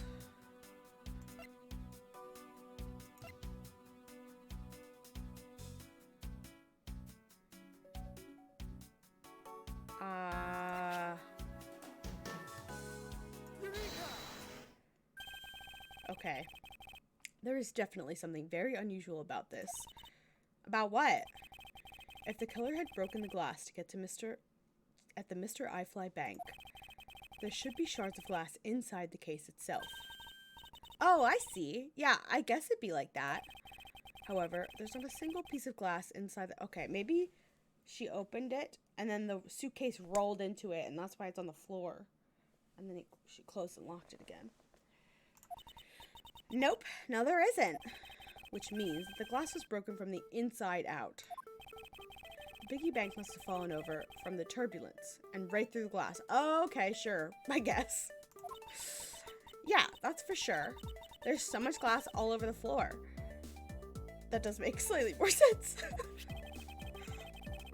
I'm willing to bet that his hat was knocked off its head at that time too. Eh? That's nice. Which leads me to believe that the killer took Mr. iFly from here after the turbulence.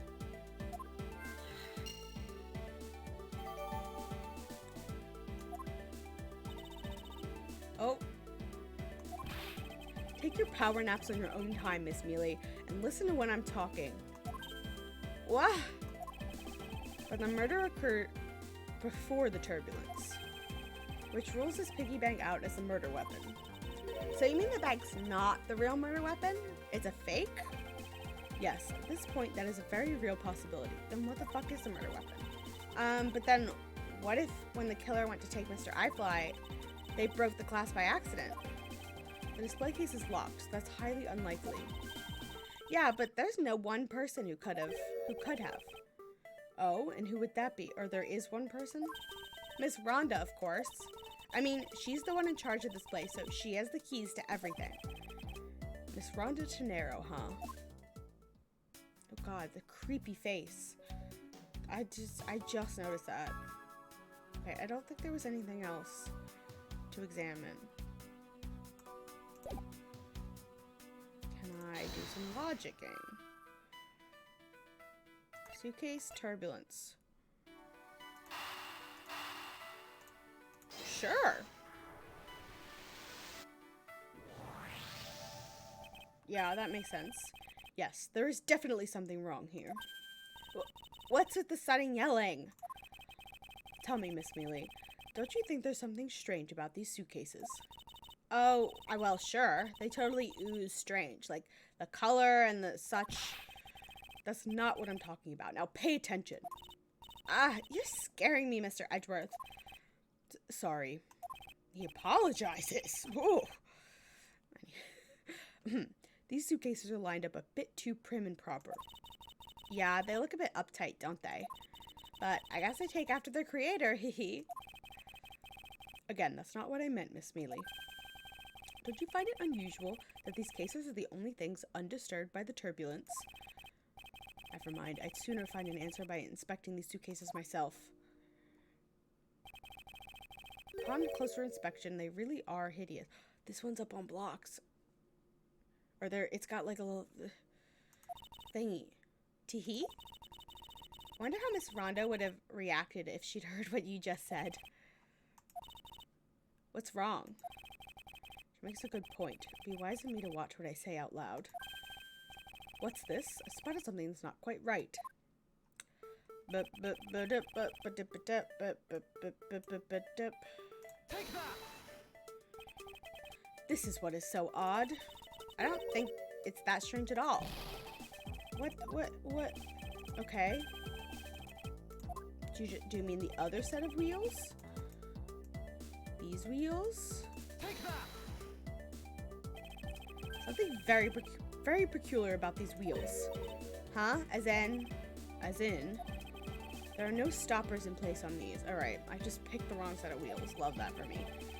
Without stoppers, one would think the turbulence would have sent it flying. And... and so, it is very likely that this suitcase was placed here after we hit that turbulence. Let's take a closer look at it, shall we? Oh god, okay.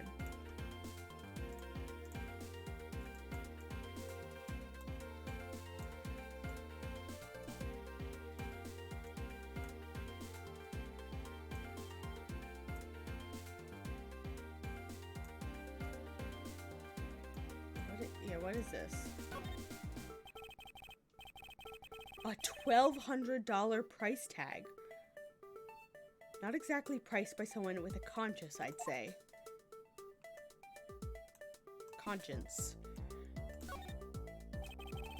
This was apparently designed by Miss Tenero herself. The design has a certain je ne sais quoi about it. Yes, perhaps that is the best way to put it. Okay.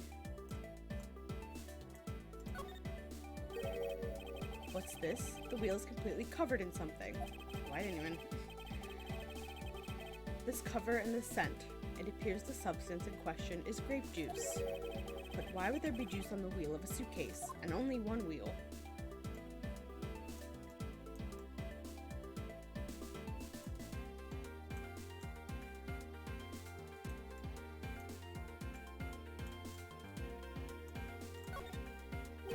Would appear to be unlocked. Let's take a look at what's inside.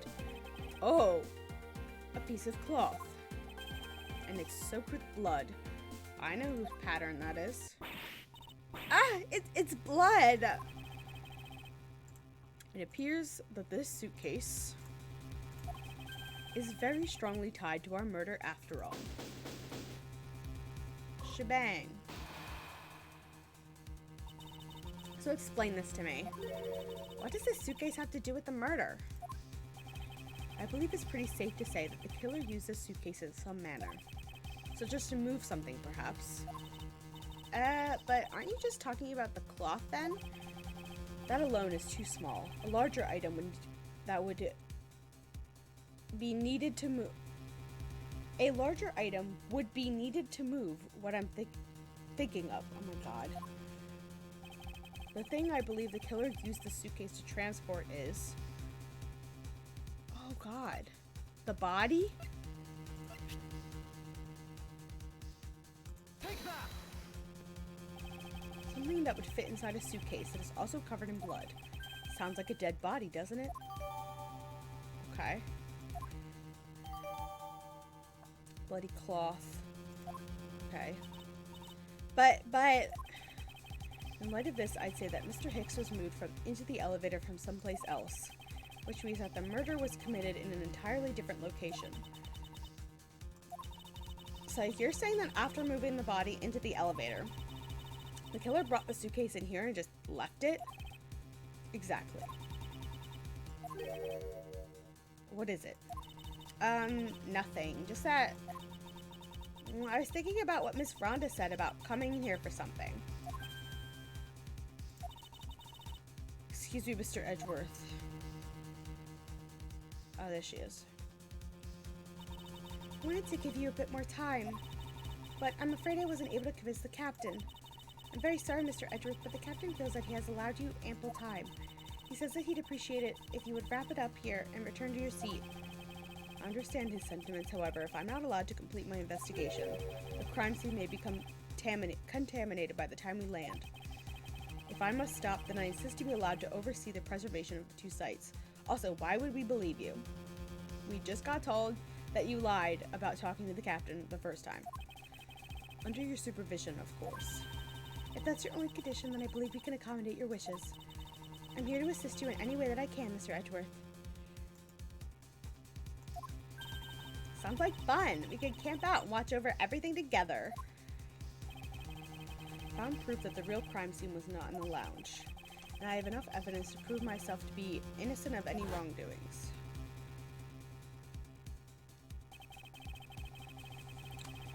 And yet, regarding what Miss Mealy reminded me about Miss Tenero, oh my god, I can't read. I can't allow my investigation to end here.